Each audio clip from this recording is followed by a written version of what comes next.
The clerk will now proceed to read the orders of the day. Devolution Immigration Scotland Bill, second reading. Right, Stephen Gethins. Thank you, Mr Speaker. Mr Speaker, I beg to move that the bill be read a second time. The Devolution Immigration Scotland Bill. Mr Speaker, can I start by giving thanks to you and colleagues who are attending today, and thanks in particular to you and to the staff in the House of Commons for their assistance. This is slightly unexpected in terms of having this debate today, as I think it's fair for us all to acknowledge, so I'm particularly grateful to all the help that I've received and that your team have provided to me over the past few days. It might be unexpected, but it is nevertheless a very, very timely debate on Scotland's particular needs. It also comes the day after. Of course, I'll give a shout out to Scotland's newest councillor, Linda Holton, who of course won the by-election in Glenrothes last night with, I think in the area, the SNP's second high share of the vote ever, and Labour's second or lowest share of the vote ever. But I think that speaks to something. That speaks to, I think, some of the disappointment that has been felt in recent times, and it speaks to a notion that sometimes politicians in this place do not adequately address the needs of Scotland or the needs of other parts of the United Kingdom. Before I get to the substance of my speech, I want to be clear about something. Given the nature of the bill, I will concede that this bill is not for everyone. It's a short bill. That is the nature of this bill. In fact, to be fair, it's the very point that members made during the assisted dying debate when they talked about the second reading, that this isn't for everybody, that we can get into the details later on. But I want to be very clear. We can all disagree on a wide range of areas, all of us, across this chamber.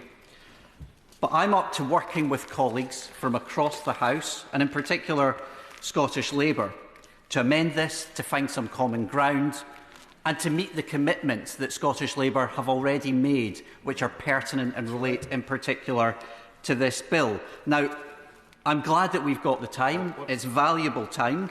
We don't always get the time to debate areas that are of particular interest to Scotland. I think it is ironic that I've been given time to debate and discuss something. Yes, it relates to SNP policy, but also relates to Labour policy and to a certain extent Liberal Democrat policy as well. And it's unfortunate that they've not been able to attend today. This has become particularly apparent given the catastrophe that's been visited on our economy and our citizens as a direct consequence of leaving the EU. And I know that when I say that, I do not say anything that is particularly controversial. And I remember with fondness my time working closely with the Secretary of State for Scotland when he was far-sighted enough to see the utter catastrophe that would be visited upon Scotland and the rest of the UK if we embraced a hard Brexit. And I valued the time working with the Secretary of State for Scotland on that. I have to say I've been a bit surprised since he's embraced that hard Tory Brexit subsequently. I know things change in politics. We take the circumstances when they change, but I'm not entirely sure what has changed for the positive since we left the EU in 2016. The economy's tanked, we've had rights taken away from our citizens, opportunities taken away, and we've lost billions to the Exchequer, 40 billion a year, not just my numbers. And on that point, before I mention another Labour figure, I'll give way to the honourable member. I thank the honourable member for giving way. He's right to talk about growing the economy. Does he agree that if the Scottish Government had used the powers that they actually have to grow the Scottish economy, it would now be 8.5 billion times better now, larger now than 2012 to 2023. My constituents would be much better off. Well, thank you, Mr. Speaker. Well, I'm a great admirer of the honourable lady, and she joined me on the sanctions list this week for Russia, and I pay credit to her work for the children of Ukraine. I'm also somewhat surprised that, given those growth figures, that she's now turned out in favour of independence, because we all know what happened when the UK stayed as part of when Scotland remained part of the UK and the hit that we took. But it has been disappointing that Labour have embraced that, and on that point, I'll take a second point before I make some progress. My honourable friend's very kind. He raises a moment ago a very interesting point about the epiphany that the Secretary of State for Scotland has had in the intervening decade about the merits and demerits of Brexit. Isn't it the case that no matter what this minister or any other minister in any other British government thinks, Scottish or otherwise, they are not enthralled to the realities of the economy, they are enthralled to voters in Middle England? As usual, my honourable friend for Angus and Perthshire Glens makes an excellent point, and I want to come to the way that we discuss and debate migration. Migration is a good thing. It benefits. All of us throughout time have benefited from migration. And I've been deeply disappointed by, I'm sorry to say, Mr Speaker, the poison that often seeps into our rhetoric when we discuss that particular issue, that we need to be honest. Nobody's talking about uncontrolled migration. You need a migration policy. And I want to talk about some of the industries that have talked to me in a really sensible way that I think this House should listen to when it comes to how we deal with migration. But I said the honourable lady that I'd mentioned Labour. Well, of course, the Labour Mayor of London's own analysis reckons that Brexit, that this government have embraced, and I don't know what happened to the Secretary of State for Scotland, and I consider him a colleague, 40 billion a year. Your own Labour Mayor of London, 40 billion a year. So when you're making these cuts to the winter fuel allowance, when you're making cuts to the disabled, that's all to go and pay for a Brexit that nobody voted for and nobody wants.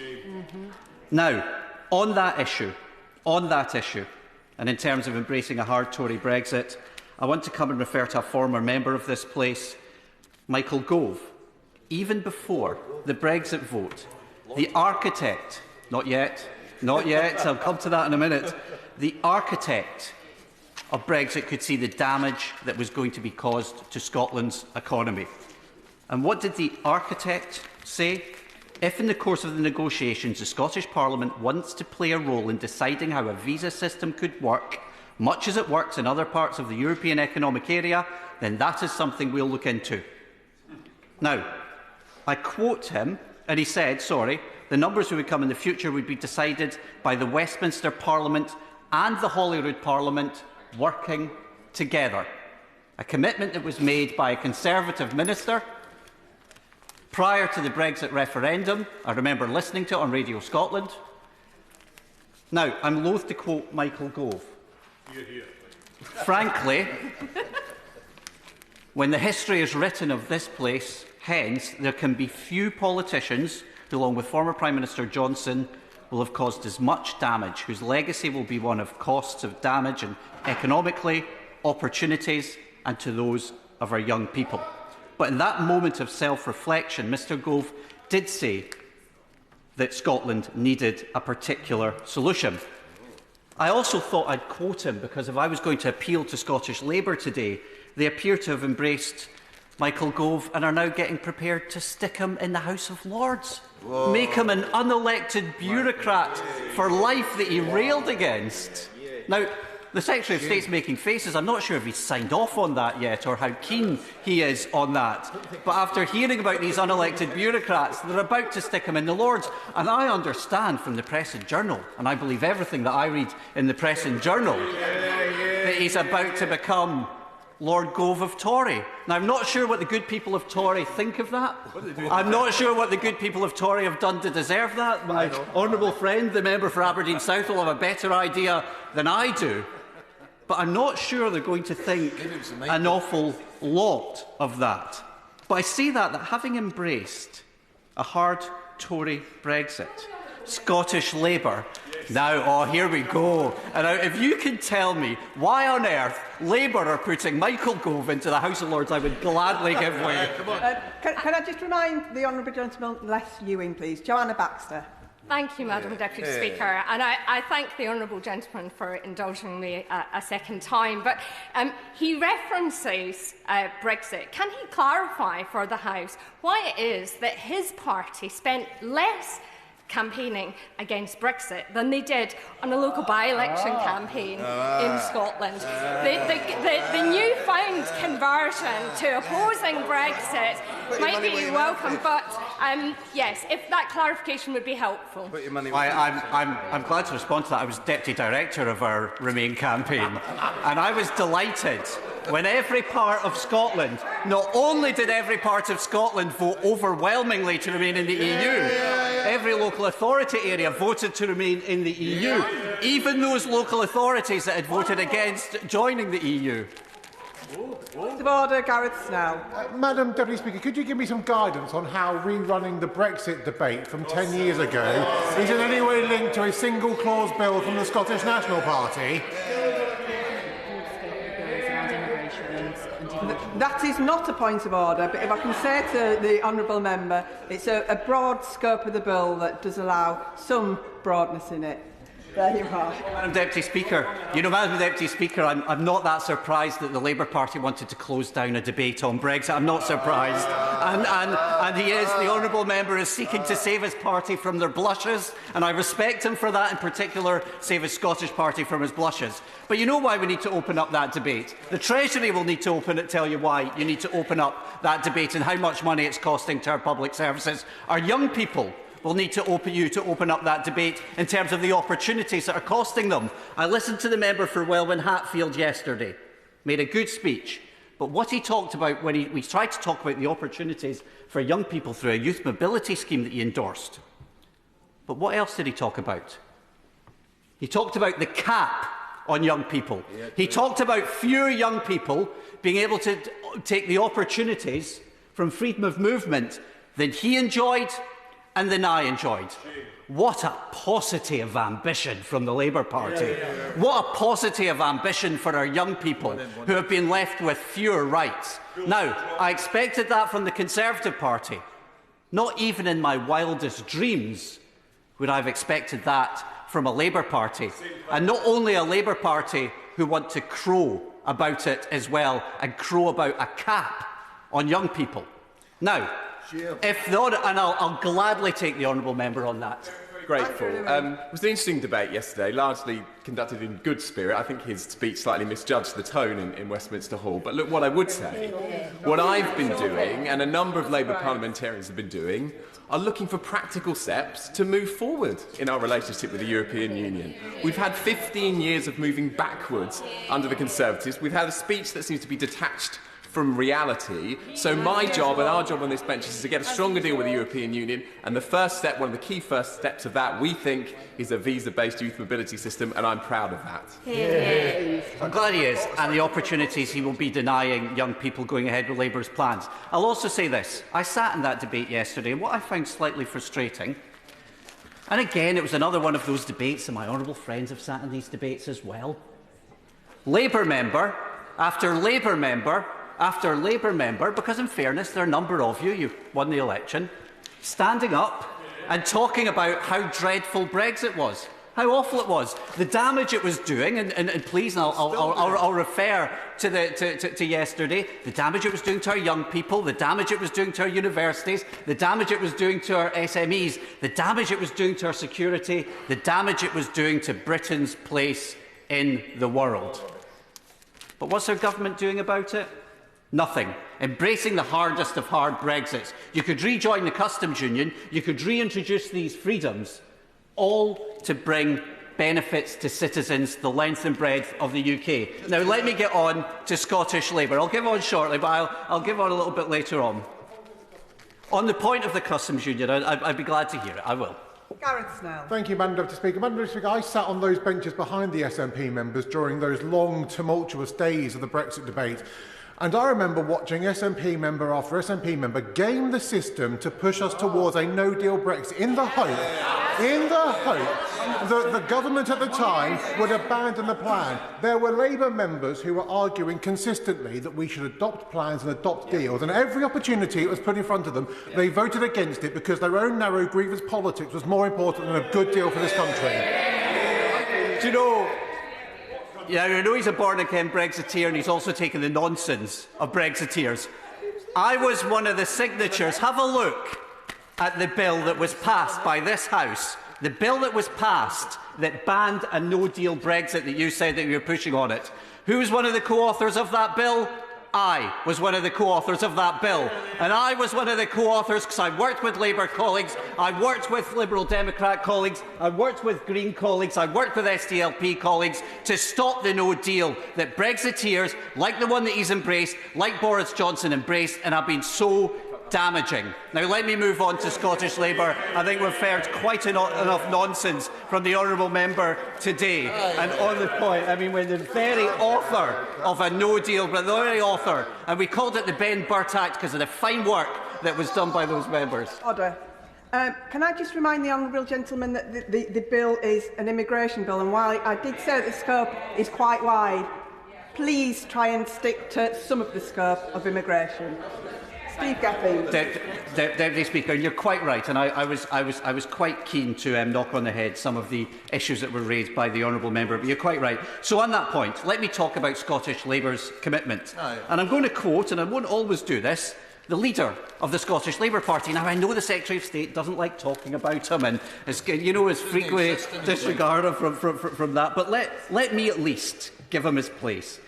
And what Anna Sarwar said: I've had a number of conversations with Yvette Cooper and UK colleagues on the run-up to the election, and since the election they already want to reform the Migration Advisory Committee to make sure there's proper Scottish representation. They recognise that there are different migration needs in different parts of the country. Now, when I say it, and let me, Madam Deputy Speaker, you're quite right, when I talk about being a little bit more reaching out to other colleagues, I know that not everything that is in this bill will be for everybody in this House. But what it gives us is an opportunity to meet the commitment that has been made. At a third reading, when amendments can be introduced, we can have a bill team, and I'd love to have really good, strong Scottish Labour representation on that.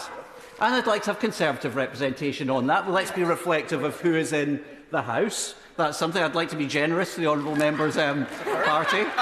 Almost as generous as the Labour Party are to his party on a regular basis. But I'd like to be generous. And let's quote the Deputy Leader. Jackie Bailey said, I would expect governments to work together to talk to each other to respond to each other's needs. At the moment, there are no plans for one. This is pre-election, but I think that you have governments taking common-sense approaches that an incoming Labour government would do, then dialogue will continue. So it will be great. I know the Secretary of State will have the opportunity to talk about this today, and I very much look forward to an update on the talks and where he is on this. But this is a bill that gives him time, that I know is precious, in the different Secretary of State's office, and gives the rest of us time to meet the needs of the Scottish sector. And I'm very glad to see the member for Hillier and Yar in his place.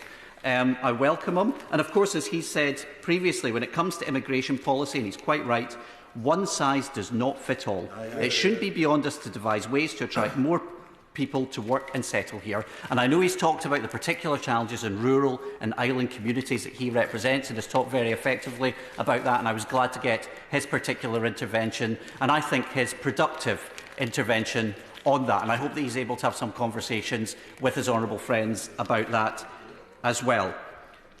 And here's the other one: Scottish Labour Manifesto. We will work with the Scottish Government when designing workforce plans for different sectors. They will ensure migration and skills policy work for every part of the UK.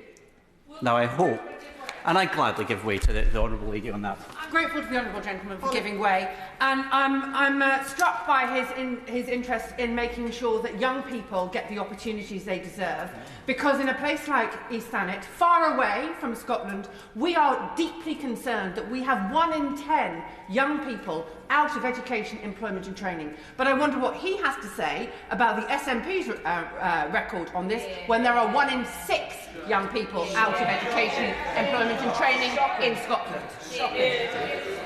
Now, the honourable lady makes a good point. How can we provide opportunities for young people? She will also know that right now we're providing fewer opportunities for young people. Now, in terms of positive destinations, Scotland's doing very effectively in terms of positive destinations. Great work by Skills Development Scotland as well. But again, this speaks to the migration debate that we've had in recent years. Migration has driven our policies and our economic growth for centuries. And yet we lean in, or Labour leans in, to this reform agenda, and it's very disappointing that they're not in their place, that is so poisonous to our political rhetoric. When we talk about migration and refugees, two entirely separate issues. she'll also be aware of the small boats issue, a tragic issue, and one that we talk about at length when we do not talk about migration as a whole. And I want us to have a more sensible debate on migration, and I very much look forward, and I won't take the Honourable Lady just now, and I very much look forward to the Honourable Lady's contribution, because I think she'll have a valuable contribution for Kent. I know Kent well, and I think there will be a valuable contribution to be had from that part of the United Kingdom as well, and on the impact that Brexit, and I know she talks about this, has had on young people in her area. I want to talk briefly, I know they're not here, but the Liberal Democrats have traditionally talked about greater decentralisation of government. It's one of the things that they stand on with a federal party, and I'd have loved to have taken an intervention from them today, but of course they're not here. But we've also had Alec Cole-Hamilton, the leader of the Liberal Democrats in Scotland, who accepts immigration is essential for maintaining the growth, but it's also essential for sustainability of services. And I'll talk about that in a moment. And he also talks about we need both of Scotland's governments to work together on migration to ensure that rules are sensitive to the skills that are needed in every corner of these islands and in every sector of the economy. And I think that's something that we can definitely pick up at a committee stage if we can work together. I also noted recently the Liberal Democrats conference talking about a special visa for those fleeing Donald Trump as well. I'm not sure what representations they've made to the government. Maybe the Secretary of State can tell us, but there are always opportunities to be had. So if I can move on to a point of common ground. We're not all on the same page, Madam Deputy Speaker. I concede that. This is something where there is difference, but that is the whole point in Parliament. It's a whole point in us coming together to see if we can debate and find solutions. I do think that sometimes the majoritarian nature of this place does not help. I conceded that Labour and Scottish Labour indeed won the election, and I congratulated for them on that, and I congratulated the Prime Minister on that. We've seen what's happened to their poll numbers since, but they won the election. But they won the election on a small number of votes, a small percentage of the votes. That's unfortunately the system that they have. But I would ask them that maybe not to make the same mistakes that the Conservatives made, and in particular Boris Johnson's Conservatives made, thinking that gaining 34–35% of the vote is not a majority. It might give you a majority seats, but they need to listen to other parties, other different bits of the country, and other sectors is crucial. And it's that point that I want to return now, are the other sectors, because this is pivotal. We can debate and we can discuss. I can quote bits from Scottish Labour manifestos, from the SNP, Scottish Liberal Democrats, and yes, even the Conservatives as well. But actually, we all have a responsibility to try and listen to these sectors who are doing such valuable work, and I know we all try and do so in our different ways and at a constituency level as well, which is so important. I was out at Eastgrin Farm this week, for example, in Angus, just outside Carnoustie, where I spoke to the local farmer, for example, there, and I know other members will be doing something similar about the value that migration has brought to the berry industry. Now, a number of us will have enjoyed berries from Angus this morning over our breakfast. That relies on migration. We'll also have enjoyed berries from Perthshire this morning, and even Aberdeenshire. I'll forgive the members, even Aberdeenshire. But all of this depending on migration, and I know that members will try wherever they possibly can to engage with local constituents and to listen so that they can do their work in here better. I'm not asking us all to come to the same conclusion, but it's in that engagement that we all seek to do our work better. The hospitality and tourism sector, for example, let me comment from what Leon Thompson said, the Executive Director of UK Hospitality in Scotland. The hospitality and tourism industry, vital for rural and remote communities, vital for every sector in Scotland and elsewhere in the UK. The hospitality and tourism industries across Scotland have been calling for a Scotland visa for some time, and they have. We believe it is really one of the ways in which we can help address the skills and the workforce shortage that we have in the industry.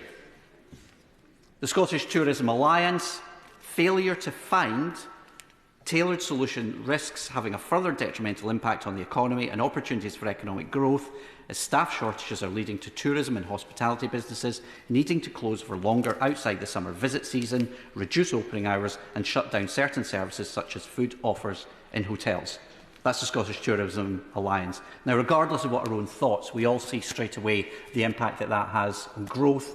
we see straight away the impact that that has on the sustainability of our services as well. And the Scottish Tourism Alliance also said introducing a Scottish-specific visa scheme would not only match immigration to the demand for certain skills, again, as it has done for centuries, but would also encourage more people to live and work in Scotland, particularly in rural and island communities that are experiencing a drain in people of working age and families. Will you give way on that? And I will give way on that, yeah. Thank the Honourable Member for giving way. And for this debate, it is interesting, if nothing else. If we are encouraging people to live in Scotland, or rural Scotland in particular, how does the SNP suggest that's going to be achieved or happened when, for example, anyone earning over £28,500 in Scotland is paying more income tax? Local governments have £760 billion shortfall, which obviously is going to impact rural communities more, given the way that money is spent over a larger area. That we have a housing crisis announced in Scotland. How do these attract people to Scotland, especially rural areas?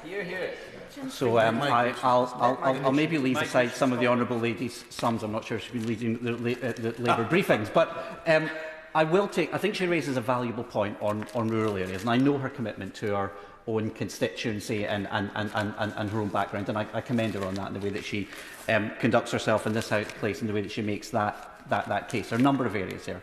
We know that there's a challenge with bringing workers to rural areas. We know that. That's not something that's new. That's why so many rural industries have been calling out for a Scottish visa system to plug that gap. But we also know that there's been a challenge in terms of the threshold, in terms of very, very high threshold for often bringing people into the country. In terms of the Scottish Government policy, well, Scottish Government, and we've talked about this with our Labour colleagues, I wouldn't expect the Conservative Party, given for ideological reasons, but we have talked to the Labour Party about having a more progressive taxation system whereby those who are earning less pay less and those who are earning more pay more.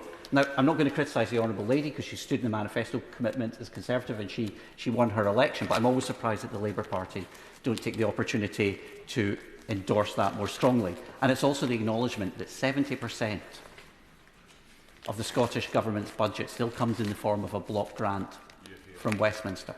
Now, that's a huge amount. And for all the talk we've heard of decentralisation, of empowerment and all these other areas, why don't we have a more sensible approach to that? And let me move on to other sectors as well. I just want to talk about two more sectors and then I'll gladly... Oh, sorry, and I'll give way to the Secretary of State. The honourable gentleman mentions quite rightly the block grant. So why, if the block grant, as he says, which is not entirely correct, that it's the largest part of the Scottish budget, did he vote against the budget where the block grant just gave the Scottish Government £4.9 billion extra? You know, what I find striking about that is that the Scottish Government has not just had to take its block grant, receive its block grant, rather than making these decisions for ourselves, which is something that those of us in these benches would like to do. But has also spent years with Tory austerity, is staring down the barrel of cuts elsewhere as well. And the Secretary of State might there put his figures in terms of the cash. But we still know that after years and years of Tory government that are not being helped by the Labour Party, not helped by the cuts that have come about as a result of Brexit, that they now endorse, the winter fuel allowance that Scottish Labour brought in, and that the Scottish Government actually brought in an offset to that winter fuel allowance, the bedroom tax, and offsetting areas that, in response to the Secretary of State chuntering from a sedentary position, which I've always wanted to see in this place, all these areas that the Scottish Government is offsetting the damage that Westminster policies have caused. Now, for how long do we have to put up with damaging Westminster policies? This bill today, if I can come back to this bill today is a way of offsetting some of the damage that's been done by a hostile environment, by Brexit, which I'm astonished day and daily that the Scottish Labour Party continue to endorse. And let me talk about the Scottish care system, the current UK immigration system, and all of us will benefit from the care system at some point, all of us, and we'll all have loved ones to have benefited. So I think their voice is a particularly pertinent one. The current UK immigration system is failing the social care sector in Scotland. The recent rule change, particularly the ban on dependents, which had a big impact on other sectors as well, and the incompatible increase in the minimum salary threshold, exacerbate existing recruitment challenges and pose significant risks to the sustainability and delivery of the care services. And if I can go on from that, and I talked about one bit of my constituency in Angus, let me talk about another bit. And we've raised this, and the Secretary of State and I had an exchange about this. But we also know that that issue of dependence, I've just read out from the care sector, has had a very significant impact on the higher education sector as well. And I'm glad to see the convener of the university's all-party group in his place, because those of us with higher education institutions, and I refer to my register of interests, will know of the damage that's been done from that dependence perspective and bringing dependence. And on that point, I'll give way before I make a bit of progress. I wonder if the Honourable Gentleman could give way, because obviously care is an issue that matters deeply to me. But the problem with care is not that we're not getting cheap labour from elsewhere, it's that we're not paying care workers enough. And that's one of the things that a national care service would seek to solve. Could I ask the Honourable Gentleman why the SNP wasted so much money on their failed national care service, why they spent £28 million rather than working across the House in good faith to deliver the care that people need. Hear, hear. Order. Can I just remind all members that the bill is why Scotland should have devolved powers for immigration. Stephen Gethins. Thank you, Madam Deputy Chair. I'm glad if we can get back to the bill. I'm always struck that the Labour Party never seem to be that keen to talk about the areas for which they have responsibility. They talk about the Scottish Government an awful lot, but not the areas for which they have responsibility. This speaks to a specific Scottish solution that could be brought in, I'll come to you in a moment, that could be brought in to meet Scottish particular needs, and one that, to be fair, Scottish Labour have talked about. I've talked about other sectors. Let me move on to talk about think tanks and other organisations as well. The Law Society of Scotland, I've been talking about how if this would work or not. I'll give way to the Secretary of State, one more time, and then I'm going to move on to these other organisations. I'm very grateful, Madam Deputy Speaker, because the Honourable Gentleman has been very generous in giving way when it suited him to do so. But let me just, on the bill, on the exact bill, all the things he's saying is not included in the bill. His bill is a simple one-line bill that says to devolve the entire immigration system to Scotland. And just for honourable members who might not know how the Scotland Act operates, the Scotland Act of 1998, Schedule 5, if it's in Schedule 5, it's reserved, and if it's not in Schedule 5, it's deemed to be devolved. This is just devolving the entire immigration system. So the individual issues about visas he's talking about are irrelevant to this debate. Look, I'm going to thank the Secretary of State for his intervention, because I think it was a valuable one.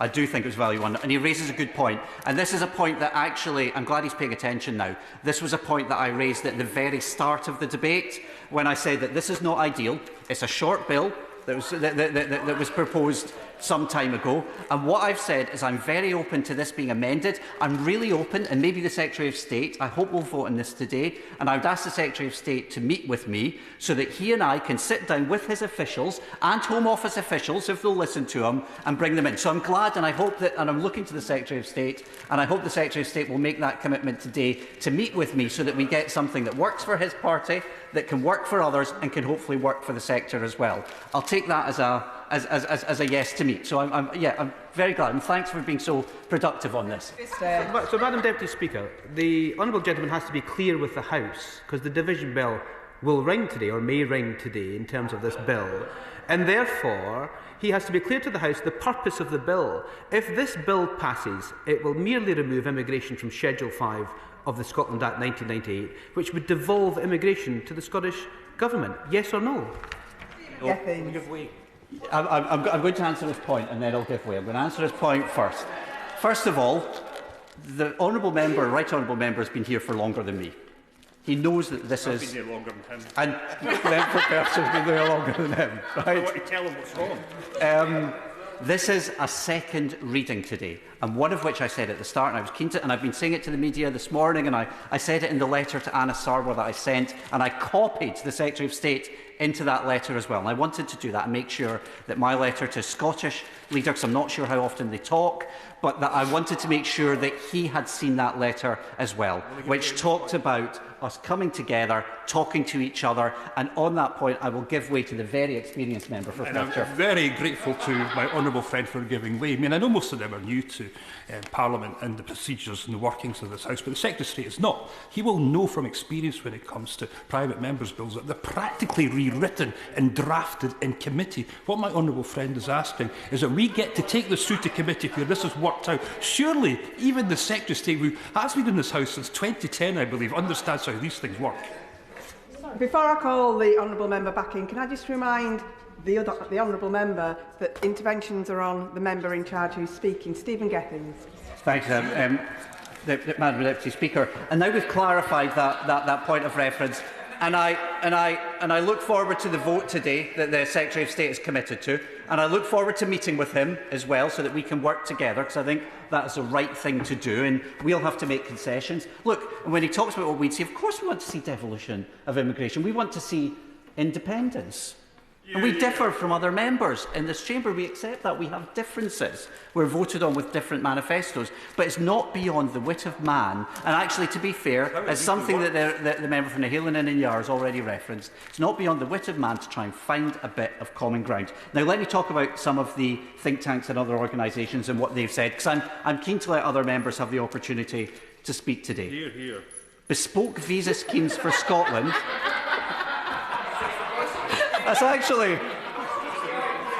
Madam Deputy Speaker, I think that's the most effective heckle I've had all day. It's not where I expected it to come from. The Law Society of Scotland said that bespoke visa schemes for Scotland, combined with expanding international outreach activities in relation to immigration to advertise these new arrangements, would be an effective way of ensuring that immigration policy meets Scotland's need.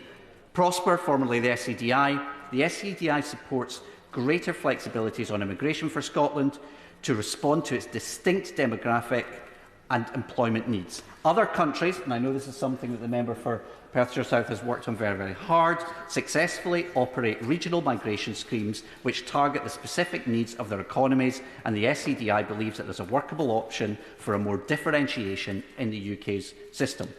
I agree with that, as you won't be. And finally, on COSLA, and I want to actually sit on this, and on COSLA, a former Labour councillor, Alison Everson, former president of COSLA, there's a strong unified voice across all sectors in Scotland in favour of a flexible immigration system that can meet our particular economic, workforce and population needs. For many years, COSLA has been calling for an immigration system that can be responsive to local as well as national needs, and that recognises and addresses the challenge that we face. And finally, I'm going to go to Reform Scotland, because they've done a huge amount of work on this, and I'd commend their paper on this to all members of the House as we seek to inform ourselves when we go through to the committee stages and however we work together to populate that. And they've said there is no reason why Westminster cannot create an immigration system which takes Scotland's situation into account. It's important to remember that this has been done before through the Fresh Talent Initiative, which, in fairness, Lord McConnell, the Labour Scottish Executive, worked with the UK Government to do that. And actually, it wouldn't be unique in the sense that there are other decentralised approaches elsewhere in the world. Now, at this point, I will pay tribute to the member for Perthshire South, whose work on the Scottish Affairs Committee, along with other members, was very effective on that, and they looked into that, and I know that's something that he'll want to talk about. But Canada, Australia, Belgium, elsewhere, where a decentralised approach has been taken, this is not unique. This is the government of devolution. The government who talk about devolution.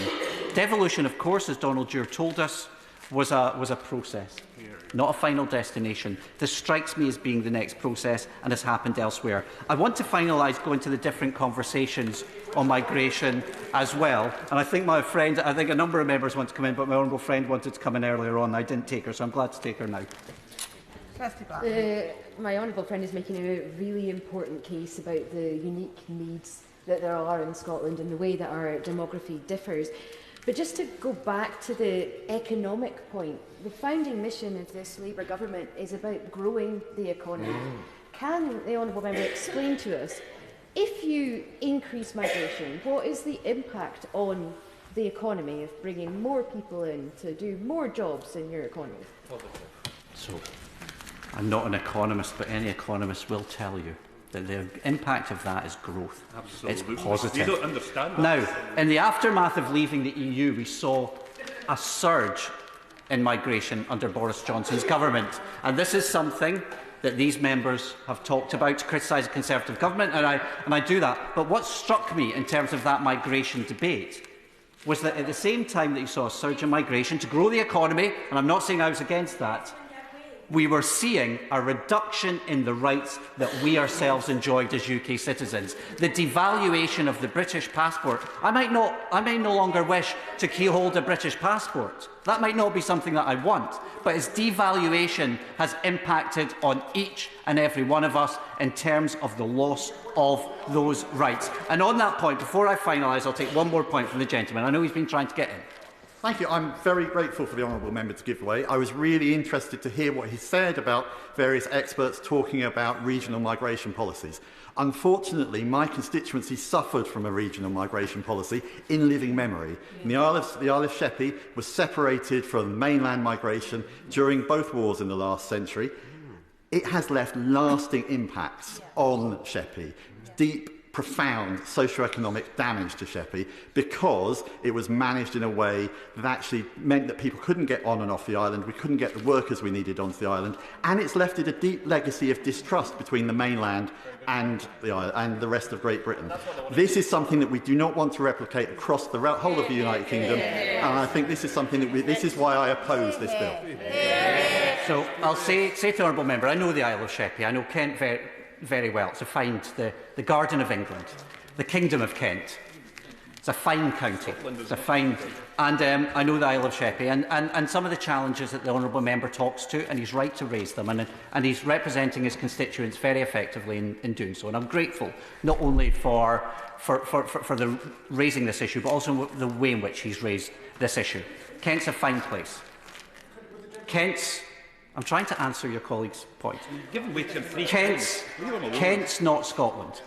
And this is another point. Kent isn't Scotland. We're not an island, as I keep on reminding. And we're not an island. We've got islands, some fine islands, and there are those. Represent them here as a member for Argyll and Bute keenly reminds us on a regular basis. But they're not the same. To compare the Isle of Sheppey with Scotland, I'm afraid, is a false comparison. I take his point. He's right to raise it. This is the value of these kind of debates, that we can have these exchanges. But the reason why I went through all the think tanks, all the experts, all the sectors, and I could have gone on for longer, but Madam Deputy Speaker, you would have, I suspect, hold me up on that, is there is such a body of evidence in Scotland around this. And that's why the idea has had such a serious reading from every single party in Scotland as well. And on that point, I'll give way. I thank my honourable friend for giving way. And on that point, does he not agree that is that strength of agreement across sector in Scotland, which leaves so many people disappointed at the fact that their expectations and their hopes were raised that a change of government in this place would lead to a change of government in migration policy? And does that not make it essential that Scotland's interests are served by powers resting in Holyrood in relation to this, rather than in London? The honourable members, right, I want to see these powers rest in Holyrood. Nobody will be expected, and the right honourable member and I absolutely agree on it. But what I've also opened up is saying you can amend, you can change. And I know that I don't want to member for Perth and Perthshire South having to school the Secretary of State again on process, but this is something we can do. And I say in the spirit of collegiality, I look forward to working with the Secretary of State. I do look forward to working with them on this, because I think we can find common ground. I'm going to finish on our conversation on migration, but I'm going to take one more point from the honourable lady there, because I want to take another point from a member from elsewhere in the UK in terms of their perspectives too. I thank the honourable member for giving way, and he makes the point, he says that there is a body of evidence in favour of his bill.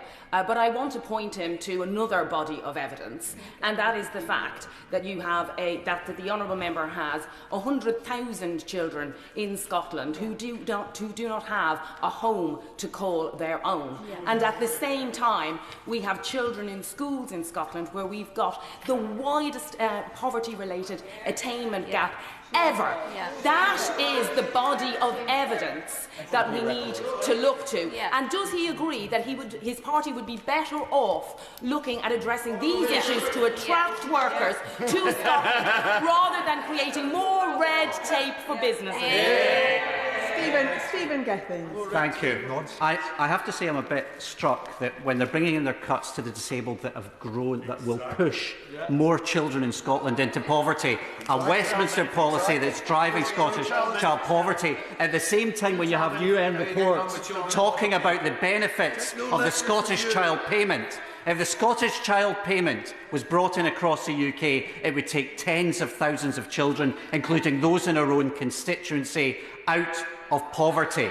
We know that's taken place. And again, I'm glad that's the final point, because it talks to me of that paucity of ambition that we've seen from the Labour Party, one that I find disappointing, one that will drive, through the cuts to the disabled, more children into poverty. Whereas if they simply replicated what we did in Scotland with that Scottish child payment, there could be benefits throughout the United Kingdom. Now, I look at the countries around us that have taken a more positive approach to European integration, to working with other countries. I look at Ireland and the benefits that's had from independence, the benefits that's had from European integration.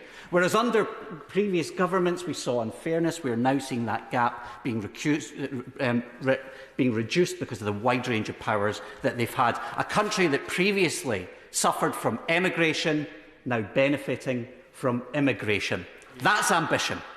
That's the benefits that these things can bring. They're right on our doorstep. And it talks to me about the conversation that we have about this. Can we please pull out the poison on the migration debates? Nobody's talking about uncontrolled migration, and obviously we need to distinguish between migration and refugees. And maybe on the eve of his funeral we can reflect on Pope Francis's compassion for the most vulnerable in society, something that I think we could all do well to reflect upon, and especially the conversations that I've had that have been heartbreaking around those desperate enough to get into small boats and try and cross the Channel. And actually, I want to talk about the Scottish Trade Union Congress, and the members might do well to listen to the Trade Union Congress. The First Minister is right to highlight both the negative effect of pandering to anti-immigrant sentiment and the need for a separate Scottish approach. The STUC supports additional powers on migration for the Scottish Parliament. So if the members opposite won't listen to us, won't listen to Reform Scotland, won't listen to the care sector, won't listen to the higher education sector, maybe they will listen to the Trade Union Congress instead. The First Minister was right to push back on the hard right and how we conduct ourselves in office. We must challenge reform. I'm deeply disappointed that they're not here today, because I think I've been reasonably generous in taking interventions from different parties who are here. I wish reform were here today. I wish reform were here so that we could push back on the rhetoric that, I'm sorry to say, too many in this House too often lean into. Mr. Speaker, this was initially proposed by Michael Gove. Sorry, Madam Deputy Speaker. I'm so sorry. My apologies. My sincere apologies. This was set to offset Brexit. That's the idea we got from Michael Gove. A Brexit left us poorer, fewer rights, more isolated, leaving young people with fewer opportunities, hitting public finances, hitting our rights, leaving the UK isolated and vulnerable, more isolated than at any other time since the Second World War. Madam Deputy Speaker, I'm an internationalist. I want to see countries pooling and sharing sovereignty. I want to see a European Union that provides a model in the modern age, a European Union that, you know, this is the thing that Labour, like the Tories and Reform, lean into, this sense of British exceptionalism, that this is the only union that's out there, this exceptionalism that is so small in its outlook, and that's how I describe it, small, isolated, lonely in its outlook. I want to see us rejoin the European Union. Ireland and England have never had a better relationship in their history than they do now. Our relationship, which is one of partnership, of equals, and previously within that union that built that. Labour were elected on a small minority. I would say to them, it is time to listen. This bill isn't perfect. I concede that. It will not be one for everybody, but let's approve this in principle, let's get it through, and then let's work together on a commitment that's been made by our party and a commitment that's been made by the Scottish Labour Party. Madam Deputy Speaker, I'm deeply grateful for the time that you've given me. Thank you. The question is that the bill be now read a second time. I call Richard Quigley. Thank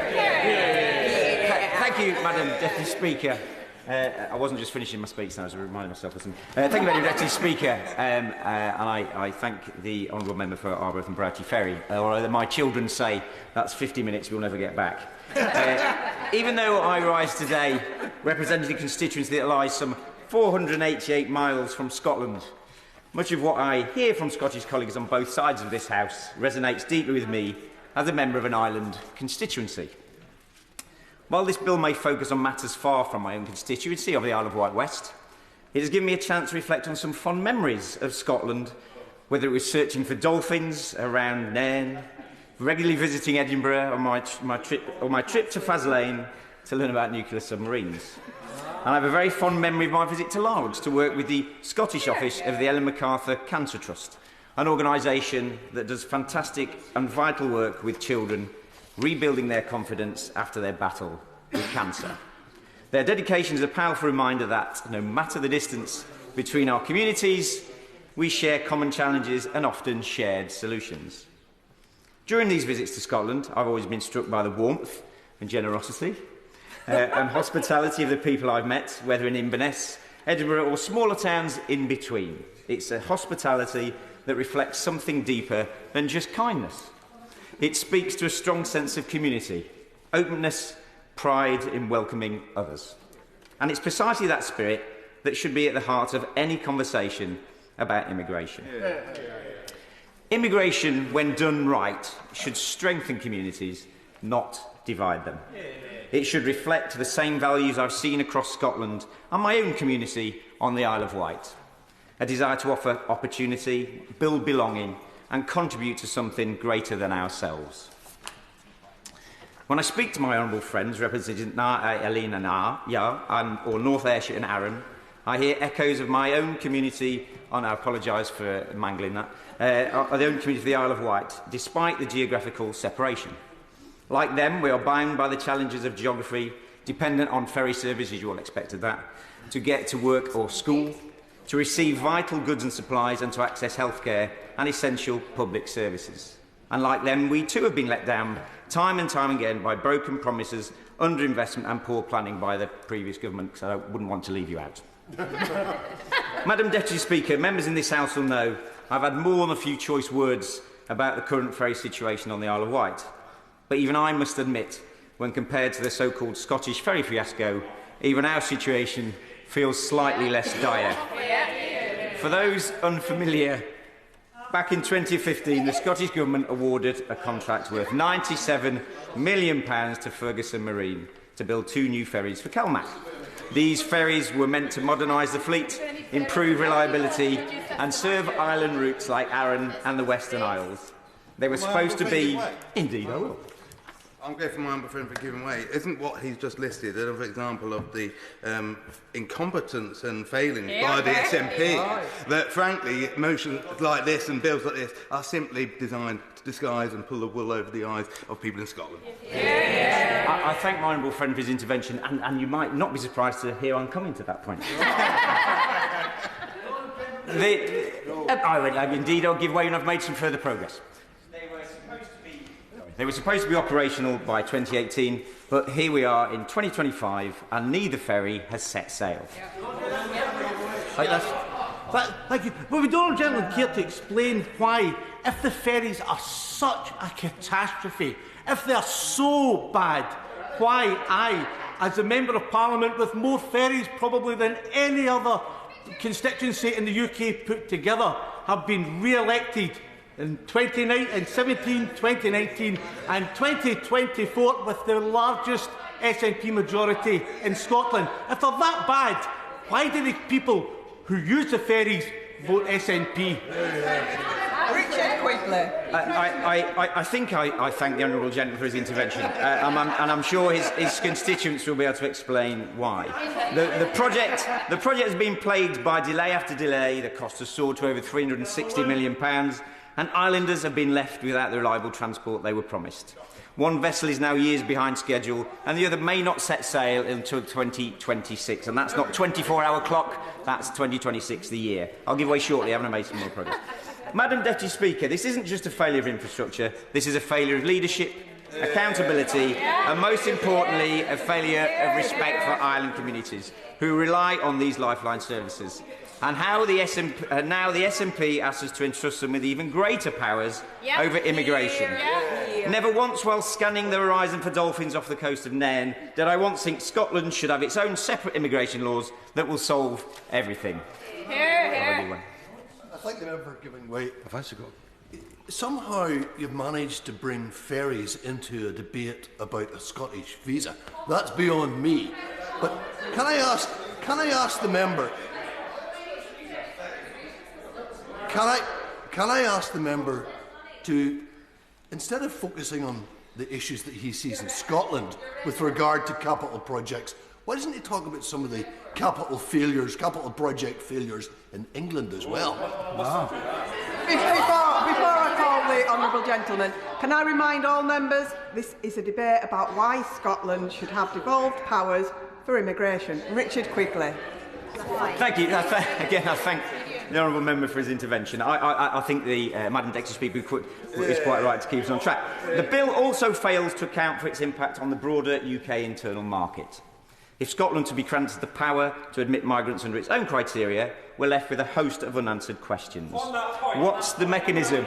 I will give way shortly. What's the mechanism for managing the flow of people across borders?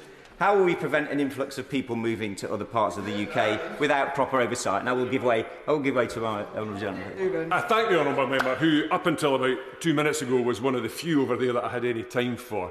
He talks about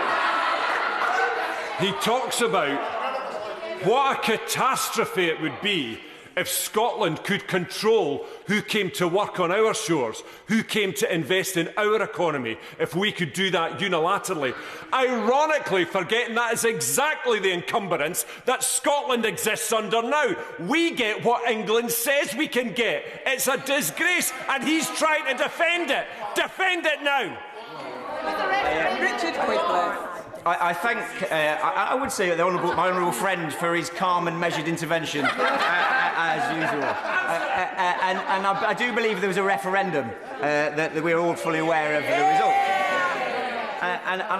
I'm sure I will still enjoy chatting to my honourable friend at some point in the future. I will give way.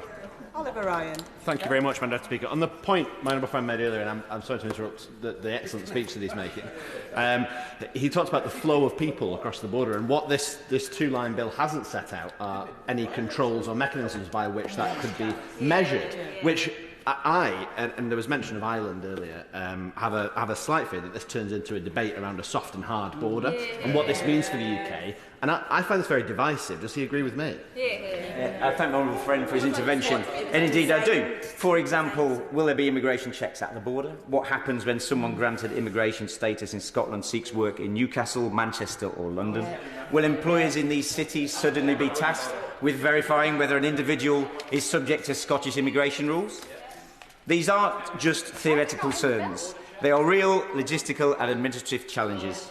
Without clarity, I'll make a little progress, I'll come back to you. These aren't just theoretical concerns, they are real logistical and administrative challenges. Without clarity and coordination, businesses across the UK could be forced to navigate a confusing patchwork of immigration rules that adds unnecessary complexity and costs to the workforce. I'll give way to the gentleman there. Great. Thank the honourable member for giving way. He talks about the challenges of operating a system across the Scotland-England border effectively. This is not difficult in an age of digital technology. Would the honourable member agree that that can be quite easily achieved if we can achieve the arrangements that we have with Ireland at the moment in a common travel area? Then how could that possibly not work to have a regional immigration system? I thank the honourable gentleman for his intervention, but you're asking us to take a leap of faith. The bill's, at one line. And if you had the answers to those already, the referendum result may well have been different. Two lines. It could create uncertainty for employers, particularly in sectors that rely on a flexible and diverse labour market, like construction, healthcare and agriculture. I've outlined the similarities to my own constituency with my Scottish colleagues, but were I to suggest that the Isle of Wight had its own immigration laws to help correct our demographics and workforce, they would beg me to talk more about ferries. Well, I will give way to my friend.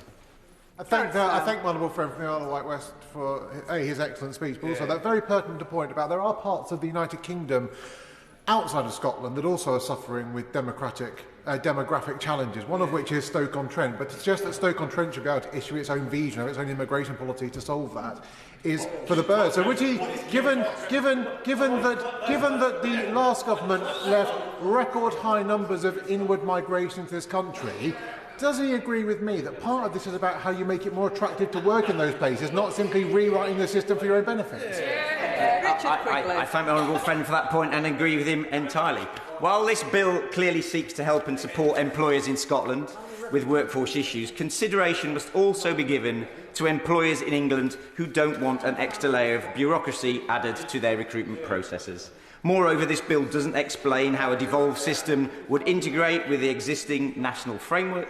It is one thing to talk about devolving powers, but where is the clarity on how this new system would coexist with the broader UK immigration process?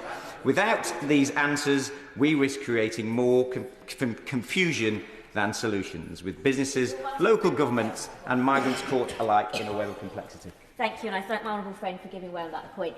Does he agree with me that given that the SNP have failed to run vital services in Scotland, that we shouldn't be giving them control? 18 years. I thank my honourable friend for that point, and I agree. Let's be clear, setting up a separate immigration system in Scotland wouldn't come free or cheap. We're talking about creating entire new departments, new staff, new infrastructure, new IT systems, and likely new border controls, all of which will need to be designed, staffed and maintained. And who's footing the bill of this bureaucratic expansion? Ordinary working people across the whole of the UK. Let's not forget that immigration is already a complex and resource-intensive process under a single UK system. I will give way. Thank the honourable member for giving way, and he's asking some really valuable questions, things that need to be probed a little bit deeper: cost, complexity, all the matters, of course, we're having to consider under Brexit, which is costing £40 billion a year. So why does the honourable member... I can hear you chuntering from the seats in front of me, but I'm actually speaking directly to the main speaker just now. So I would like to... Are you surprised? That's how a proper adult debate happens. I'd just like to ask the important question. Does the honourable member agree with me? Given you're asking some very legitimate questions we would like to explore and that you would like to explore, why don't you bring this to a vote so we could take it forward to... So we could take it forward to a committee to explore these questions and take this further. All the honourable member back in. Can I just remind members that good temper and moderation really are the hallmark of this Parliament? Richard Quigley. Thank you, Madam Deputy Speaker, and I thank the honourable gentleman for his intervention. Do you know, I wish I had all the answers to your question, because I'm sure it would have saved us what is now 6 minutes to 11, and I could have had a longer breakfast. But duplicating it for one part of the country doesn't solve a problem, it creates one. If the SNP can't manage a shipbuilding contract without going £260 million over budget, what makes us think they'll manage immigration efficiently or affordably? This bill proposes... I'll make that slight more progress and I will give way. This bill proposes devolving immigration powers to the Scottish Government on the argument that economic migration could support rural and island communities. Let me be absolutely clear.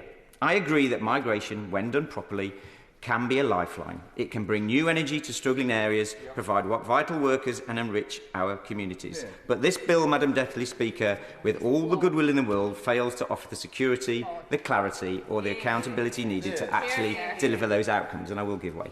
Madam Deputy Speaker, when I came into this debate, I didn't expect one of the main thrusts from the Labour Party to be a concession that they're not going to win the next Holyrood election. They've consistently said this is about handing powers to the SNP. They've consistently said this would be handing powers over to our party. Do they understand how democracy works, or are they looking at the polls and saying, oh my goodness, we are totally in trouble before 2026, so it's got to be an SNP government next year? I thank the Honourable Lady for her intervention, and I mean, it's a bit of a reach, is what I'd say. How will the Scottish Government manage border security between England and Scotland? How will it ensure consistency with UK immigration policy? How will it safeguard against misuse or confusion in legal status? These questions remain unanswered. And regrettably, this bill creates far more uncertainty than solutions. But above all, the most pressing question I will give. I thank the honourable member for giving way, and I wanted to ask him if he was aware that the Scottish National Party's own Minister for Independence has let the cat out of the bag and said that they expected that border checks would be a hard reality in the future. A hard reality. And does he agree that this bill, in its one sentence, is the Trojan horse that will bring forward that hard reality? Absolutely. I thank my honourable friend for the intervention, and I wasn't aware of that, but I think the one-sentence bill is probably their hard border in terms of getting any further. But above all, the most pressing question is this. Before the SNP asks for more powers, why not first demonstrate that they can effectively use the powers they already have? Before reaching for immigration levers, you can all fill this line in for me, fix the ferries, before seeking new authority, show that you can deliver on your current responsibilities. Because whether you're in the Outer Hebrides, the Isle of Wight, or any of the countless communities that feel overlooked and underserved by people across Scotland, the people across Scotland deserve far better than what they've received so far. They deserve competent leadership, not constant excuses. They deserve joined-up policies that work, not duplications and distractions. They deserve public services that are strong and reliable, not stretched to the brink. And above all, they deserve governments at every level that are honest about what they can deliver and accountable when they don't. This bill may be wrapped in the language of empowerment, but in reality it risks becoming just another example of symbolism over substance. So let us focus on what truly matters. Fix the systems we already have, strengthen the powers already devolved. I will give way to the honourable gentleman. On the point of symbolism over substance, will the member agree with me that we should have a vote on this today and we should dig into this in committee as one would with any other bill? I couldn't agree with him more. Absolutely right. I thank the honourable gentleman for that intervention, and I don't agree with him, not on the vote, but in terms of we haven't finished the debate. We haven't finished the debate, so let's see how today plays out.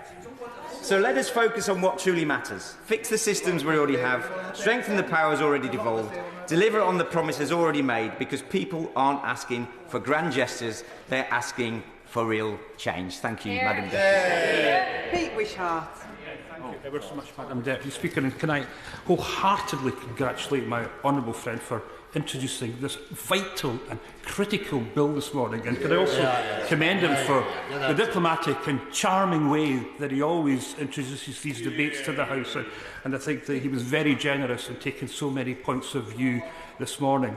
And just before I make my substantial points, Madam Deputy Speaker, I just want to say a little bit about the tone of this House today, because what we used to do when it was the Conservatives that sat across there who spoke consistently about Scotland and all the issues to do with devolved government, we collected them, we stored them away, and we used them against them. They're gone. Utterly and totally gone. When they get up to their feet and speak Scotland down the way that they have this morning, We are collecting, collating, keeping them to use back against them. And I'll just say ever so gently to my honourable friends across the side, have a look at that by-election result last night. It was absolutely damning for the Labour Party. So whatever they're doing in terms of this new attack line against the Scottish Government, it is singularly failing. It will fail them in the way that it failed the Conservatives. And I caution them, do not try and use this House against the Scottish Parliament. It didn't work for them, and it won't work for them. So I would just say that as a little bit of caution as we continue with this debate today. But today, it's about this bill. Madam Deputy Speaker, we're in trouble. We're in real trouble in Scotland, and this is why this bill is absolutely critical. There can be no doubt whatsoever that Scotland is at the early stages of a population and demography crisis that is only going to get worse, a lot worse, unless we do something. Hear, hear. And something we must do, because we cannot leave it in its current condition as it is just now. With our falling birth rate, we are now at the stage where we have too few working-age people available to look after an ever-increasing older population. Already in these early stages of population stagnation, we're seeing the impacts and the effects. We only need to look at our health service to see the difficulties we have in the recruitment of staff. When we look at our social care sector, we're approaching something like a workforce crisis. And I appeal to people, don't go and look at the nuclear subs in Clydebank, but go to the rural areas of Scotland. And what they will find in rural areas in places like mine is hospitality and tourism businesses cutting back hours or closing. And they're doing that because they do not have access to the staff that they require to keep themselves properly functioning and organised. I'm somewhat confused by the Honourable Gentleman's speech, because he started off by accusing people on this side of the House of talking Scotland down. And then he tells us that Scotland is in a crisis. One wonders who's been in government in that time. And continued in his peroration to say that they're an ageing society. I wonder if at some point he'll take some sort of responsibility, and maybe he'd also reflect that the independent Scotland of which he dreams, he seems to be talking down himself. Well, I think I'm almost grateful for the intervention, confused and clumsy as it was, because what I've got for the honourable gentleman is a solution. And what we need to get into the territory just now, when we're facing a crisis as we are solutions. And what my honourable friend has offered by the start of a conversation about this is a way forward for us to be able to deal with the particular and distinct issues that we are facing in Scotland just now. Now, Scotland's not unique. This is happening throughout the whole of the Western industrialised world. We're facing issues because birth rates across the world are falling. And they're not just falling, they're calamitously falling. And every nation is needing to do something about the issues and conditions that they find themselves in. What we're asking for today is a Scottish response to a distinct and particular range of issues and circumstances that we're dealing with. Because we've got it bad. We've got it really, really bad, because our issues with the falling birth rate have been exacerbated. Now, it's not been exacerbated because anything that the Scottish Government's doing, even though the honourable ladies and gentlemen would like to suggest that's the case. It's exacerbated because of what my honourable friend said about Brexit. Brexit has killed our population sustainability and population growth. Yes, I'll go away. I thank the honourable member for giving way. You talked about the consequences of Brexit, and one of those such consequences is that we've seen record soaring net migration rates across the UK, but they're disproportionately not coming to Scotland. Have you looked at how you can attract such immigrants and migrants to Scotland without blaming Westminster? I wondered how long it would take to get to this point, because it is utter bunkum and rubbish This suggestion has started by the Conservatives, but it now seems to be readily picked up by the Labour Party that somehow we are not able to attract people from the rest of the United Kingdom to come to Scotland. Utter rubbish. It is at a record high. And why doesn't she look at the report from the National Records of Scotland, which will tell her that? We have the highest net migration to Scotland from the rest of the United Kingdom than we ever have had. Now, she's shaking her head. She's obviously not read, and I extol her to read this, because for too long this nonsense has been allowed to take hold, and it cannot continue any longer. We have record net migration from the rest of the United Kingdom. And believe me, Madam Deputy Speaker, we don't get depressed about that. We don't think that's a bad thing. We think this is a positive. We think this is a good thing. And we encourage people to come to Scotland, unlike them, who discourage people from coming to the United Kingdom, who do everything possible to put up barriers, to make life as difficult and miserable for people who are trying to come to the shores of the United Kingdom. We are the exact opposite in Scotland. Scotland is not full up, and we need people to come to our country, and I welcome anybody from the rest of the United Kingdom who wants to come to a beautiful place, a fantastic country to live in. Come to Scotland. I challenge one of them to say to the rest of the world, come to the United Kingdom, because that is not in their cultural and political DNA. Now, Madam Deputy Speaker, we are in a difficult situation now. The simple fact is that Scotland needs more working age people to refresh our population. And if we do not get that, we are going to be in serious trouble. Now, this is happening all around the world just now. But what this government is doing with this Brexit is getting in the way and making our issues worse. And you know something else that they're doing?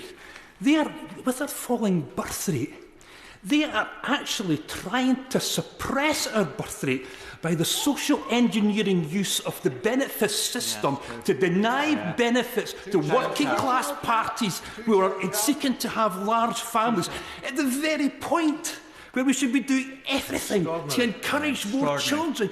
They are actively trying to suppress it through social engineering using the benefit system. And I want to hear the honourable gentleman defend that policy when we have a crisis in Scotland. I want to hear it for the 18 years of SNP government in Holyrood that has failed on all of the issues that he's mentioned there today. And there's a broader point here.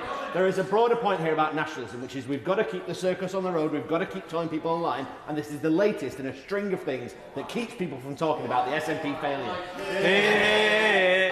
I've got no idea what the what we're trying to offer here is solutions. We've identified a range of difficulties that we have in the nation. It is right and proper that they're addressed, that looked at, examined and analysed. And then what we get down to is the business of fixing them out. That is what we're doing today. This government is making our situation and condition 10 times worse by their inept, clumsy, callous and heinous attempt to socially engineer the benefits system to suppress our birth rate at the very time when we need more children. We need larger families. Now, all round Europe, countries are facing the same range of issues. What are they doing? They're not having a two-child benefit cap. They're incentivising young people to have children. They are giving tax breaks. They are giving positive benefits to make sure that the birth rate increases. What are they doing in the UK? What is a Labour government doing in the UK? Shamefully trying to suppress our birth rate. And I challenge any of them to get to their feet and tell me how a two-child benefit cap helps increase our birth rate in Scotland. Go on. Go on. Order. Can I remind the honourable gentleman that this is a debate about devolving immigration in Scotland? OK, right. Let's look at Scotland's population then. Scotland's population is standing probably in the region of 5.5 million. So some estimates 5.43 million, some 5.7, but it's roughly about 5.5 million. We've been in population decline since the later part of the 20th century. It's an issue that particularly interests and excites me to look at this. And in the Scottish Affairs Committee, I think we did 3 reports. I think the Secretary of State served on one of the reports and inquiries we did about Scotland's migration issues, and they were helpful reports, and hopefully it will add to the debate, and I'm glad that a few people have referenced this already, because we've got down to the serious business of trying to do, and I congratulate the previous Blair government. It was visionary when it came to immigration. It was imaginative. Tony Blair opened up Eastern Europe through accession, which helped our issues in Scotland. For a while it reversed our long-term population decline. The Tony Blair government also gave us fresh talent. It gave us an opportunity for people to come to universities, to study in Scotland at one of our world-class universities, and stay and contribute to the Scottish economy for a period of their early lives. It was fantastic, backed by the UK government, backed by the Scottish government, overwhelming support by honourable members in this House. It was subsumed by a general UK policy which meant that we lost our advantage. But I know that there's something excited and interested the Secretary of State, so I'll give away to him on fresh talent. Thank you, Madam Deputy Speaker. I did sit on the Scottish Affairs Select Committee in one of the reports that the Honourable Gentleman chaired. I think it was in the 15 to 17 Parliament. And I remember one of the recommendations and conclusions from that report on migration and depopulation in Scotland was that the biggest migration out of Scotland was 19 to 26-year-olds to the rest of the UK, and we never answered why. One of the issues that Scotland's got, and I was going to come on to this, but I think it's good to examine and look at that just now. There's reasons for that. I'm not entirely clear, and we didn't get to the heart of that in our analysis in the Scottish Affairs Committee. But yes, he's right. Because we live in a United Kingdom and we have a massive mega city like London, there's always the attraction and allure for young Scots to come down to London. I did myself. I'm pretty certain the Secretary of State spent a good part of his young life in London. Most Scots at some point find themselves living in London. But it's worse than that for Scotland, because we have a centuries-old historical culture and tradition of emigration. Immigration has not really been that big an issue for us. We do obviously benefit from it, but the key feature in the history of Scotland and the debate about this is emigration. Everybody will know there's Scots communities all around the world, from Canada, New Zealand, United States, everywhere. There's a Scots community that's going to be there. This has always acted as an allure and a draw for our young people. It's not so much now, but like previously, young Scots settled abroad, so we got into this historic cultural trend of people leaving Scotland, and we've got to address that. There's one other thing that we looked at the Scottish Affairs Committee, which we didn't come to any great conclusion about, and that is deindustrialisation and the impact that has on emigration, about why that encourages people to leave. We've obviously got that in Scotland. We only need to look at some of our major cities and some of the difficulties and features of life in these cities to see why people would make that decision to leave.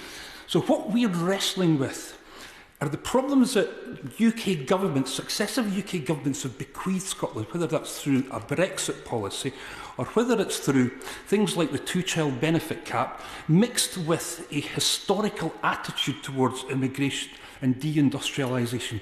These are the issues that we have to wrestle with. These are the things that my honourable friend, in his one-line, very modest bill, invites us to address. He's not got the solution to this bill. He's just said that. It's an open bill. And what happens, and I'm quite surprised at the Secretary of State for not understanding how it works in committee in these type of private members' bill. What my honourable friend is doing is an invitation to the House. I'm laying out the difficulties that we have, and I'm going to get into demography in a minute. Wait till you hear about demography in Scotland. But we're identifying a difficulty and an issue.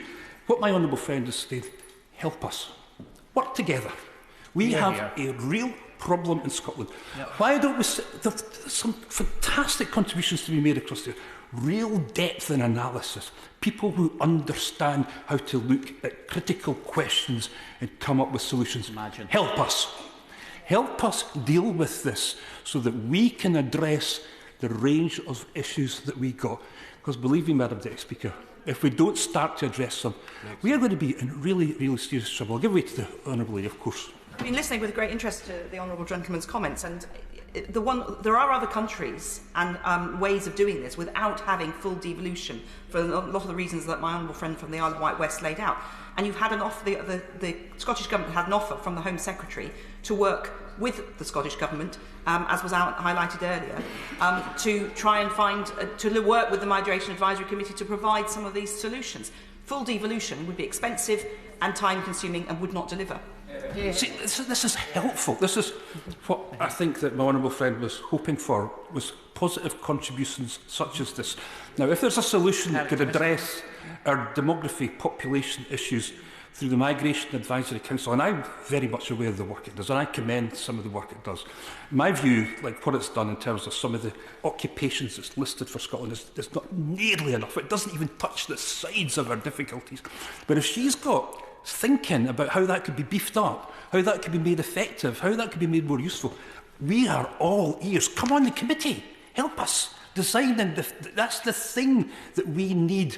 Positive solutions to identified problems, and that is the territory that we want to get into.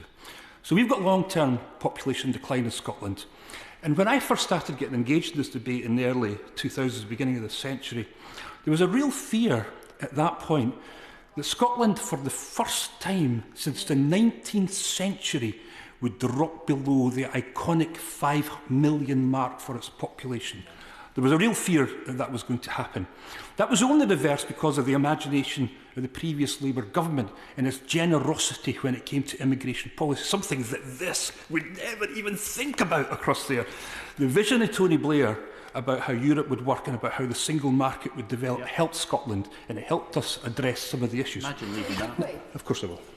On that point, around the millennium, I remember hearing Lord Jack McConnell, the First Minister of Scotland at the time, talking about that iconic 5 million mark. Now, I was only 13 or 14 at this point, but I remember it being so important, and so important to Labour, that immigration happened in order to keep that population.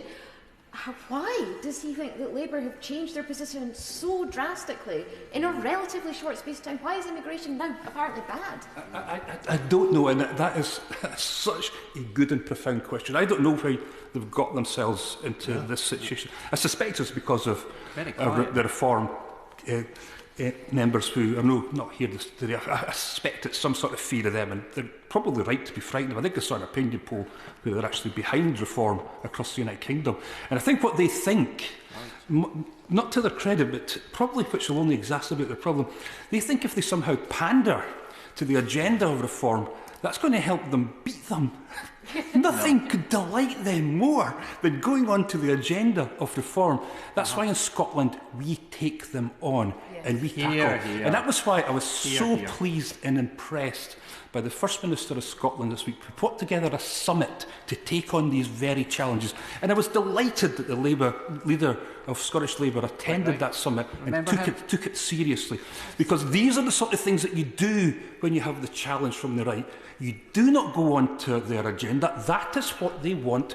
You take on their assumptions and you take them on politically and you beat them. That is why the SNP haven't been so impacted and affected by the rise of reform in the United Kingdom, because we take them on. That is why they are starting to experience difficulties at the hands of reform, because they're looking to pander to their agenda and to move on to some of the uncomfortable territory that they raise. You take reform on, you do not pander to them. That is the lesson of history. Yes. Very grateful to the honourable member for giving way. Look, I know there are many, many people on these benches who are actively in the business of taking on the party from reform. And look, they are absent once again from the chamber today, and that's, I'm not sure whether it's to our detriment or not. But look, I would say this. There are many, many Labour parliamentarians, and I include myself in this, who are proud of the contribution of immigration to our country. We are still going to have net immigration under a Labour government. I am proud of my own constituency, the University of Hertfordshire, of which more than 50% are international students. So look, I'm pleased he praised the leader of the Scottish Labour Party, but please don't mischaracterise the position of us on these benches. And I no doubt he's absolutely and utterly sincere, and I've listened to several remarks from some of his Labour colleagues. Some of them greatly impressed me and encouraged me to think that there is a little bit of a fight back. I sat on the committee stage of the Asylum and Borders and Immigration Bill, I did not enjoy that for 1 minute. Yeah. What I saw was a range of initiatives and policies which could basically have come from them. It was very much the same sort of theme and trend that immigration was a bad that had to be curbed, that had to be taken on and dealt with. It was never ever seen as something that was a positive. So I encourage the Honourable to speak up.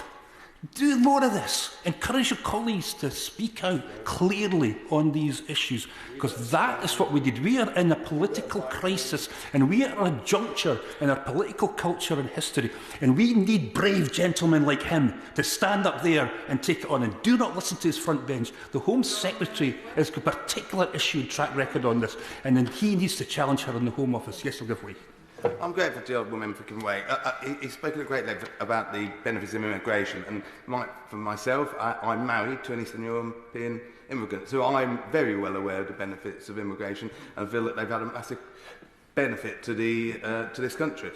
What I'm a bit confused about is how adding an extra layer of red tape and a potential border between England and Scotland improves or makes a difference to what he's just talked about.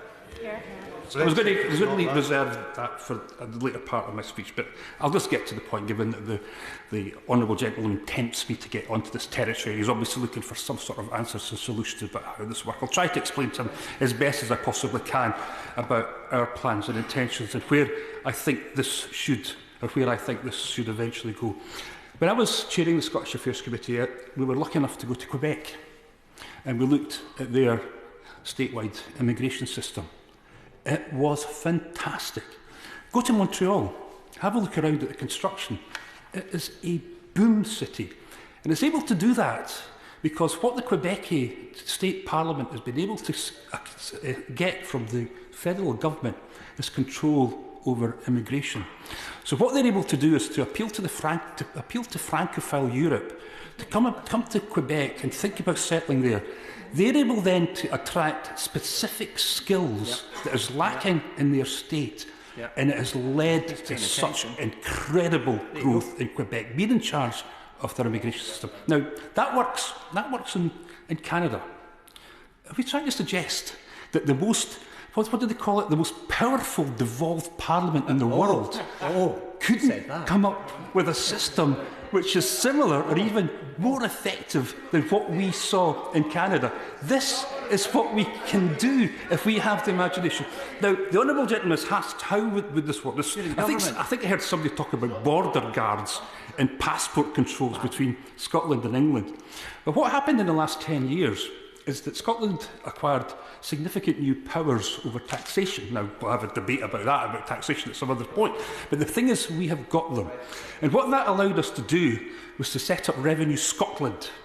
So all of us from Scotland have a different tax code than everybody else throughout the United Kingdom. Now, what that individual Scottish tax code do is allow us to know where people are living and working. Because obviously, if they've got a tax code, they'll pay taxes in Scotland. So one of the conditions, if we had a Scottish visa, would be if we attract people from out with the United Kingdom to come to Scotland, they will have a Scottish tax code which would allow us to see where they were, to monitor where they were living and working. One of the conditions of coming in is that they would be resident and to work in Scotland, and if they broke the conditions of their entry into Scotland, they would no longer be entitled to a Scottish visa and they would be made illegal. Who on earth would do that? Why on earth would somebody not want to do that? They have an opportunity to live in Scotland too. So there is practical solutions, like other nations do it. And there is surely, nobody is suggesting that Scotland couldn't put forward a scheme such as this. And they have done it before. We already talked about fresh talent. This Labour government did it before, where they gave Scotland an advantage when it came to immigration, and they could do it again. It was not without the wit of the Scottish nation to ensure that we have an immigration system, we have a specific tax code, and there are now means to do it. The one other thing I want to take on, and I addressed it a little bit, I think, to an intervention. This idea that somehow Scotland doesn't get any migrants from the rest of England, that they don't want to come to Scotland. And this is just utter bunkum and rubbish. And I hope now, after today's debate, this is never going to be raised again because it's just rubbish. I'll give a few statistics just for people. This is from the National Records of Scotland. In the year leading up to mid-2022, net migration from the rest of Scotland, from the rest of the UK to Scotland increased to 12,500, up from 8,900 the previous year. The trend continued with net internal migration rising to 13,900 in the year to June 2023, the last figures, a 21-year high and 39% higher than pre-pandemic levels. Just a minute, I'll just read a quote out to the Honourable, just be patient. People come to Scotland from the rest of the United Kingdom because of our more affordable living costs, things like free university tuition, free personal care, a progressive social contract, and the fact that it's a beautiful and great country to stay. Of course people come to school. Let's knock this on the head. And I don't know if she's got a point about this, but I'm interested to hear what it is. For giving way. You're mischaracterising what I said. We're not talking about absolute figures. Yes, they have risen, but disproportionately lower than the rest of the UK. And I will, once I find it, and if he lets me give you, I'll quote you directly from the National Records of Scotland. Oh, sorry, I thought I was going to get the figures. No, we do way beyond our national share when it comes to inward migration. So please, let's not have any more of this. Let's just agree that people come to Scotland and we're doing everything possible and we want more people to come. But regardless of how successful we've been in attracting people, we are still into the situation of long-term population decline in Scotland. But that's a population. The demography of Scotland is a bigger horror story, and it's one thing that we really, really need to look at. Now, Scotland has 22% of its population over 65. That's about one of the biggest ratios in the whole of the Western world. For England, for example, I think it's 17% of the population is over 65. Now, we have a birth rate of 1 child for every 3 women. Again, that is one of the worst birth rates in the whole of the industrialised world. Now, I don't need to lecture honourable members about what birth rate means. We need 2 children for every woman just to sustain population at current levels. We are now at 1 child for every 3 women. That cannot be sustainable. And that's what makes their 2-child benefit cap all the more absurd, heinous and callous. They are working contrary to what we need in Scotland to address some of the issues. And elsewhere in the UK. Madam Deputy Speaker, we are therefore, given our falling birth rate, entirely dependent upon immigration to keep our population at current levels and maybe to increase it modestly for the prospects of economic growth. And we know we've got a government whose probably one of its few ambitions and commitments that it's sticking to is to cut net migration. That is their absolute and utter mission. They won't even bring forward a youth mobility scheme in all its glory, so because of their concern about the impact on net migration. So Scotland is in fact burdened with an immigration system and a set of government policies that make our situation just so much worse. Why do you think that we consistently call for a devolution of this power? If this is what they're prepared, no Scottish Labour MP has stood up and opposed this. If they're not having to do it, give it to us to allow us to do this. But all over the world, populations, Western industrial countries are facing the difficulties. Now, they've got the powers to do this. We've seen examples in Italy and in Spain, which has a particularly bad birth rate, almost on a par with what Scotland's got. They've got ministries devoted to trying to increase birth rate and do something about the impending crisis that's coming their way. I mean, even in China, population stagnation is beginning to take hold. The world population stops growing at about 2055, and at that point there'll be stagnation before rapid population fall. But it's at the point where that curve starts to bend that we get the stagnation, and that's why nations are addressing the issues that they have. Have a look at Japan. historically resistant to immigration. Japan is going through a structural economic crisis because of their demography and their population issues. Their population has fallen by 20% in the course, is due to fall by 20% in the next 10 years because of the falling birth rate. They are going to fall from 3rd in the GDP rankings to 10th. This is what awaits the United Kingdom in the course of the next 20 years. Now, they can't look further than the nose in their face. All they're seeing just now is reform, and all they're thinking about is how we take them on, how we beat them. There is no strategic thinking. There is no long-term vision about what do we do towards the end of the century when all of this starts to take place and take hold. Nothing. No imagination. No inquiry. Nothing. This is where we're going. It might blow some of their heads, but towards the end of the century, migrants might be at a premium and there will be a competition to try and get people into nations around the world. I know that's too much for them to even start to contemplate just now, but this is where we are going. But yet, Madam Deputy Speaker, what it's about for them is curbing migration. What it's about for them is dealing with it as a problem, something that has to be managed. No concession or ground given to anything that might get in the way of the net migration figures. And we are lumbered with it in Scotland. Where we want to move on and deal with our issues, we cannot do this. And we should be in the position where we are able to do it. Now, we heard from an honourable friend the support this has in Scotland, and it's no surprise because business organisations and think tanks have seen what's going on. They just need to look at some of our sectors to find out the crisis that there is in practically every sector in our public services. So, of course, they support this. There's even political consensus in the Scottish Parliament that something needs to be done. The only thing is we need the UK government to get on board and to help to do that. Now, we have a bill today that helps us to achieve it. My honourable friend can see this from the outset.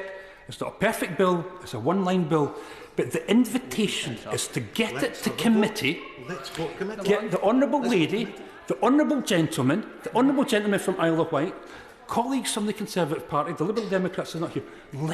What we've identified for. And if somebody's telling me that I've got all this wrong, I want to hear from them. I don't want to hear about what the Scottish Government are doing, ferries or whatever. I know you want to talk about that. Yes, I know. What are you animated about that? See, this is the thing. You've just woken up. I guess you're ignoring. Woken up. This is the thing, Madam Deputy Speaker. They do not want to talk about the issues that are important for us in this House. They want to talk about stuff that's in the Scottish... But I don't know if they don't think their MSPs are up to the job. Is that what the case is? Is that why they have to constantly go on about... They've got, is it 50 MSPs, Secretary of State, that you've got up in Scotland? Why don't they do that job? Let us deal with the things that we need to fix out here. But yes, of course, I'll give way to him. Madam Deputy Speaker, the thing is that immigration is wrapped up in a lot of things that are devolved to the Scottish Parliament. The Scottish Government themselves in Parliament declared a housing emergency. Does the honourable gentleman think that the lack of housing in Scotland has got anything to do with the inability to attract migrants to do the jobs in the places that need to do them?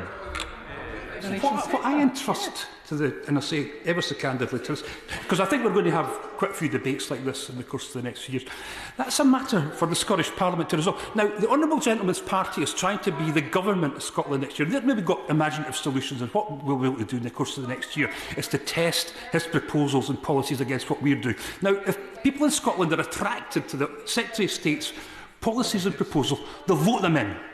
I don't think that's going to happen. And I think in his heart of hearts, he also believes it now. We only need to look at the by-election result last night. So let them deal with it, but let us deal with the things that matter to us, why we are elected to this House. And nothing, Madam Deputy Speaker, is more important to this. If we do not get this fixed out, we are going to have serious issues, structural problems in our public services and our economy. So I appeal to the House. Let this go through and then let's all work together to resolve this situation. I call Tonia Antoniazzi. Thank you, Madam Deputy Speaker, and it's an honour to follow on from the Honourable Member for Perth and Kinross-shire. My Vice Chair of the All-Party Parliamentary Beard Group, a very important role. And I do agree with him about how beautiful Scotland is, and I'm very interested to hear some practical ideas on how we can increase the Scottish population, and I'm sure that the birth rate could be incentivised by the Scottish Government with maybe an incentive of tax relief for more babies. I don't know, it's just an idea. But when he talks about pandering to the reform agenda, I don't think any of us in any party in this House is immune to the dangerous rhetoric of reform, and I think he is misguided in saying that we are the ones pallying up to them. But I do agree with many of the interventions from these benches today, Madam Deputy Speaker, and I'd also like to make a few points, because I'd hate to burst the SNP's bubble by saying that since July, Scottish Labour has won 2/3 of by-elections. Many congratulations to my friends in Scotland. And also, as a former French teacher, I'm very familiar with Quebec. It's a wonderful place. They've had 2 referendums and voted Remain twice. Independence happens to be off the agenda, so perhaps the SNP need to study it a little bit more. So, just saying. Okay. So, again, I'd like to echo the words of my friends on this side of the House, Madam Deputy Speaker, and I wonder when James V of Scotland became James I, did he ever think that after 400... Oh, well, you're right, because you know I'm really rubbish with Roman numerals. And I have to say, it's something I've suffered. I really have suffered with that since I was a child. So, I put it down to my lack of intelligence over Roman numerals. But it does actually say 6 here. I just can't do them. So at least I can admit to my failings. Take a leaf out of our book. I do wonder, Madam Deputy Speaker, then when James VI of Scotland became James I, did he ever think that after 400 years and multiple acts of Parliament and referendums, we'd still be having these conversations? Either way, he had a more successful career in the monarchy than Llywelyn ap Griffith, the last Prince of Wales. And as a Welsh MP, who is the chair of the Northern Ireland Affairs Select Committee, perhaps I was destined to be involved in a debate on Scottish devolution as well. And of course, I do believe that devolving powers is right, and I do appreciate that 14 years of a Tory government here has left us very sour taste in the devolved nation's mouths, as it did in Wales. But I cannot agree with devolving immigration to the Scottish Government. And firstly, I believe the notion that this should be a priority for the SNP here or in Holyrood is frankly for the birds. After quite a frankly shocking result in the general election for the SNP, surely now the priority is to rebuild trust before the Scottish elections. And rebuilding that trust, guys, is difficult if we look at the record in Scotland. Almost 1 in 6 Scots is on an NHS waiting list. Falling standards and rising violence in our once world-leading schools, with the poverty-related attainment gap in hires at its widest ever.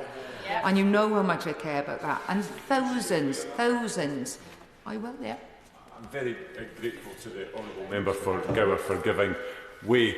She, just before she gets to the end of her pre-prepared litany of apparent failures in Scotland, she might want to touch on the far greater spending on education and health in Scotland.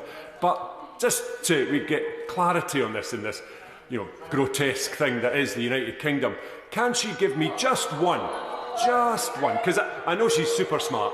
Can she give me just one measure that the devolved Welsh Government in Wales performs better than the SNP Government in Scotland? Roman numerals. Oh, that old chestnut, Madam Deputy Speaker. Because I am actually been part of that system as a teacher, and I know what the high points are. And actually, I don't think there's any comparator when you've had a lot more money to play with for your Barnett formula consequentials, mate. So, anyway. I want to move on to something that's very close to my heart, Madam Deputy Speaker, and And I want to talk about, the Supreme Court judgment that the Scottish women had to bring to the Supreme Court. And I just think that we haven't done anybody right. And that's actually come from the SNP government and their agenda in Scotland. We've seen how NHS Fife is treating the nurse, Sandy Peggy. Yep. We know how they're treating women and girls. And there was a brilliant book written of 30 essays called The Women Who Wouldn't Wished by Lucy Hunter-Blackburn and Susan Dalgetty. 30 women's voices about the situation in Scotland, the frontline battle for women's rights. It's a compelling read, Madam Deputy Speaker. I could get you a copy of it. And so many women have had their reputations thrown under a bus, have had their jobs ruined, and their family relationships and friends' relationships gone. I will. I thank the Honourable Lady for giving way, and she rightly points out the outrageous situation that so many women in Scotland have faced over the last few years. And does she agree with me that if Scotland wants to attract more immigrants and more migrants, that they need to understand women's issues more coherently? I'm grateful for that intervention, because I will remind members, please keep within scope of the proposed bill. Tonia Antoniazzi. Deputy Speaker, and I do understand, but that is the point that I was going to make. If you want to make Scotland a more attractive place to go to, you have to be inclusive and make sure that you're looking after women and girls. However, so moving on, I'd like to ask if anyone has the idea on how the Scottish Government would police this when there is no border. From my time as Shadow Minister for Northern Ireland, and even now as Chair of the Northern Ireland Select Committee, I know the ongoing challenges there are over ETAs for tourists from outside the EU, many of whom will likely travel into the Republic of Northern Ireland first before trying to visit Northern Ireland. And with no border on the island of Ireland, there are still unanswered questions about how this would be managed. And I would foresee the same challenges in Scotland. Has any consideration been given to this? How also does the Scottish Government propose dealing with the sudden humongous immigration caseload, thanks to the backlog created by the last Tory government's diabolical record in immigration? So this wouldn't be a case of new Scottish Home Department starting from zero, because it's just impossible. This is just not a practical proposal. Yep. I thank the honourable member for giving way. I have the benefit of previously, in a previous life, having been a tour guide and often bringing American visitors into Dublin and on into Northern Ireland. I can assure the honourable member, and she says she's the chair of the Northern Ireland Select Committee, so I just want to point out to her, there is no border in that regard. The tourists pass freely from the south to the north and back into the south, so I have no idea what she's talking about. So can she please elaborate on where the problem might arise for these tourists? Well, if the honourable member is aware of the ETA situation that we have currently with the Home Office, that people will have to have applied online to be able to travel into the north. There are many, many concerns being raised with me that is a real issue, because it's true, because tourism in Northern Ireland is struggling, because people are not going to go there because of the additional paperwork that there is going to be, and it is a real issue. And I tell you what I'll do, Madam Deputy Speaker, because I'm so generous, I'll send some of my correspondence and concerns over that have been raised with me, and he may like to cast his eye over that just to put the record straight. But moving on, the arguments I've heard in favour of this bill recently is that it would help with the growing hospitality sector in Scotland, which is fantastic, by the way. And I do enjoy visiting Scotland, particularly for rugby, particularly for, maybe unsuccessful rugby games, but I do enjoy it. So there is tourism from Wales to Scotland, and I take there to be any hindrance in that effect. But as you all know, my passion for rugby, I make regular visits. And yes, I will. And of course, Welsh tourists are always welcome in Scotland, and I've had many great times. But just on a practical point, and on the bill, she's criticising, that's fine, but I've been very clear, I want to open this up. Which parts of the Scottish Labour proposals does she find attractive? Which part of the Scottish Labour proposals do I find attractive? Well, this is your bill, mate, so I don't think I've got any comment to make there. But as I referenced the all-party parliamentary beer group, I am the chair of that group, so I've got many thoughts on hospitality. The hospitality sector has struggled, Madam Deputy Speaker, across the board, particularly with recovering post-COVID. Growing this sector cannot simply be resolved by changing immigration rules. It's a multifaceted issue. In fact, so many of the areas of change that could help the sector grow would already be devolved to the Scottish Government anyway. Business rates, apprenticeships, the tourism tax, all devolved. So just in February, yes, that's fine. Thank the Honourable Lady for giving way, and I welcome the fact that she enjoys coming to Scotland for rugby games. I have a Welsh great uncle who once did a tryout for the Welsh national team as well, so it's a great passion within the family. On hospitality, though, would the Honourable Lady concede that it may not be the only part of the problem, but it is a significant part of the problem, and we need to deal with the immigration part of the problem, and that's what the bill is here for today. There are other things that can be done and are being explored and worked on by the Scottish Government and other departments within the UK Government. But we are talking about immigration today. Will she concede that it's a significant issue and that this bill could help to deal with that? I think it's just a shame. Thank you for your intervention, Madam Deputy Speaker. Thank you. The problem is, though, the SNP didn't give the rates relief that they had in England and pass it on to hospitality. So that, I think, is a real issue that needs considering. Just in February, Madam Deputy Speaker, I spoke at an event celebrating young apprentices in the hospitality industry. Restaurants, pub chains and breweries all together recognising the importance of hospitality apprenticeships in a growing sector. Support for this sector in Scotland has been less desirable, and as I said, it's especially on business rates. UK hospitality research shows that a typical local pub will have to pay £12,000 more in rates bills compared to a similar business in England. Industry leaders have argued that while support is available elsewhere in the UK, Scotland's hospitality sector is being left behind. Trying to fix this with a larger migrant workforce is just not viable when businesses are already struggling. The best way to address problems in this sector is through investment, upskilling and tackling economic activity. And the best way to enable this is for our devolved nations to work together, linking up migration, skills and labour market policies. But moving on, the Scottish Government wants to introduce a new rural visa pilot to encourage migration to remote and rural communities where the population is declining.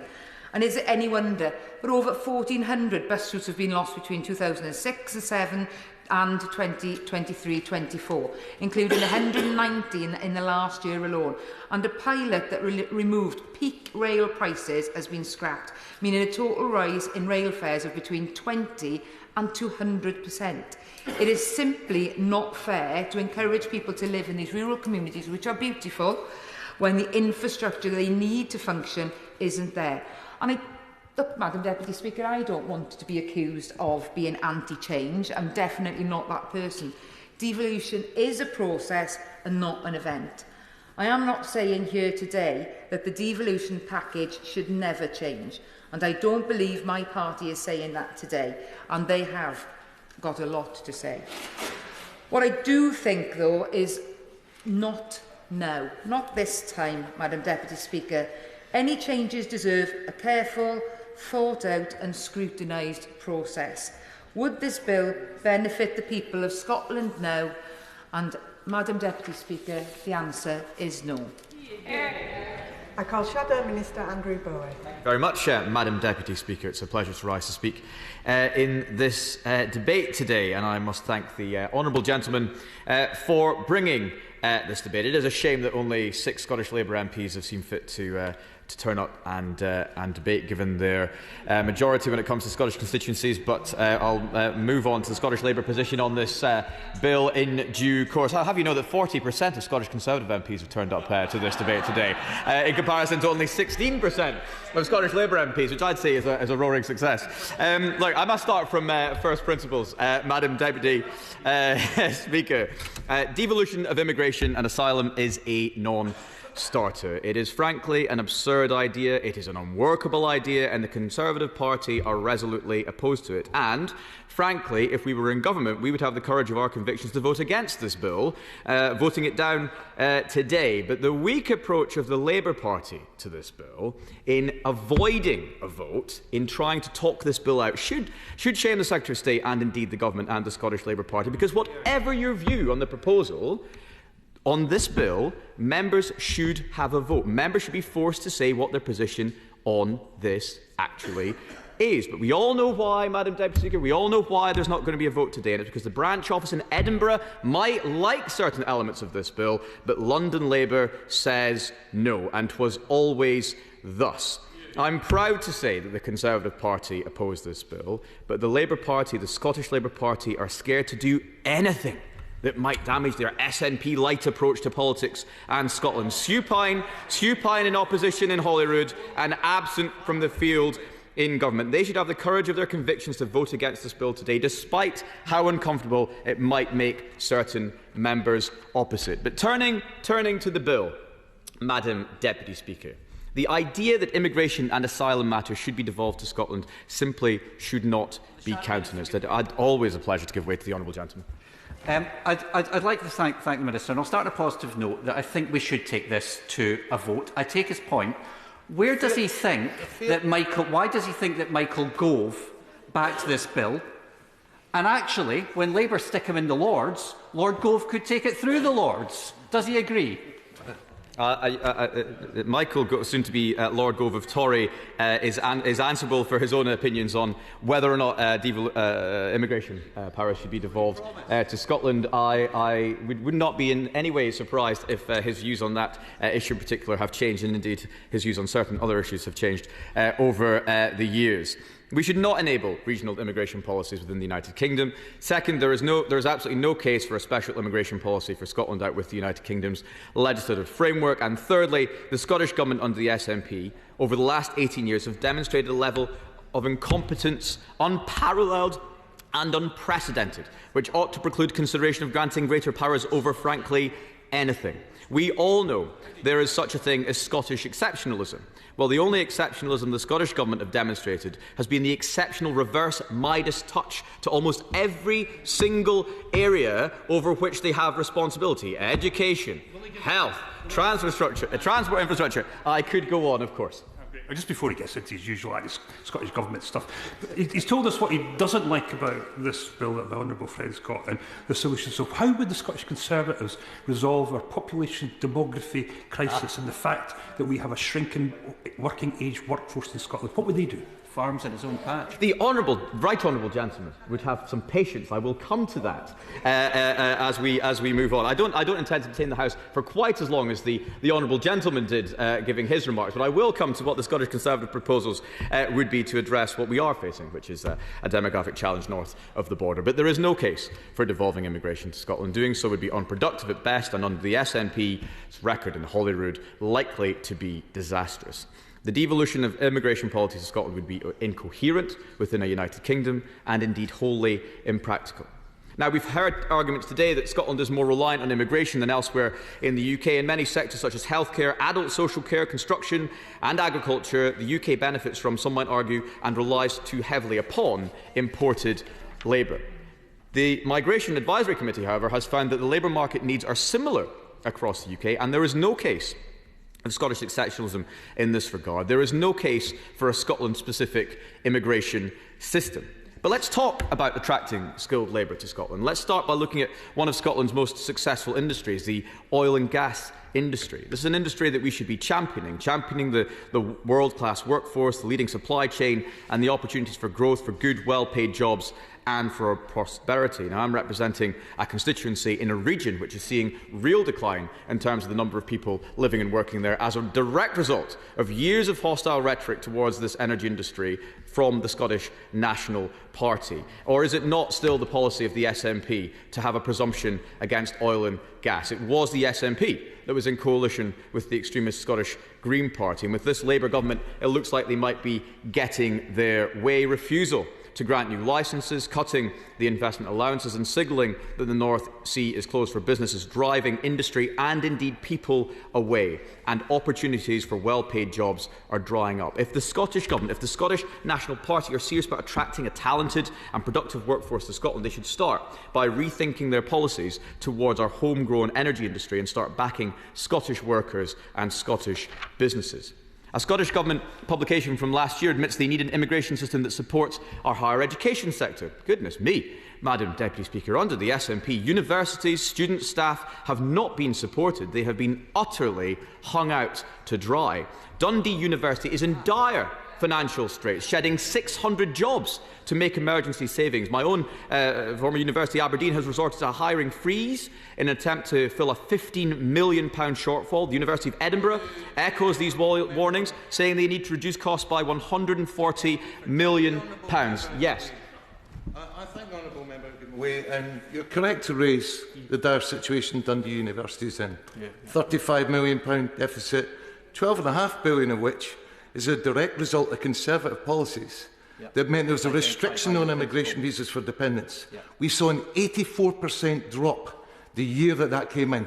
And furthermore, an 18% drop even in undergraduates who are just coming as sole people. So why won't you take some responsibility, Shadow Secretary, on the specific issue of why Dundee University is facing such dire circumstances because of your heinous immigration hostile policies?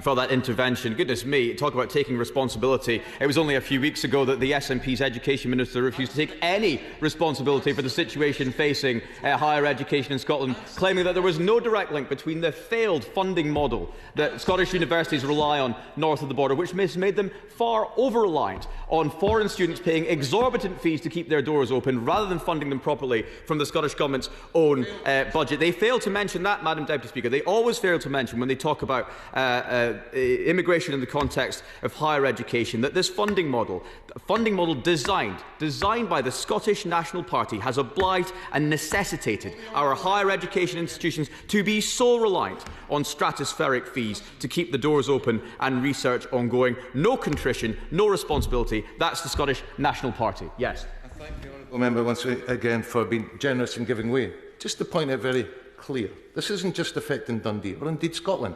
It's affecting universities across these islands, in England, in Wales and in Scotland. So it's a policy that's not affecting Dundee University, it's affecting universities. Because if you just have a look at the top 10 universities that are facing financial troubles just now, large part directly due to immigration policies that are brought under this Conservative government. Previous Conservative government, you will find that more than half of those are in England. So would you like to just spread the blame across these islands and rather than trying to specifically make it about Scotland? Thank you. I'm happy to talk about our record on higher education when it comes and compare that to the Scottish National Party's record. It is a fact now that if you come from a more deprived background in England, you're more likely to get into university than you come from a similar background in Scotland. That's a record for which the Scottish National Party should be ashamed. The fact that there are fewer opportunities for Scottish students to get into these world-leading Scottish higher education institutions than there was before the Scottish National Party came into office. The fact that they cannot admit that their funding model has failed and that the University and Colleges Union in Scotland have said so and have repeatedly called to the Scottish Government to do something about it and to address the decline in Scottish university funding. If he came here and apologised and acknowledged their failures, then I might engage in a debate about whether or not we should be looking at an immigration system that does more for Scottish higher education. Of course, I'd be delighted. I thank the honourable member for giving way. Listening to the Conservatives talk about their 14 years in government and the Scottish government talk about their 18 years in government, argue about who's responsible for the problems in universities is a bit like watching two bald men argue over a cone. But I do wonder if the gentleman back there makes a point very well that this is a national problem, and actually national problems aren't solved by having a different policy for different parts of the country. They have national solutions across the British Isles. Yeah. to respond. Interventions and speeches are two very different things. Please note that. Shadow Minister. Thank you very much, Madam Deputy Speaker. And of course, I agree with him that we are far better than when we work together on these islands than we do if we are driving each other apart. To conclude on higher education, the Scottish National Party model for higher education in Scotland has been nothing short of a failure. Disadvantaged teenagers are less likely to get into university in Scotland than their peers south of the border, and the Scottish National Party is failing the least well-off in society, blocking social mobility through the transformative power of education. And whilst we're here, yes, of course. I thank the honourable member for giving way. In his long litany of talking down Scotland and the Scottish Government and all their failures, did he explain why it is that the people of Scotland have elected the SNP for the last 18 years and the polls continue to show that we can expect to be elected again next year? It ill behoves me to correct the honourable gentleman. I was not talking down Scotland, I was talking down the Scottish National Party's record. There are two. I know that they think they are Scotland and Scotland are the SNP, but they are most certainly not. And if we're going to do a long litany of failure, believe you me, I have only just gotten started. But we don't have time today. I believe this debate must conclude at 2:30. We simply don't have time to go through the list of failures of the Scottish National Party in government over the last 18 years. And the people of Scotland will have the chance at the polls next year to demonstrate whether or not they've got confidence in the Scottish National Party to continue in government, and that's the only poll that matters, and we'll see what happens in May 2026. Let's now address the utter absurdity of the Scottish Government's proposed additional Scottish graduate visa, which allows graduates 4 unsponsored years. It is possible that on the basis of their 4 years of graduate visas, they would even qualify for permanent residence. Members have also raised today the issue of Scotland's declining birth rate. To propose immigration as a quick fix for declining population, I'm afraid, is wrong-headed and indeed short-sighted. High immigration to solve low birth rates and an ageing population is a pyramid scheme response. Working-age immigrants initially slow the growth of the age dependency ratio, however, will in turn age and perpetuate the same crisis again and again. And whilst nations across the developed world are faced with the myriad of issues an ageing population presents, the Scottish National Party should be more focused on support for working families, improving the economic outlook and prosperity, rather than proposing unfettered immigration. They might take the radical approach proposed by the Scottish Conservative Party of making Scotland the lowest tax rather than the highest tax part of our United Kingdom, and see what that has when it comes to attracting people north of the border. Always delighted to give way to my constituency neighbour. Too kind. Can he identify which, because I'd like to know, can he identify which SNP elected member has prescribed unfettered immigration into Scotland? Well, as I used to say quite often when I was on the government benches, I will write to the honourable gentleman with my answer to that question. I am sure there is one.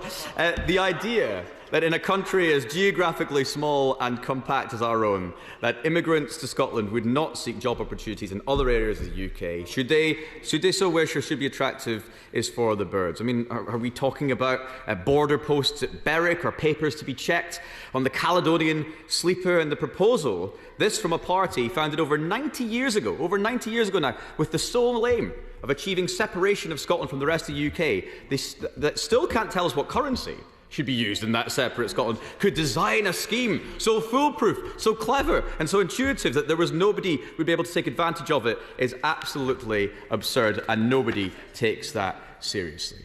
But it is, turning back to the government today, it is a real shame, but no real surprise, that the Labour government are choosing to talk out this private member's bill rather than be forced to take a stance. I say unsurprising, as we are well used to members opposite demonstrating the utterly supine nature of Scottish Labour Party on Scottish issues. When faced with the madness of the SNP's gender recognition bill, and it was raised this morning, the party opposite whipped their MSPs to vote to allow male offenders into women prisons.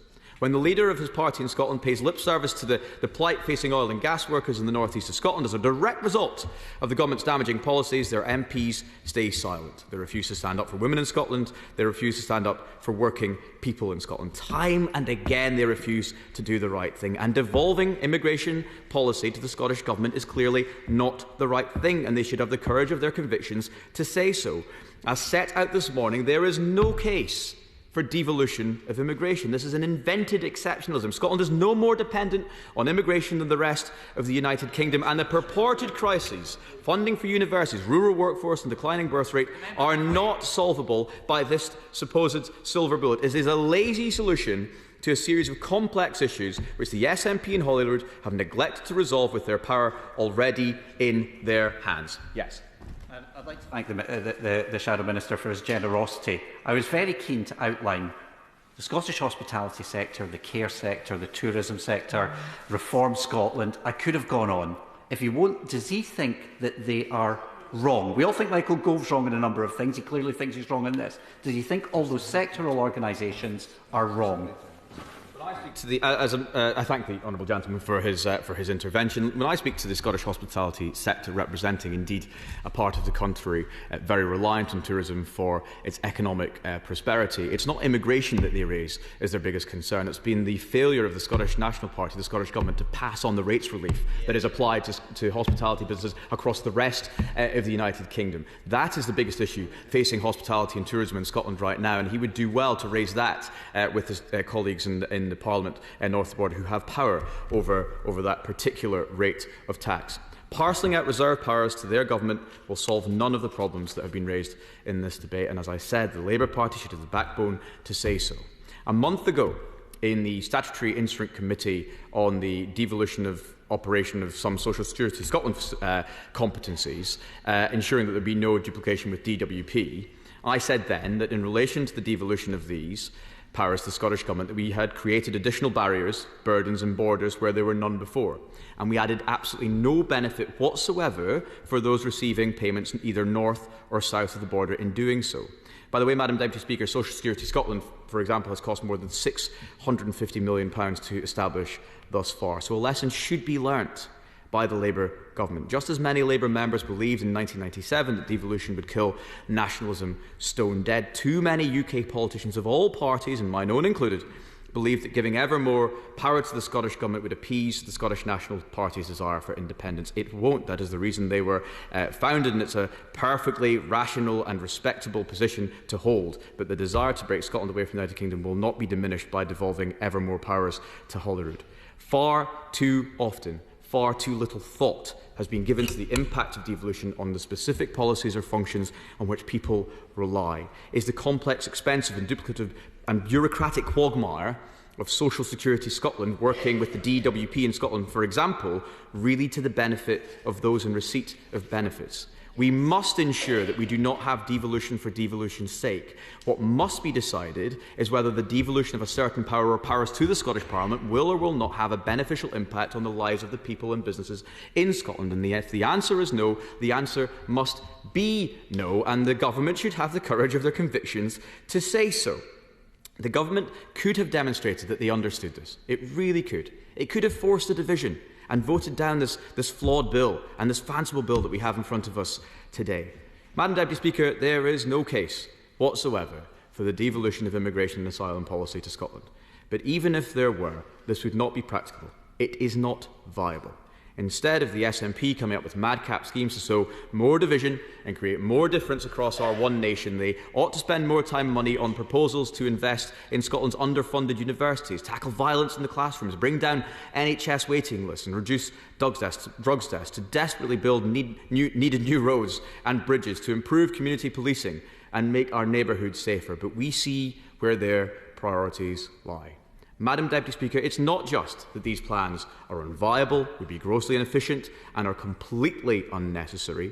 Devolving powers over immigration matters to the SNP-run Scottish Government would be to the detriment of Scots and to the detriment of the United Kingdom. We could spend countless hours in this place on statutory instruments designed to realign Scotland and the rest of the UK, where needless duplication has already occurred across the justice system, across welfare, across benefit payments. Madam Deputy Speaker, what we do not need more needless duplication to be created by thoughtless legislation. I have set out His Majesty's official opposition to this motion on the basis of its economic and political impacts, but this is also a matter of principle on whether we ought to be introducing subnational visa and immigration systems, creating a more powerful subnational or devolved government in Scotland. The record of the current SNP government is a damning one, and we cannot, in good conscience, allow yet further vandalism. I now call the Secretary of State, Ian Murray. Thank you very much, Madam Deputy Speaker. And can I begin by thanking all members so far for their contributions today, and to the Honourable Member for Arbroath and Broughty Ferry for bringing this bill before us today. I'm slightly confused after his 42-minute contribution about what he's actually promoting today, because he seems to be suggesting that this bill should pass, go into committee, and then he will invent another bill to do lots of other different things. But it is clear with the bill that's before us today, which is what we should be debating and what we should be looking at, is a one-line bill that essentially removes immigration from Schedule 5 of the Scotland Act 1998 and devolve it wholly to the Scottish Parliament. Because, as I've said before, if nothing is in Schedule 5 of the Act... Forgive me, I may have misheard. Did you say 42-minute contribution? It was 50 minutes contribution. Return. Well, Madam Deputy Speaker, I stand corrected. A 50-minute and even longer contribution. He still wasn't honest about what this bill does. The bill that's in front of us today devolves the entirety of the immigration system to Scotland. And what it does, in terms of what the honourable gentleman is... Happy to give way. I mean, I'm going to try and be productive with Secretary of State, even though he's accused me of not being honest. I want to say I did want to take as many of his colleagues in as I possibly could, and I did that. But what I'd love to hear, Scottish Labour put some proposals. I've been open enough to say this is short so that we can try and work together, and I'd love to hear what Scottish Labour's proposals are. Deputy Speaker, I didn't accuse the honourable gentleman of being dishonest. That's his words, so he maybe is reflecting on his own contribution let me just go. Let me just take that intervention straight on, and let me just give you the actual quote from the Deputy Leader of the Scottish Labour Party, not the quote that they determined what she may have said. She said, and I'll come on to why it's really important and completely aligned with the UK Government policy.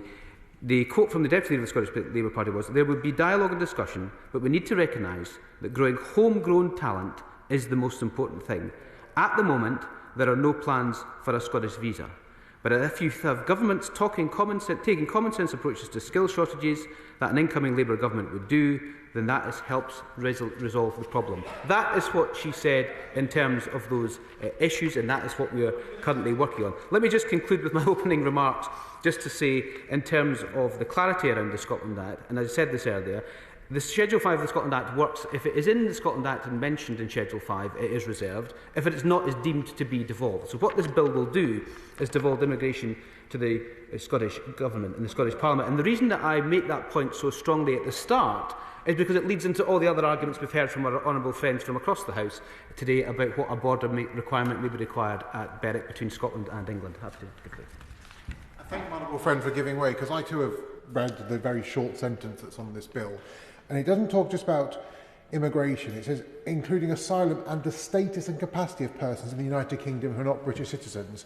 So my understanding would be, and I'm happy to be corrected if wrong, is that if this was then devolved to the Scottish Government could essentially start granting indefinite leave to remain and all sorts of British citizenship statuses through their powers in Scotland, which would potentially distort the entire immigration system of the United Kingdom.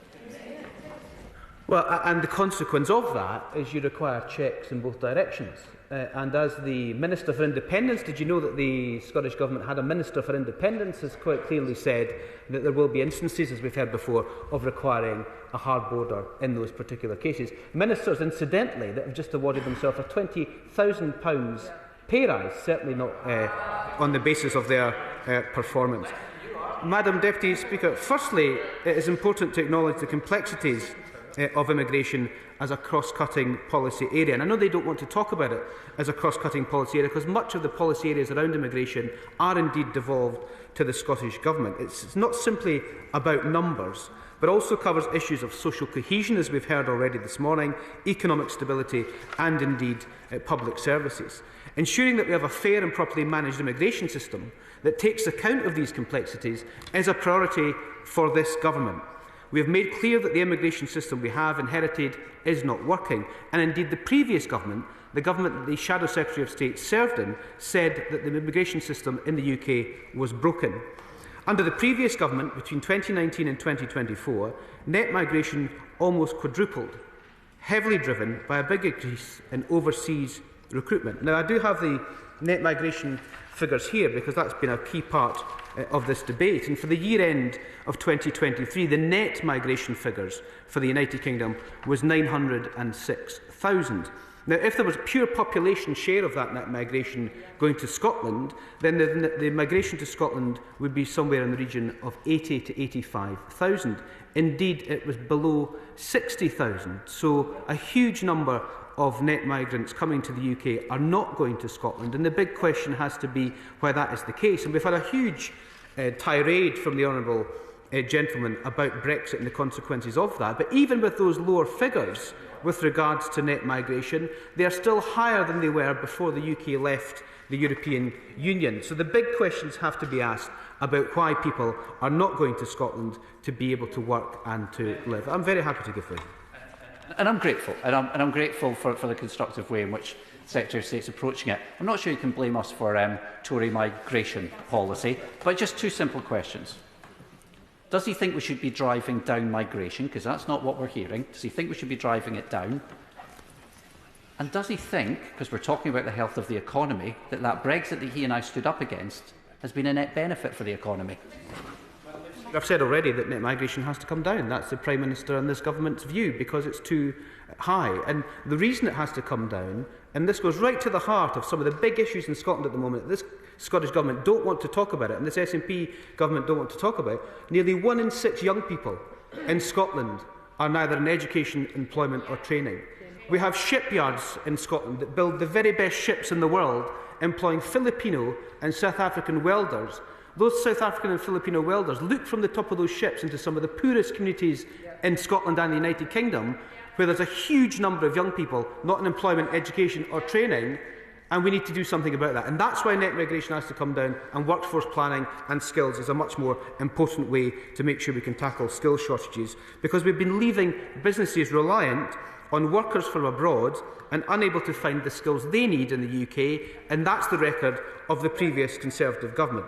Let me say it again, net migration is too high, and the interaction between migration and skills in the labour market is fundamentally broken. And all those organisations that the Honourable Gentleman read out in terms of supporting his proposal also say the very same thing, that skills in the labour market is broken, and the link between migration and skills in the labour market is fundamentally broken. And that is why we need confidence in a whole system, and that whole system needs to be fundamentally rebuilt.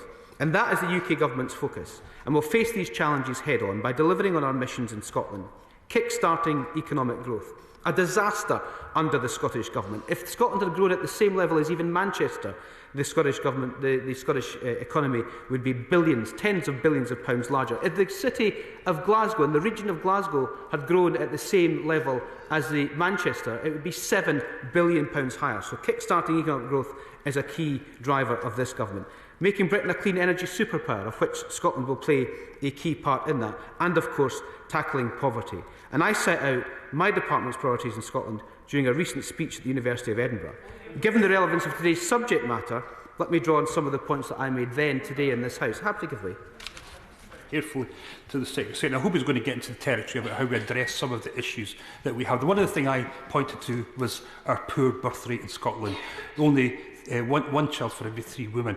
How does he think his government's policy of a 2-child benefit cap helps address our birth rate issues? I don't think you can determine birth rate issues by the welfare system. Essentially, what the Honourable Gentleman is saying is that the welfare system will be there if people are requiring to have, and they're choosing not to have larger families because of the welfare system. The fundamental problems of depopulation in Scotland has been around for 100 years. He mentioned that himself, and therefore he sits on one small part of the welfare system to try and make a point that is not relevant to this debate. Let me just make some... well, I'm happy to give way if he wishes. Can he do it less angrily than he has in the past? The Secretary of State always enjoys the better side of my face. He paints characteristically Scotland as some sort of economic basket case, which I personally find a little bit offensive. And I wonder then, if he wants to be robust in that accusation against our industry and our enterprise, how does he explain that Scotland is persistently in the top half of economic performing regions of the United Kingdom, and oftentimes on certain measures in the top quartile. I'm tempted to say Scotland's not a region, it's a country, but I'll not go down that rather juvenile route. But the clear thing is that the number one priority and the number one mission of this new UK Labour government is economic growth, because we require it in our communities. And if he's saying everything's rosy in Scotland, then he should go to his communities and see whether or not he thinks that is indeed the case. There is lots of wonderful, wonderful opportunities in Scotland in terms of economic growth, and we should be exploiting those in order to create the jobs and the careers of the future. And that's a key part of what we should be talking about today. So what is clear is that levels of immigration need to be reduced. The Prime Minister has also been clear that we will not be introducing an arbitrary cap. This issue will not be resolved by gimmicks, unlike parties opposite. It's simply not enough to cap numbers. Without a joined-up approach, our economy will be left without the skills it needs to grow. And by creating a fair and properly managed system, we will reduce net migration back down to sustainable levels. We will achieve this through the hard work of tackling the root causes of the reliance on overseas recruitment, not through gimmicks such as these arbitrary targets. We want to ensure that businesses are helped to hire domestic workers first. We will ensure different parts of government drop skills and workforce improvement plans in high migration sectors.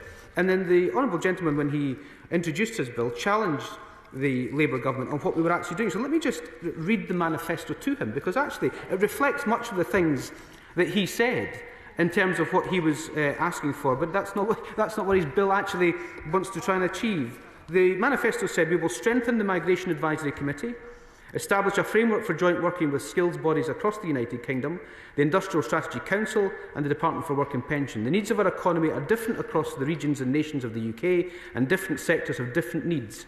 Given skills policy and employment support are devolved, we will work with the Scottish Government when designing workforce plans for different sectors, and this will ensure our immigration and skills policies work for every part of the UK. The UK Labour Government will ensure that UK-wide bodies are more representative of our nations and regions. That includes representation for Scotland on the Industrial Strategy Council and Scottish skills bodies working jointly with the Migration Advisory Committee. And before he pops up and says, well, yes, but who is on the Migration Advisory Committee, can I refer him to Professor Sergio Padros Prado, who is a Professor of Comparative Politics at the University of Edinburgh, and he was brought onto the Migration Advisory Committee and recruited to that because of his knowledge of migrated-related issues in devolved areas. So, Madam Deputy Speaker, all of those accusations given by the Honourable Gentleman through his 51-minute speech before have been completely dispelled by the manifesto and completely dispelled by the actions of this government already. I'm happy to give way. I thank the right honourable gentleman for giving way, and so far there's very little in what he's saying that I can disagree with. If he does believe this, if he does believe that this bill is unnecessary, why is his government adopting tactics today to actually avoid a vote on this and just have the courage of their convictions and vote it down? He should be pleased, because there's only two of them here to actually go down any of the lobbies. 40% of the Scottish Conservatives, and that makes two of them. I still think it's too many, but still we will work on that at the next election. It's simply not good enough to cap numbers without that joined-up approach, as I've said already, and we recognise the compounding pressures that the asylum and resettlement system is placing on local authorities and devolved government. That's something we haven't really spoken about today. We're committed to addressing this and delivering those long-term solutions, not sticking past our politics, as we hear from the parties opposite. We're looking at these issues carefully and will develop a new cross-government strategy, working with stakeholders across the country, and the devolved governments will be vital partners in this work. We want to ensure that any policies, alongside the broader approach to asylum and resettlement, work in lockstep with the government's objectives, and, for example, to end homelessness, I'm sorry to mention a devolved issue, and build 1.5 new homes over the course of this Parliament in England. This is not happening in Scotland. It's important to us to work together to ensure positive integration outcomes and improve access for all. Yeah. And I thank him for that. Is it not the case that the SNP's housing crisis has meant that 10,000 kids in Scotland have got no place to call their home? And I wonder if the Secretary of State agrees with me that tackling that housing emergency is a very urgent step towards ensuring that we attract more workers into Scotland and a workforce that can grow the Scottish economy. I very much welcome that intervention, and I think it should be an absolute national shame that 10,000 children in Scotland go to bed every night in something they can't call their own home, and that they don't want to talk about that. in this debate that the single biggest thing that affects migration in every single part of this United Kingdom is the lack of housing and the lack of affordable housing, and this government's determined to deliver that for England, but of course we're not in control of Scotland. And what is really, the honourable gentleman might not know, is that the Scottish Government declared a housing emergency on the Tuesday with a vote in Parliament, and then on the Wednesday cut the affordable housing budget by £200 million. So that is the action that they do in terms of some of their rhetoric. So they don't have any plans to resolve some of these bigger issues. Can I also reflect on, I'm happy to give way. Talked a lot about demographic challenges in Scotland over the course of this debate so far, and I don't doubt a lot of concerns, or I have a lot of concerns myself about demography, but the biggest factors affecting couples from having children, and many couples desperately do want to have more children, are a lack of housing, a lack of access to childcare, and a lack of access to economic opportunity. And in the 20 years that they have had to do something about this, where is the progress in addressing any of these issues? If they want to look at a place where the problems in Scotland's demography lies, the place to look is to start in a mirror. I get, and can I just say to the honourable gentleman, as someone who has a 12-week-old daughter and a 4.5-year-old daughter, we are very much doing our bit. We are, Pete, maybe you should try doing your bit a bit more. We are the biggest consideration. The biggest consideration for, well, there's no need to confess now, Pete. The biggest consideration for many families is that childcare, because yes, ministers in government are highly paid. My wife works as well, but actually, just even getting access to proper childcare that is flexible enough around making sure people can stay and work is a real challenge, and that is something the Scottish Government again don't want to talk about. And can I just reflect on, because we talked about the economy and public services and housing and childcare, the First Minister did a growth speech a few weeks ago, Madam Deputy Speaker, and his only conclusion to growth in Scotland was we need access to visas. There was nothing else. There was no ambition. There was no issues in terms of how we get planning sorted in Scotland. There was nothing about making sure that we win the race, the global race to green power. It was all about his conclusion. His one recommendation was getting something that he has no control over, because he doesn't have to take responsibility for the things that he does. Deputy Speaker, and thanks to the Minister. And I think I've already congratulated the Minister on his own personal contribution to population growth. To be fair, I think that's news we can all get behind, and happy news as well. But I want him to answer the question I posed earlier on. He talks about the First Minister and growth. The biggest impediment to growth is because of our hard Brexit and our relationship with the EU. Does he think that has been good or bad for growth? This UK Labour Government is determined to reset our relationship with the European Union, have a much closer trading relationship and do what's in the UK national interest to do. The biggest impediment to growth in the economy in Scotland is indeed the SNP Scottish Government, and that's been proven through time. And I'm very happy to give way. Can I thank the Secretary of State for giving way once again? And he will well know, because he was here with me when it happened, this House came within 6 votes of coming to a settled position on custom union membership, a position I appreciate is no longer the government policy. But it came within 6 votes. 48 members of the Scottish National Party, when they became aware of how close it was going to be, abstained, so as that would fail, so they could pursue their hard Brexit grievance to try and make sure Brexit failed, because that's what they wanted to put on leaflets in their party.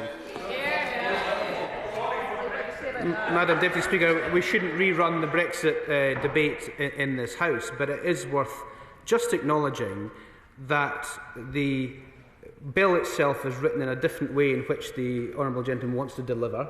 He wants to pretend it's going to go to committee and then we'll all sit round the campfire with our marshmallows and decide on what a wonderful way forward we would have, when that's not what the bill actually says. But you get to the heart of the problem, because ultimately it's all to do with the advancement of the Scottish National Party's independence agenda. There is nothing else gets them out of bed in the morning. I get out of bed in the morning to try and make sure that everybody in this country, including in my constituency, have better lives and better opportunities. They get out of bed to push for independence, and that's the difference. And when that division bell rang, and I remember it very, very well, everybody thought that would be carried, and they sat on their hands. It was lost by 6. So all of their credibility about trying to push something else through was completely shot at that moment. And do not forget, they also pushed. Do not forget they also pushed for that 2019 general election at the same time. Madam Deputy Speaker, let me canter through page 2 of my speech. It's important for us to work together to ensure positive integration outcomes to improve processes overall. Now, let me just turn to the valuable contribution workers from overseas make to our economy, to our public services and national life throughout the United Kingdom. And as the Honourable Gentleman has highlighted, the remote parts of Scotland face depopulation issues. They have for a long time. I talk to my honourable friend about this on a regular basis. And skills shortages remain across Scotland, as in different places across the UK. Indeed, according to the latest population projections from the National Register of Scotland, the factors driving population change, and the Shadow Secretary of State said this, are exactly the same across the whole of the United Kingdom. Thank you, Secretary of State, for giving way. He mentions population moving out of rural areas of Scotland and also de-skilling. North East of Scotland, and I'm sure he's aware of this because we have mentioned it more than once in this chamber, is facing exactly that because of Labour's policies on the North Sea. Skills are being driven abroad at a rate which is unimaginable compared to the rest of the UK. We are depopulating the North East of Scotland, de-skilling the North East of Scotland because of Labour's North Sea oil and gas policies. Will he reflect on that, or at least accept that that is the impact that Labour is having on North East Scotland? Well, I was in the North East of Scotland yesterday. I was in Buckie, turning on one of the largest offshore wind farms. The Ocean Winds employ 45 to 70 local people from 40-mile radius from Buckie. That is the kind of opportunities. Most of the people who were in Ocean Winds were from the oil and gas sector, and that is the challenge. There is no disagreement to the challenge. The challenge is, how do we transition a workforce, a world-class, highly skilled workforce, from an industry that is declining because of the age and the maturity of the basin, into the new opportunities in the industry we've had. And there is no doubt that the green revolution is one of the biggest economic opportunities this country's had in generations, and we need to be grabbing hold of that. I also met with UK yesterday as well, had very productive discussions with them about government policy and about the consultation about the North Sea transition, and those discussions will obviously continue. Madam Deputy Speaker, these issues, as I've laid out from the National Records of Scotland, are not unique to Scotland, nor have they been solved by the increase in net migration in recent years, and the bill would not address the issues that the Honourable Gentleman has indeed raised. This is because the reason why the resident population moves away from an area will also encourage any migrant population to follow suit as soon as they are allowed. Now, I've tried to have this checked, so if it is slightly incorrect, I will write to the Honourable Gentleman, because the former chair of the Scottish Affairs Select Committee mentioned Quebec, but when I was in Quebec back in 2013, they had introduced a social care visa, a particular social care visa, because they had a particular social care problem in Quebec. They had to scrap that, because what happened after the end of the 2-year restrictions was everyone moved to other parts of Canada to work, and most of them went to Alberta to work in the oil and gas sector. So that was one of the key things in terms of having a different system to the one that is part of those net migration figures. I have to give you. Thank you to my right honourable friend for giving way. Just on the point on social care, does my right honourable friend agree with me that instead of looking to a one-line bill on immigration to solve the issues in social care in Scotland, perhaps the SNP government in Holyrood could have avoided wasting £28 million on a flawed National Care Service bill, which was ill-conceived, ill-thought out, much like the bill before us today, and invested instead that money in paying workers properly who carry out the care. Sorry? Sorry. The debate's taking place with the Secretary of State. I agree with my honourable friend, and when you look at the money that was wasted for the National Care Service, again, just another headline in a newspaper that they required in the run-up to an election. They also wasted £680 million setting up Social Security Scotland, and want to put a new immigration system in that says it won't require checks, any money or a border between Scotland and England. And the key thing here is, and something that they don't want to admit and voted against, this UK Labour government just gave the largest settlement in the Scottish Parliament's history, £4.9 billion more, and there's still a social care crisis in Scotland. So that tells you all you need to know about where they've spent the money. And if they want to pop up and tell us where they've spent the money, I'm sure that Scottish people watching this would be pleased to hear.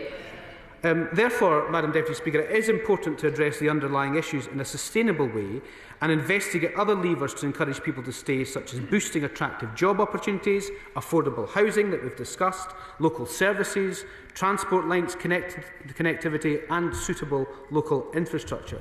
And this could include investing in the area or offering taxation incentives to individuals and businesses to do so, as you're seeing with some of the initiatives going on in Scotland at the moment. Now, I acknowledge the consideration that the Honourable Member has made and his views on Scottish visas, but a separate Scottish visa or separate immigration system is not something the Government is currently considering, nor have we asked the Independent Migration Advisory Committee to consider this. That's just a straightforward Government policy. I'm happy to give way. The Secretary of State is laying out that they're not considering this, that it's not government policy, basically, for Scotland to have control of migration or for there to be a specific Scottish visa. I assume, therefore, that he's happy for there to be a vote. He's going to encourage a vote so that he can walk through a lobby opposing this bill if he feels so strongly about it.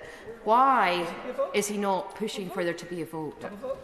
Well, Madam Deputy Speaker, let me go on to what we are doing as a government, which might answer the honourable lady's question, because we are not going to set up a separate Scottish visa system. And actually, if I just refer her back to the previous intervention from one of her honourable friends, that's exactly what the Deputy Leader of the Scottish Labour Party actually said in the quote that they so often misquote with regards to that. So, however, we have commissioned the Migration Advisory Committee to review key sectors, and the existing visa system makes provision for shortages specific to Scotland. And a long-term plan will see departments working across government, partnering with agencies and experts to build our skills base, tackle our labour market issues and reduce our reliance on migration. And just to highlight the fact that this does actually work, because I do have the shortage occupation list here, and the shortage occupation list has, say, 20 different occupations on it, of which Scotland has its own list in terms of other non-UK occupation shortages that are on it. For example, boat and shipbuilders and repairers, all jobs, is a shortage occupation list in Scotland but not across the rest of the UK. Managers and proprietors in forestry, fishing and related services, again for Scotland but not the rest of the United Kingdom. So there's just two examples of two big industries in Scotland where Scotland does have a specific issue with regards to a shortage occupation list in terms of the Migration Advisory Committee. So the long-term plan has to be for us to work together to resolve those skills-based issues, tackling other labour market issues and reducing our reliance on migration for workforce planning. It's also clear that different visas for different parts of the UK would restrict movement and rights and create internal UK borders. Of course, creating internal UK borders has been proposed by the Honourable Gentleman's colleagues in the Scottish Government, when the now Minister for Parliamentary Business, that we've mentioned before, the Minister for Independence, suggested there would have to be a hard border and border checks at the border in the event that we had a different immigration system. That's all you need to know. Happy to give way. I thank my right honourable friend for giving way on that point. He talks about how there's a risk with this policy of introducing internal borders within the UK as it currently stands. I wonder if he could elaborate on whether he thinks it's at all possible, under our current system of governance and policing, to police any such borders. Well, it wouldn't. I think the honourable gentleman it hits the practicalities on the head, that there is no way at this moment in time of being able to monitor cross-border, because there isn't a border to monitor. It's free flow of movement of people from north to south and from England to Scotland and Wales and etc. So the government doesn't support creating internal borders of any kind. The open land border within the UK renders tighter controls ineffective in Scotland. More permissive controls would weaken the UK's position as a whole. Consistent rules and legislation are essential to prevent a two-tier system within the United Kingdom and to avoid geographical changes becoming a pull factor or a push factor for those who wish to abuse the system. The current system allows flexibility and freedom for migrant workers to apply for alternative employment anywhere in the UK. And furthermore, visa holders may not want to stay in particular areas for much the same reason as UK nationals, and we cannot compel them to stay indefinitely in any case. The immigration system... I have to give way. Honourable friend agree with me that migration, when it's managed well, is a truly wonderful thing, but this bill is quite the opposite. I think he says it all. I couldn't agree with him more. And what this would add is extra complexity to an already very complex, extremely complex system, and adding devolved powers would increase that level of complexity even further. So, for example, the previous Fresh Start Working in Scotland scheme, which we've talked about, allowed international students graduating from Scottish universities 2 years in which they could work without needing a sponsoring employer. The route saw many participants relocate to other parts of the UK as soon as they were able to do so. The current graduate visa route offers all the same benefits of the old Fresh Talent route, but applies to graduates of all UK universities and not just in Scotland. So beyond this, the common travel area, maybe he can cover that. But actually, I want to make a more productive point. Does he agree with me that that Scottish graduate route, so important to higher education, is one that this government will continue to be committed to? Because that is one area I think we can agree on. So I wanted to bring in a point of consensus on that. The higher education system in Scotland at the moment, and this government will do everything it possibly can to support the higher education system. But let's just work through that particular point, because it's really important.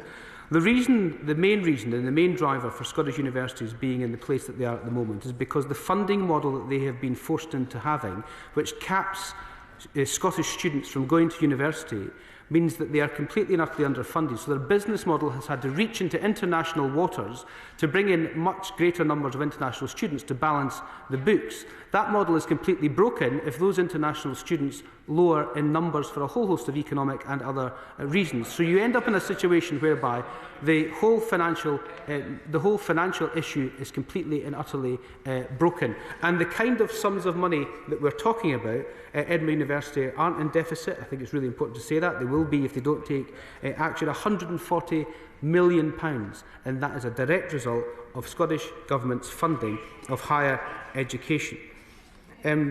Madam Deputy Speaker, beyond this, the Migration Advisory Committee has also noted that the scale of migration needed to try to address depopulation would be significant, but that Scotland's labour market needs are broadly similar to those of elsewhere in the UK. That means that the committee has highlighted in its work notable similarities and differences within nations and regions of the UK, and their ambition is to produce an analysis that is localised but as rigorous as possible, and we look forward to seeing that. However, the committee's geographic focus has, at times, been limited by reliability or availability of regional data. They will work with stakeholders to improve the geographical migration data that they use, with a view to enabling greater improvements in their localised insights. Beyond this bill, the Honourable Member's Party's proposals in recent years include an expanded skilled worker visa for Scotland, a bespoke Scottish visa, a Scottish graduate visa and a remote rural partnership scheme. In relation to a Scottish rural visa pilot, the Migration Advisory Committee has noted that both Australia and Canada have place-based immigration programmes, but it suggested that these schemes may not be a long-term solution to rural depopulation. And we heard from the former chair of the Scottish Affairs Committee that depopulation in Scotland has been a century long, and therefore any scheme will not be able to be a long-term solution to that kind of rural depopulation. I thank my right honourable friend for giving way, and I think he's making an interesting point about the challenges of facing rural areas where there are shortages of people. In Denmark, they have a rota system for doctors going into rural areas for a few months at a time, because they, like Scotland, like other parts of England, have these challenges. So does he not agree with me that having a separate immigration policy for Scotland is not the answer, but this is something that's been grappled with across the world? Absolutely, and the biggest grappling that we have to do as a government and as a country is to resolve the disconnect between immigration, skills, opportunities for young people, and the way in which our economy works across every single part of the United Kingdom. Let me just go back, Madam Deputy Speaker, to the Migration Advisory Committee's key concerns about some of these schemes is the efficiency of any rural visa, primarily the ability to incentivise migrants to remain located in rural areas after any visa requirements to do so lapse, especially given the UK is a geographically much smaller country than Australia or Canada, and I mentioned perhaps the issue with regards to Quebec. Migrants moving to rural areas would be subject to the same factors driving non-migrant populations to relocate, such as inadequate health services, right at the top of the agenda in Scotland. Agree that the state of the National Health Service in Scotland is maybe contributing to the low birth rate in Scotland, and we need to invest in maternity, fertility and post-birth services for mothers.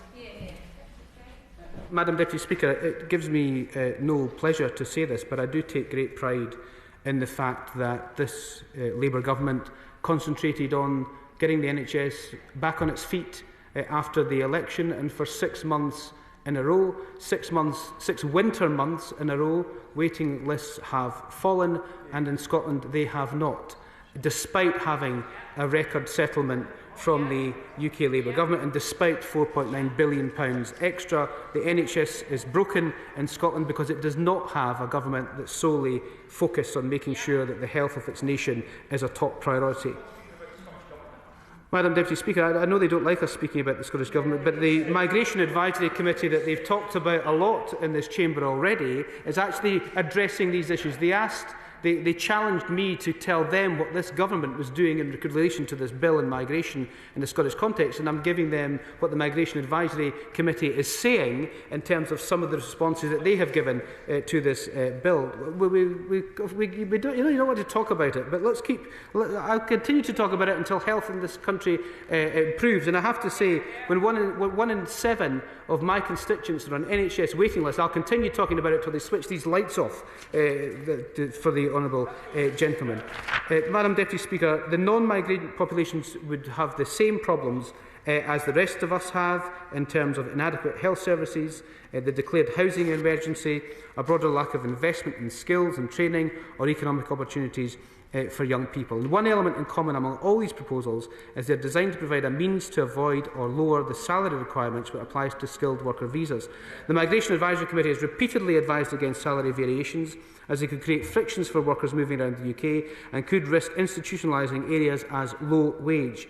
This could have the effect of entrenching low pay in some areas for the resident populations, as well as migrant workers, which would do nothing to resolve the long-term causes of depopulation. And I'm very proud, and everyone on this side is very, very proud of our Make Work Pay commitment and our New Deal for working people. Having different salary thresholds for different parts of the UK would also add complexity to an already complicated immigration system. It would create difficulties for employers who operate across multiple regions of the UK, potentially requiring them to monitor the physical location of their employees and report it to the Home Office to ensure compliance. Of course, we're aware of the demographic and labour market challenges faced by certain areas, sectors and industries, but we've seen a record high net migration levels in recent years. At the same time, depopulation in Scotland remains an issue, suggesting that immigration is not a solution to these challenges, especially if we are not practically able to compel people to stay in a particular area indefinitely. Instead, we are taking action with a joined-up approach across government, linking the UK's immigration, labour market and skills systems to train up our own homegrown workforce, end the over-reliance on international recruitment and boost economic growth in every single part of the UK. And at the same time, this government has also confirmed that changes made to key visa routes earlier last year would remain in place to drive down levels further. So additionally, as announced last November, shameless employers and bad employers who flout the UK employment laws will be banned from sponsoring overseas visas as part of a tough new action to clamp down on visa abuse and prevent the exploitation of overseas workers. And I would hope the honourable gentleman and his colleagues would give us that support in Scotland to make sure that workers are not being exploited by rogue employers. Madam Deputy Speaker, let me turn to skills and migration. The government recognises the values the important contribution workers from overseas make to our economy and public services throughout the United Kingdom. And as the honourable gentleman has highlighted, remote parts of Scotland face depopulation and skill shortages remain at their highest levels across Scotland. But these issues have not been solved by the increase in net migration in recent years. Indeed, many of the actions needed to fix Scotland's skill shortages are already devolved matters under the control of the Scottish Government. So the honourable gentleman's colleagues in Holyrood already have the levers they need to address them, and he may wish to try and pull some of those levers. Maybe he wants to pull those levers himself because he wants to be a member of the Scottish Parliament as an MSP. In fact, I think there's a high proportion of his colleagues that think the same, and maybe that's why the leader of the SNP in this chamber has already disappeared to go back to Scotland to make the case for his selection. Madam Deputy Speaker, this includes, let me just run through some of the levers that they could pull: powers in relation to business rates, social security and tax, the record settlement of £47.7 billion, £4.9 billion more, and of course responsibility for education, health, housing, employability and skills. They don't want to talk about any of those things. Businesses and unions consistently tell us they worry about the skills gaps in Scotland, and I'm surprised they don't care about this stuff. This is not just about skills and not just about jobs. This is about opportunities for young people And of course, maybe they do want to talk about this stuff because they all want to go to the Scottish Parliament, so maybe they do want to refocus on what they are delivering on. And this is why this government is focused on delivering outcomes and securing future through our plan for change. And simply put, Madam Deputy Speaker, young people, workers and people seeking work in Scotland are not being supported with the skills and training they need to succeed. And Scotland's rate of economic inactivity remains above the rest of the UK, and I'm not shy about repeating this again. Nearly 1 in 6 young people in Scotland not in education, employment or training. 1,351 young people left high school last year with absolutely no qualifications. An entire Scottish high school worth of young people written off with no future because the Scottish Government refused to do something about that. I'm very proud that this UK Labour Government has relentlessly focused on getting people into work and developing skills through increasing the national living wage and legislation to make work pay, while strengthening workers' rights and protections, providing £240 million for the Get Britain Working Plan, which will overhaul job centres so they focus on skills and careers, and delivering a proper industrial strategy developed in partnership with businesses and trade unions to make sure we can get the economy working and the people working in it. However, the Scottish Government also has a huge role to play, and they must use the levers that they have. And I've said before that I want cooperation between governments to drive that economic growth, and skills are central to that. And I hope the Honourable Gentleman for Arbroath and Broughty Ferry, his party and his colleagues in Holyrood will engage with all of this work and replicate this focus for their programme for government. I think their 4th or 5th programme for government in 4 years, and they do that next month, because every other programme for government so far has been an abject failure. So I'd be particularly interested to see further work on skills and education, building on the work of the Withers Review, because right now this SNP government is failing on skills. And he says why. Let me just tell him why then. College places are at the lowest level in a decade, with more cuts on the way. The attainment gap between the richest and poorest continues to grow. And disgracefully, as I've already said, thousands of pupils leaving schools last year with absolutely no qualifications. That cannot be allowed to continue. But this is nothing new, because wasn't it the First Minister, the current First Minister, who lobbied for tax breaks for private schools? This Labour government ended tax breaks for private schools. And that's not all the First Minister did in education and skills, Madam Deputy Speaker. And I know, Madam Deputy Speaker, they keep shouting immigration, but as the Migration Advisory Committee has said, that the immigration issue is complex because it's about housing, it's about health, it's about education, it's about skills, it's about work, it's about employment, and this is the First Minister's record on that. And that's not all. The First Minister is the Education Secretary. We all remember the disgrace of working class kids being marked down by the First Minister and the SKA during the pandemic. Under the First Minister, poorer kids were penalised by their postcode, penalised by their access to poverty. Poor kids could not be getting the results that they were getting, so they were marked down. Brighton, from a working class area, the First Minister didn't believe you deserved the grades that your teachers deserved that you should have got. This is a very interesting riff on education, but can we just return back to the immigration point, please? Thank you. Secretary of State. Thank you for your guidance, Madam Deputy Speaker, but the real important thing here is that immigration and skills are completely linked. And if the education system is broken and the skills system is broken, then what the SNP do is reach for a bill like this, rather than reaching for the levers that they have at their disposal in the Scottish Government. And I speak from experience, Madam Deputy Speaker, when I say that when you're a working class person looking to get on in life, you need security of the house, you need opportunity with careers, and you need someone to believe in you. And during the pandemic, thousands of working class kids were sent a clear message by the First Minister that he did not believe in them. For our part, to tackle skills shortages, we will focus on investment in jobs, infrastructure and public services. By upskilling resident workers and tackling economic activity, we will reduce the reliance on international recruitment to fill those roles, and we will have a shortage occupation list that has specific occupations and sectors in it that are required in our national interest and for an economy. In addition, the UK Government wants to engage with bodies in Scotland, Wales and Northern Ireland responsible for skills matters, and this will support this work is underway and will link directly to the Migration Advisory Committee, Industrial Strategy Council, Department for Work and Pensions and, of course, Skills England from an English and Welsh perspective. So throughout this... Happy to play. Right, Honourable Friend, for giving way. I'm just observing the issue not only about economic security for individuals and the opportunities that a strong economy would provide for them, but also the economic security of a country, which is important.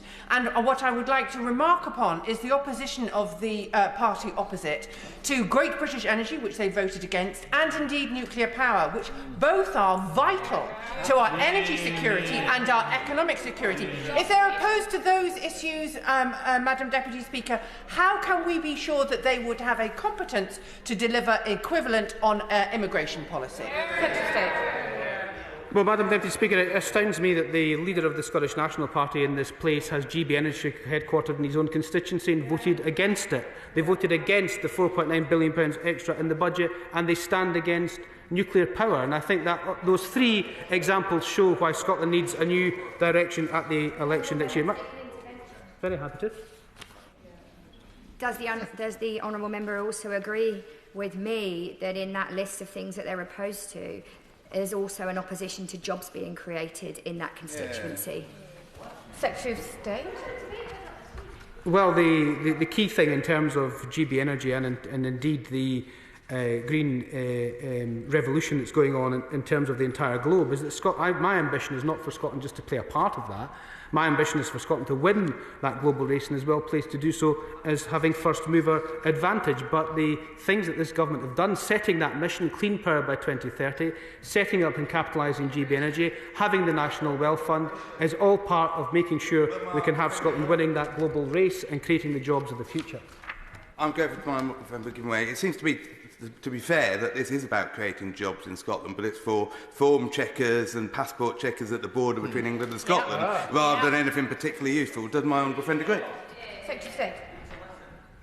Well, my honourable friend is absolutely correct, because in all the debates I've had in this chamber since I was lucky enough to be elected in 2010 by the Scottish National Party have all been predicated on independence. There have been no positive debates about what we can do to try and make things better for people in Scotland, increase economic growth, create those skills and opportunities for the future, tackle inequalities in health, close the attainment gap, all failures of the party opposite. But again, they don't want to talk about it, and I'm sure Madam Deputy Speaker doesn't want me to continue to talk about it either. Madam Deputy Speaker, let me just finish off with economic growth, because this is a huge part. I'm very happy to give way.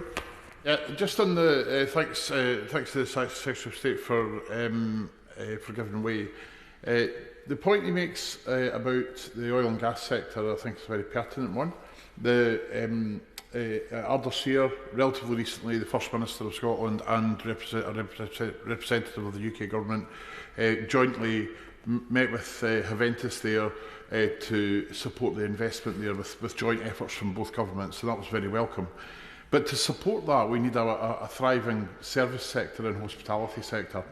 And that is a real problem in my constituency. In places like Nairn and Aviemore, there is a growing population actually in that part of the Highlands and Moray. But despite that, there are hospitality industries that are only open 5 days a week out of 7 because they cannot staff them. Can't get the staff. They cannot get those staff. How does the Secretary of State suggest that we deal with that? Well, Madam Deputy Speaker, as I've said throughout this whole debate, this is a really complex area.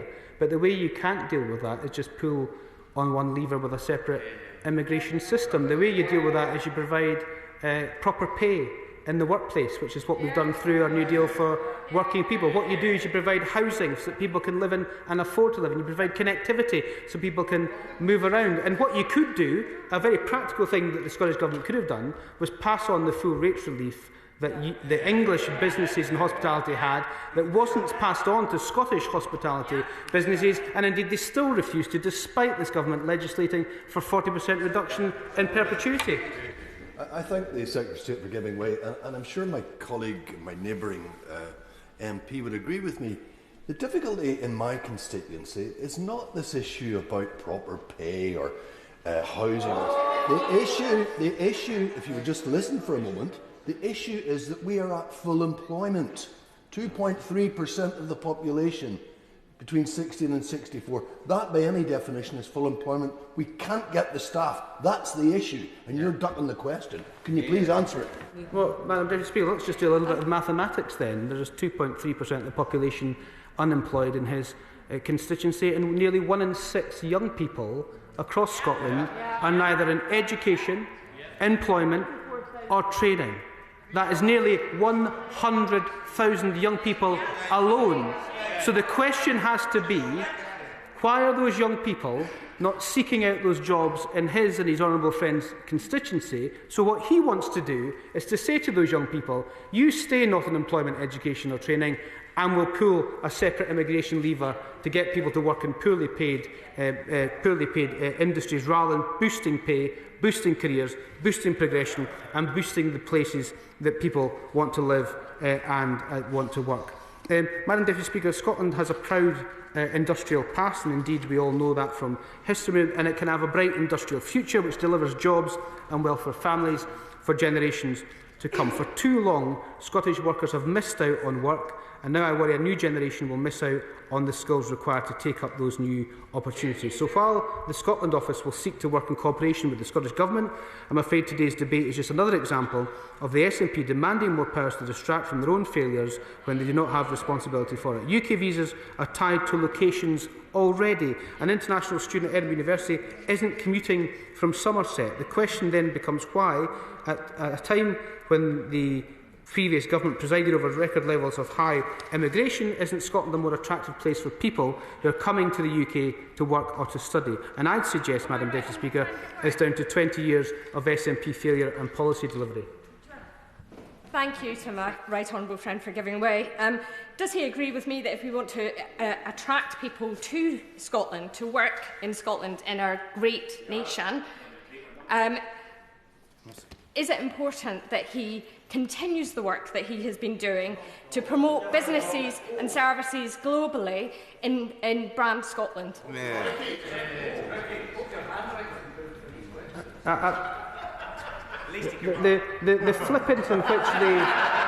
The flippance in which they deal with the relevance and seriousness of these issues is there for all to see, and I hope a lot of our non-Scottish colleagues who are here today have seen how utterly deplorable they operate in this chamber, how rude and patronising they indeed are when we're dealing with serious issues to deal with our constituents. But Brand Scotland is exactly to do that. Brand Scotland is there to make sure that we can get inward investment into Scotland, we can sell Scotland to the world, and we can make sure we have a much more thriving economy for our communities.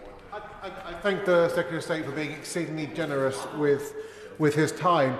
The members opposite, Madam Deputy Speaker, keep saying to us, don't talk about the Scottish Government, but this bill specifically is asking this place to devolve power to the Scottish Parliament and the Scottish Government. So I think the competencies of the Scottish Parliament's in scope. But I would ask the Secretary of State, immigration is neatly and importantly linked to our own national security. Currently we have one system which therefore provides an important layer in our national security. So given that the Scottish party opposite wishes to frack that situation, has he had any guidance from the MOD or other parts of the Home Office about what the implications on our own national security might be for the immigration system changes that they're appealing to achieve today? Well, it's an issue we haven't examined in any great detail in this debate as yet, but obviously defence and national security are a huge issue, and we did have a little bit in terms of boat crossings. Nobody wants to see those. We want to smash those gangs. We want to stop those boat crossings.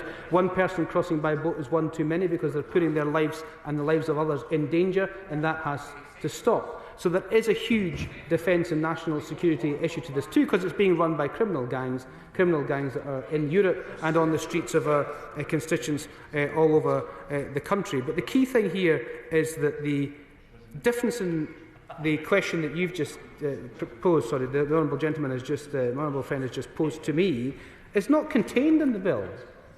The bills, so we don't know I don't know the answer to your questions, because the bill essentially has been presented as a one-line bill that says devolve immigration, asylum and the whole system to the Scottish Parliament. It doesn't actually say what it will do. And the honourable gentleman has been, and I've no doubt at his honesty, his integrity and any other word you wish to try and pluck out of the sky in terms of the honourable gentleman's approach to this, but we can't take it at face value that he says pop it into committee and everything will be wonderful when we don't know the implications of what his bill is. If he wanted to do that, he could have brought a bill that said that.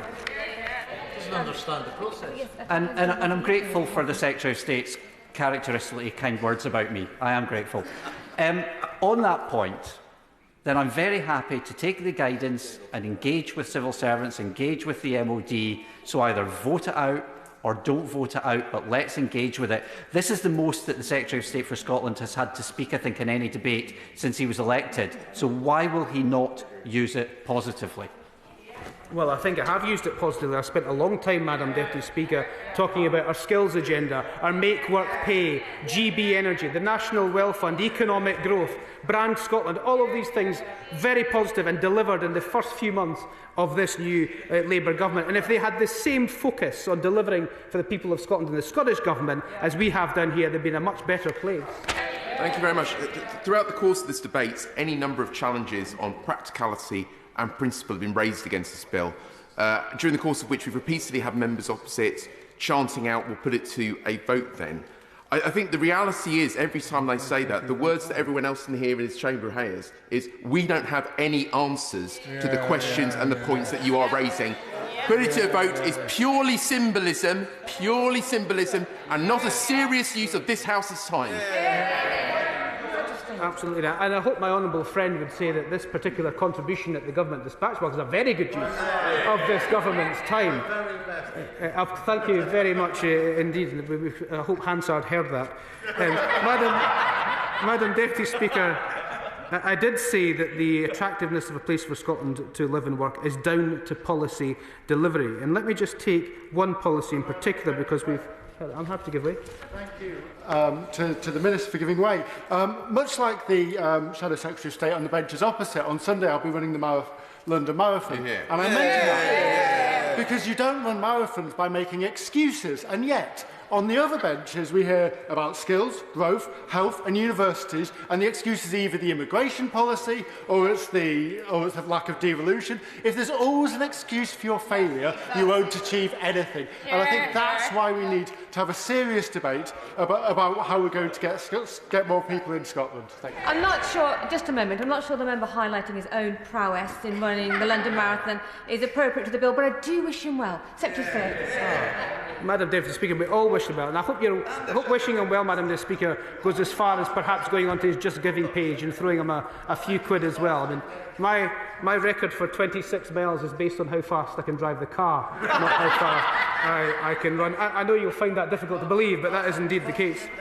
Madam Deputy Speaker, let me just go to one of the key issues, because it has been raised already, about why there might not be as attractive to go to some places in Scotland to live and work, and why reaching for this particular bill would be the wrong place to go. And that is indeed in health services, because there's no greater issue for our constituents. It is always number one, whether you be in Wales, Northern Ireland, England or Scotland, as the concerns and the issues that's top of the agenda for Scottish people. So, Madam Deputy Speaker, people in Scotland are receiving less cancer treatment than their neighbours in other parts of the UK, whilst the 62-day waiting time standard that they put into law has not been made nationally since 2012. That's 13 years ago. Meanwhile, waiting lists fall in England for the 6th month in a row over winter, and over 100,000 Scots have been stuck on an NHS waiting list for tests or treatment for over a year. This is 26% higher than just a year ago. Actual point of order? Fortunately, and it falls to me, Madam Deputy Speaker, very humbly to make this point of order. And I'm just wondering what you have within your powers as the chair of these proceedings to ensure that we have an adequate debate on what this bill is about. I'm not sure if I am thankful for the point of order. The Chair is overseeing the debate. I'm listening to the debate very closely. I appreciate the debate is about immigration, and I also know that the debate is very thin. It's only 2 pages long, but it is quite broad in scope. I will continue to listen very closely to the Secretary of State, and he will indeed ensure that his comments are within scope of this bill in front of us right now. Secretary of State. Madam Deputy Speaker, and if my comments do come out of scope, I'd be very happy for you to intervene and to tell me so, and I will change my remarks as you rightly do, and do so well. But I do say to the honourable gentleman that he spent 3/4 of his own rather lengthy contribution talking about things that I'm talking about now as well. So he maybe wants to reflect on. I'm very happy to give way. I think the Secretary of State is giving way, and I welcome the ruling, Madam Deputy Speaker, with regard to the focus of the debate. but you're speaking about cancer waiting times. What's that got to do with immigration? And secondly, you keep focusing... Please be seated. Please. I'm on my feet. I'm on my feet. You need to be seated. I know the debate is very intense, but you means me. And no doubt the member is not critiquing me at the moment. Go ahead. I apologise, Madam Deputy Speaker. The Secretary of State is talking about health metrics.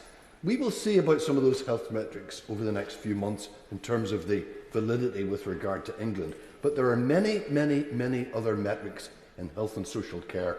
And in Scotland, we're very proud of free prescriptions and free social care, free personal care, and many, many more. I'm not going to list them all in the way that you list your litany of so-called failures, because I want to talk up Scotland. Twice.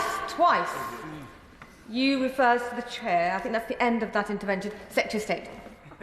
Madam Deputy Speaker, just for clarity of members who are perhaps not Scottish in this House, free personal care was a Labour policy in the last Labour administration in Scotland. And let me deal directly with the intervention from the honourable gentleman, which is well-meaning.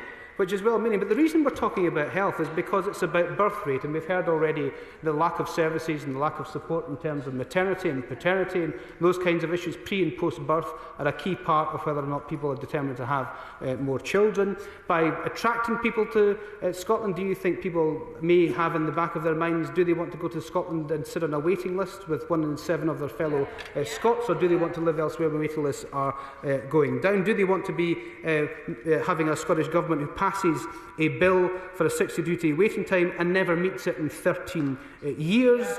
Do they want to be in an NHS waiting list that's 26% higher today than it was last year? And do they want to be in a place where in the first 9 months of 2024, over 36,500 in 9 months, procedures were paid for by patients in Scotland because they had to get their cataracts, hip and knee replacements done.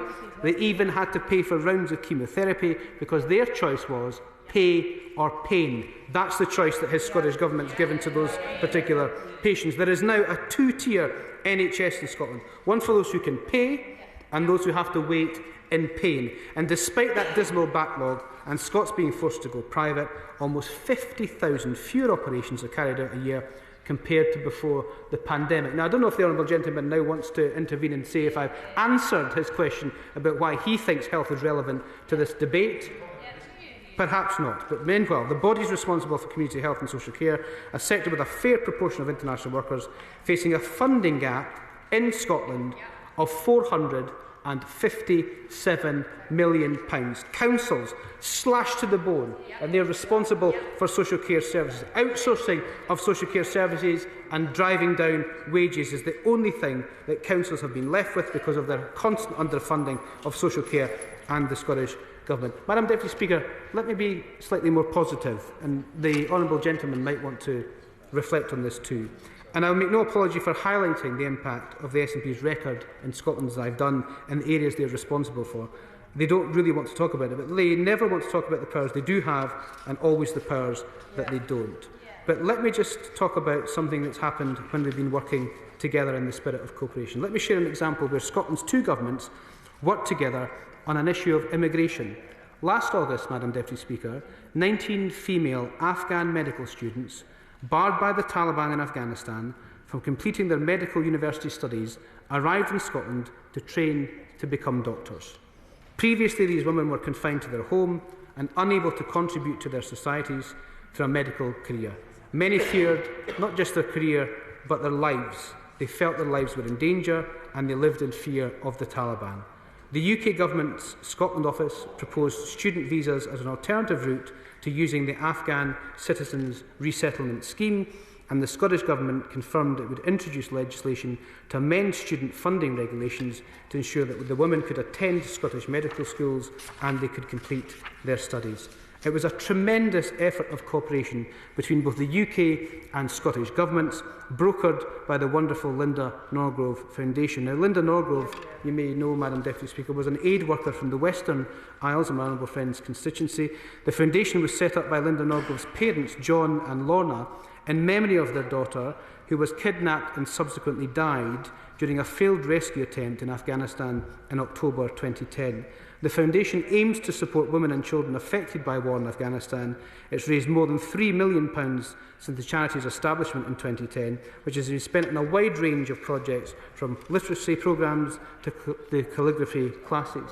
The foundation had been providing scholarships for women to study at university in medicine, dentistry, the law and business, and this came to an end when the Taliban banned women from attending university. So, on behalf of the UK Government, and I'm sure the Scottish Government, I'd like to commend the work of the Foundation and its ongoing and extraordinary work in this case of immigration, and shows, Madam Deputy Speaker, the reason I highlight this is not to make a political point, but when we have an issue that needs to be resolved, and the Scottish and UK governments can work together, we can resolve those kinds of issues directly with the Scottish Government, and those Afghan women will now complete their medical studies in Scotland and contribute so much to the country and their future lives indeed. So, Madam Deputy Speaker, this Government is looking forward to publishing the Immigration White Paper.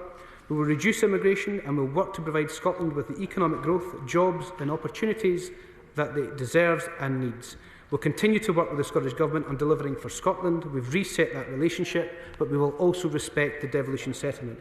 However, the UK Government does not believe this bill, or devolving further powers on immigration, is the solution to Scotland's depopulation or skills shortages. What we need is both governments working together in this vital area, and if the Scottish Government is not willing to do that, then can I suggest they stand aside next year and allow Labour to do it for them? I call Brendan O'Hara. And may I begin by congratulating my honourable friend, the member for Arbroath and Broughty Ferry, for the way in which he opened this debate. And I thank him for the way that he laid out why it is essential that until Scotland is an independent nation, one that is free to return to the security and the stability of the European Union, the very least that we need to secure our economic future is a Scottish visa, one which will give the Scottish Government the ability to bring people into Scotland to work in those parts of the economy in which they are most needed, whether that's our tourism sector, our hospitality sector, our fishing industry or our care sector, or wherever those closest to the problem can identify a need. And you'll be delighted, Madam Deputy Speaker, that I will not speak for long and I will keep to the scope of the bill, because the Secretary of State will know that in my constituency of Argyll, Bute and South Lochaber, and indeed across rural Scotland, we have a large ageing population, a population which is therefore largely non-economically active, and that is utterly unsustainable. And there's a demographic crisis coming because we are suffering from population decline. The Secretary of State knows that rural Scotland, particularly Argyll, Bute and South Lochaber, desperately needs people. It needs people to come and live, to open a business, to invest, to work, to put down roots and hopefully raise a family. And not only does he know that, but previous Secretaries of State have known that. Not only does the Home Secretary know that, but previous Home Secretaries have known that. Because of an anti-immigration hostile environment on the part of the previous government, and I have to say, complete moral cowardice on the part of this government, it's an issue which they will not address. Indeed, it would appear, and I hope I'm wrong, that they're so craven that it would appear that today they will not even allow a vote on this. I say, Secretary of State, I hope I'm wrong and we do divide on this. Because this isn't a crisis which has just emerged. This hasn't taken anyone, least of all the government, by surprise. This has been going on for years. And we have talked about it time and time again in this place, but for reasons which have nothing to do with Scotland, and which indeed work against Scotland's best interest. No one in this place seems prepared to address the issue. I will in a moment. More than 5 years have passed since February 2020, when I asked the then Tory Scottish Secretary about the introduction of a Scottish work visa. He replied, we have no plans to devolve immigration. The new system will recognise the needs of all the nations and regions of the United Kingdom, including Scotland. And in September this year, I asked the new Labour Government Minister the exact same question, only to be given an almost identical reply, which said, I look forward to working with the Home Office and engaging with sectors on ensuring that immigration works for all parts of the UK. So 5 years apart, a new Secretary of State, a new government, but almost an identical answer. This isn't change, this is continuity. I thank the Honourable Gentleman for giving way. And what he's talking about as a potential solution to demographic problems he's facing, it seems to be much narrower than what the total content of what this bill would achieve should it pass through, because this bill is about immigration, including asylum and status. So could I ask the Honourable Gentleman, because I'm sure he's had conversations with his colleague about the practicalities. The UK has an asylum backlog, getting lower because of work by the Home Office. Yeah. Under the proposals of the devolved asylum and immigration system, would he then say that the Scottish Government would take a proportion of that backlog, move those people to Scotland and process those asylum claims as part of an independent system in Scotland? Or would he be expecting the remainder of the UK to keep that burden and share it out? I'm genuinely interested in what the practicalities would be for what he's suggesting. First of all, I would question the language about asylum seekers being a burden. I think asylum seekers are here in the main for very good and very honourable and very honest reasons. So I don't view them as a burden. But of course I think the Scottish Government, and I believe it does already, take care of that. And yes, there will be cross-border cooperation until such times as we can have our own independent asylum policy. Then yes, we will. But again, I don't see this as being this great barrier which should stop a good idea being further discussed. Because, I will in a moment, because they're continuing, this government are continuing what the previous government did and are absolutely oblivious to the needs of rural Scotland. And they will not do anything because essentially it is not politically expedient for them so to do. I will give way.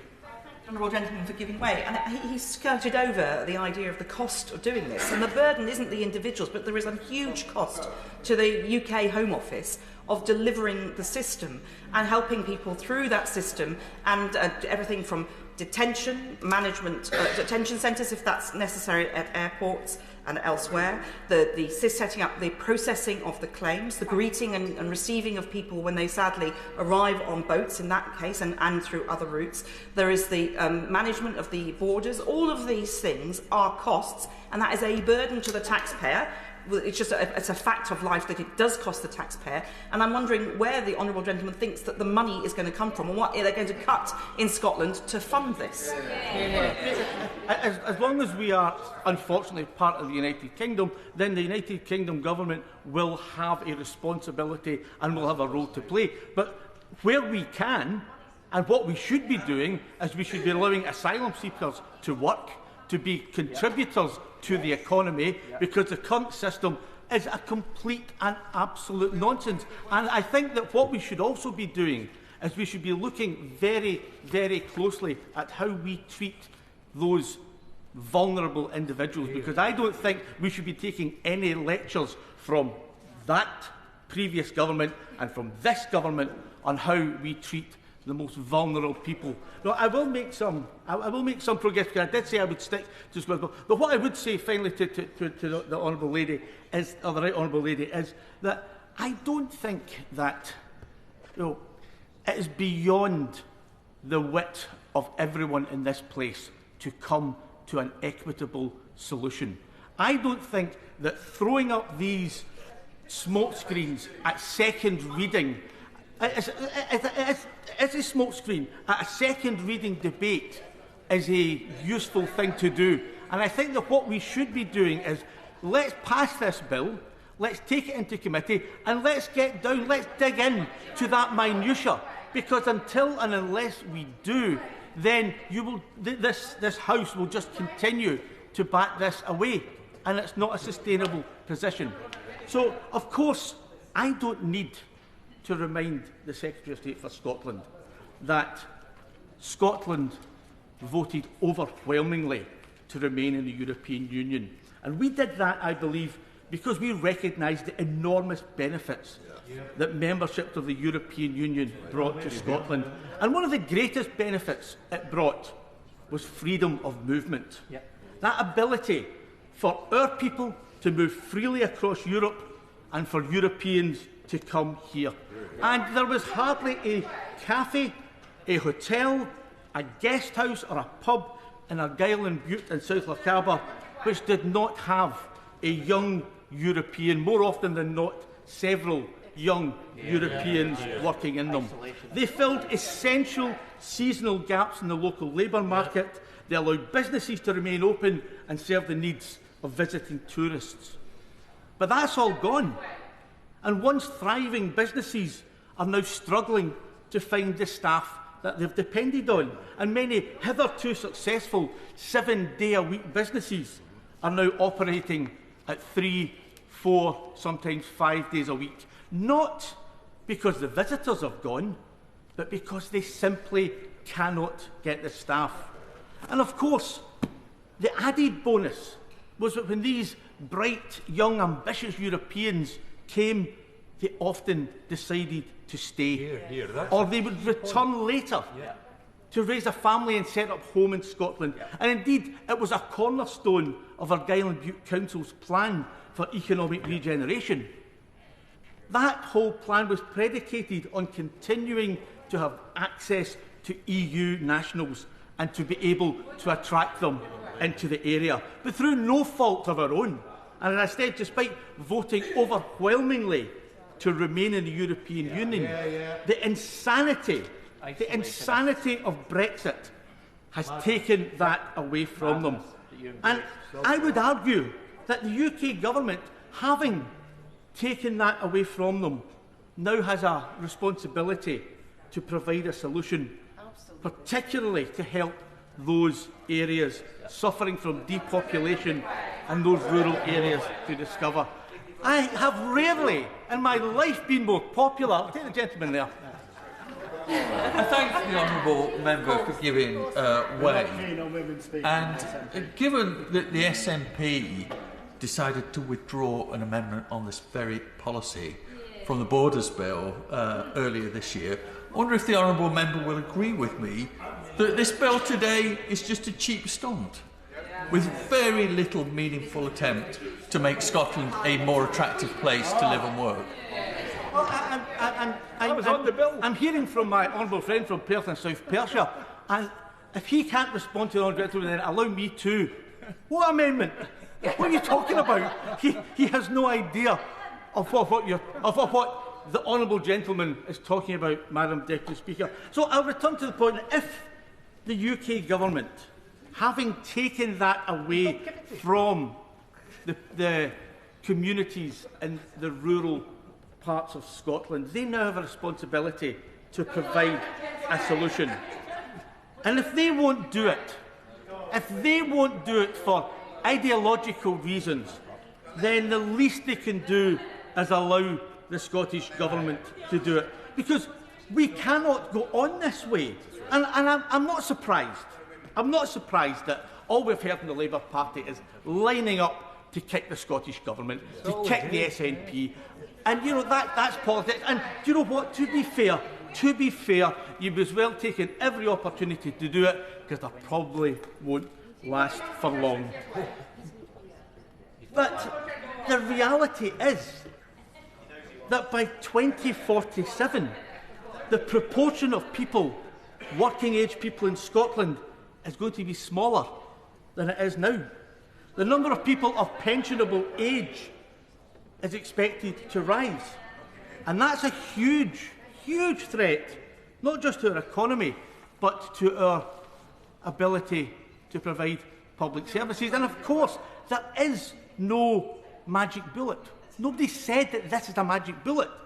But what this bill proposes is a hugely important tool in that toolkit in order to address it.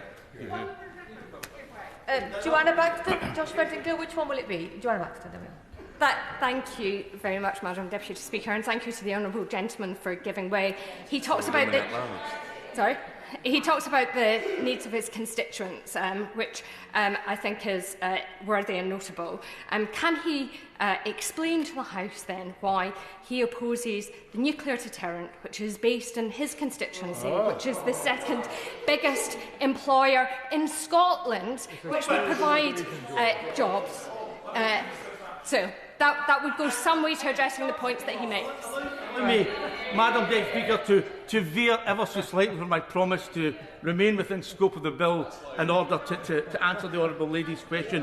What I would say to the Honourable Lady is, I think I joined the campaign for nuclear disarmament when I was 16, before I joined the SNP. I have been a lifelong opponent of nuclear weapons. And when I stand in my constituency, when I stood in 15 and 17 and 19 and 24, I made no bones about my position on nuclear weapons, and my constituents voted for me. So if it was the massive issue that the Honourable Lady suggested it is, then it's not an issue. That issue for the people of Argyll, Bute and now South Lochaber. And I would gently point out my position is the position of the Labour Party in Scotland as well. So I will conclude. I'll conclude, Madam Deputy Speaker, that the introduction of a regional immigration policy, similar to, as we've heard, has worked in Australia and Canada and other parts of Europe, and it's one which reflects the needs of the particular circumstances at the time. And there is no reason, other than a complete lack of political will, why that cannot happen here. And we've heard a lot from the quoting from the Migration Advisory Committee, and I would be remiss were I not to quote them myself. The Advisory Committee said, "The current migration system is not very effective in dealing with the particular problems remote communities experience. If these problems are to be addressed, something more bespoke for these areas is needed." That was 6 years ago. They said that 6 years ago, and here we are 6 years on, and while we've had a change of government, a change of Secretary of State, we've seen absolutely no progress on this issue. Indeed, I would dare to say that what we've heard this morning or this afternoon, the Labour Party are actually backtracking from that. So, Madam Deputy Speaker, allow me to finish by saying we need a bespoke immigration policy in Scotland. We have been done in by the insanity of Brexit. We are reeling from what has happened to us and the impact it is having, particularly on our rural communities. And everyone can see that. Everyone can see that. But there is an intransigence on the part of the government to recognise what is in front of their nose. And I fear for them that the people of Scotland will recognise that when it comes to Scotland and the needs of Scotland, then Scotland does not figure particularly highly in this government's agenda. And with that, Madam Deputy Speaker, I beg that the question now be put. Okay, that's fine. The question is that the question be now put. As many of that opinion say aye. Aye. Of the contrary, no. No.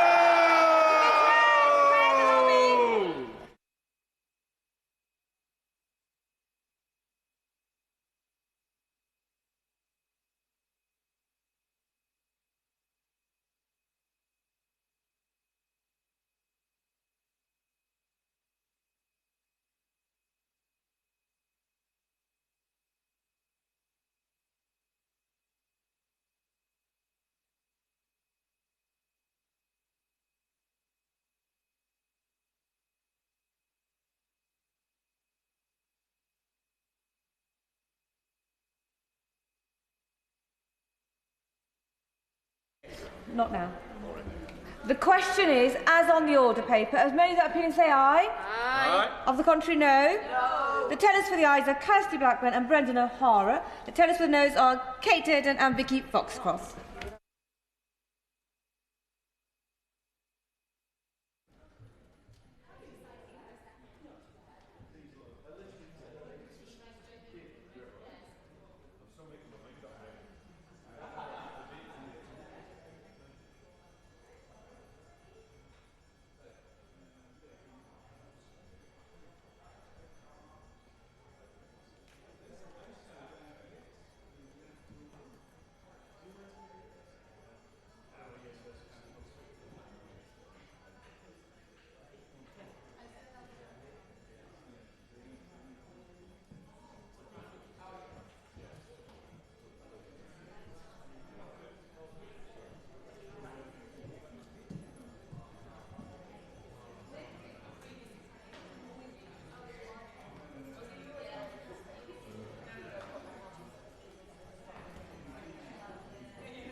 Order. The ayes to the right, 12. The noes to the left, 50.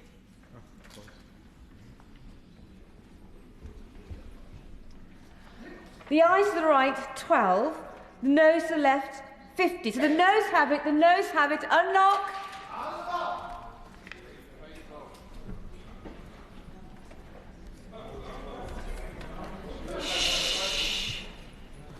The question is that the bill be now read a second time, and I call Dame Meg Hillier. Thank you, Madam Deputy Speaker. I do want to start by congratulating the Honourable Member for Arbroath and Broughty Ferry for bringing this bill, because it takes me back to the Halliston days when I served as an immigration minister, and I'm really delighted to have the opportunity to speak about that experience and why I so fundamentally, therefore, disagree with the premises of his bill. But there were things he said that we might find some agreement on. He says migration is a good thing, and I would add to that, yes, but it needs to be controlled, and it needs to be where there is need.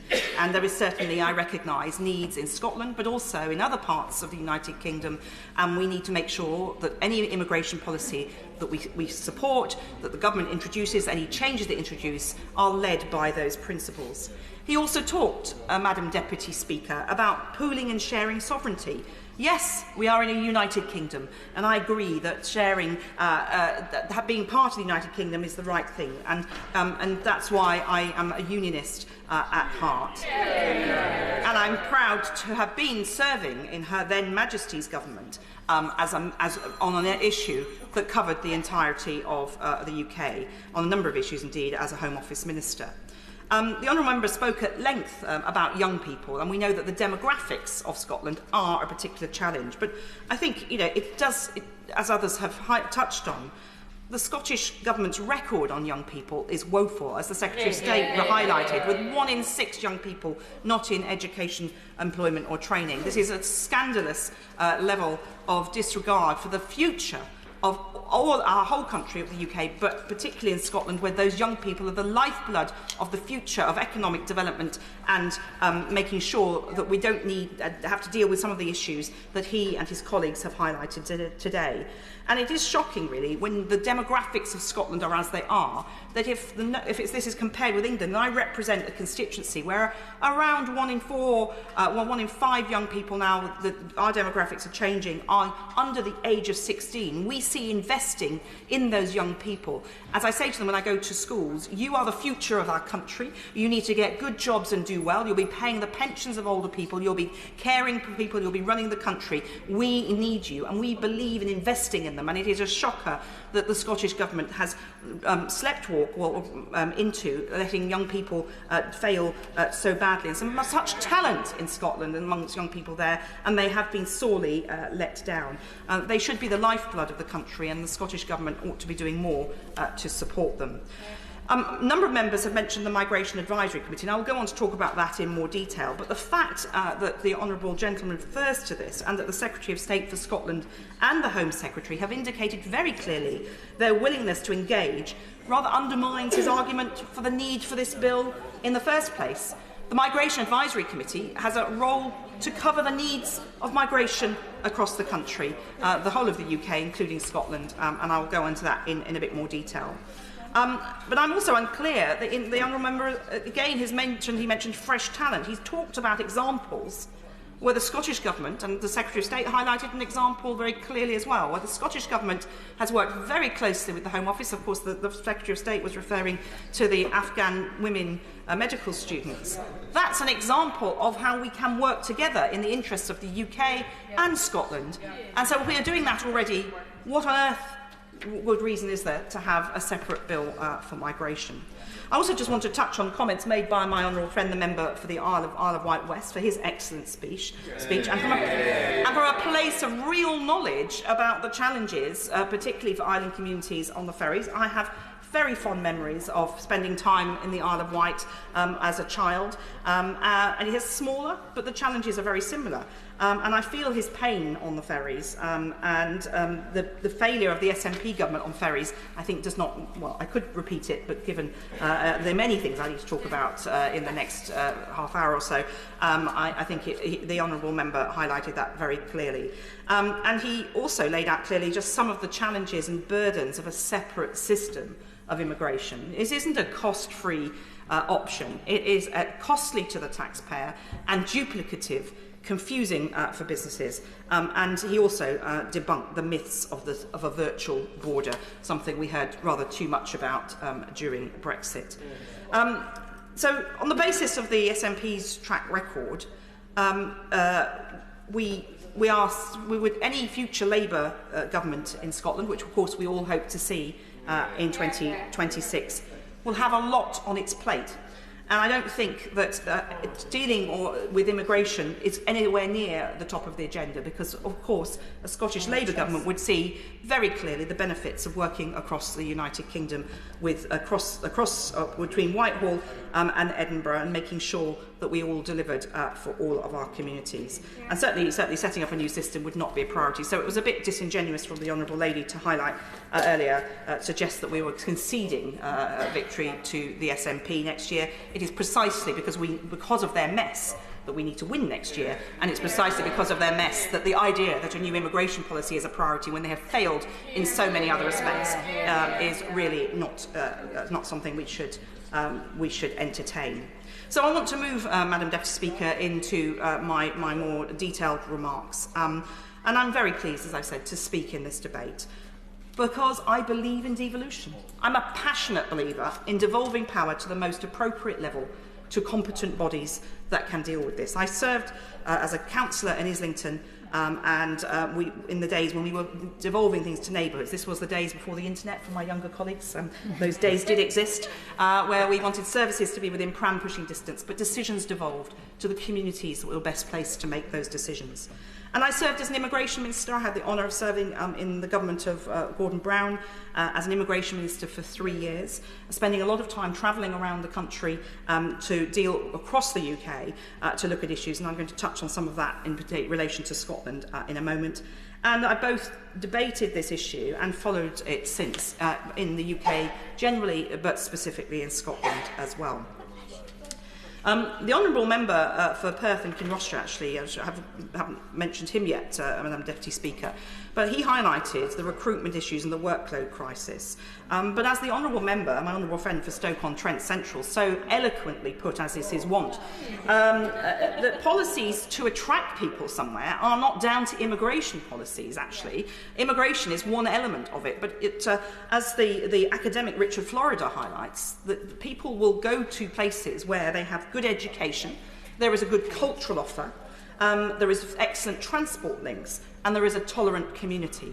So we can all learn about how we make our own constituencies attractive. Of course, we don't have problems attracting people to come to Hackney South and Shoreditch, except on the knotty issue, of course, of the cost of housing, which is another very important element to attract people. And given that we had all the challenges of COVID, where many people moved from expensive areas like mine, where housing a typical two-bedroom flat is £750,000 and rents are through the roof, but people were moving to areas where they could get cheaper housing because they had the opportunity to work from home and good broadband. So I would suggest to the Scottish Nationalist Party government in Scotland that they think about broadband speeds, they think about sweetening the offer on housing to attract young people to come and live and work in Scotland, and to make sure that their schools were delivering, that their health service is delivering, and all of these areas attract what is a beautiful country with much to offer. But why is it that people are not staying? It's a failure of the Scottish Nationalist government, and we need to be absolutely clear about that. And I said, Madam Deputy Speaker, I started my career devolving services to the most appropriate level. In Islington, that was a borough the size of Islington, 24 neighbourhoods as it started. We then reduced down to 12 because we had to take account of cost and so on. And I pay tribute to Councillor Maurice Barnes, who proposed this approach to delivering services to make sure that they were really embedded in the community.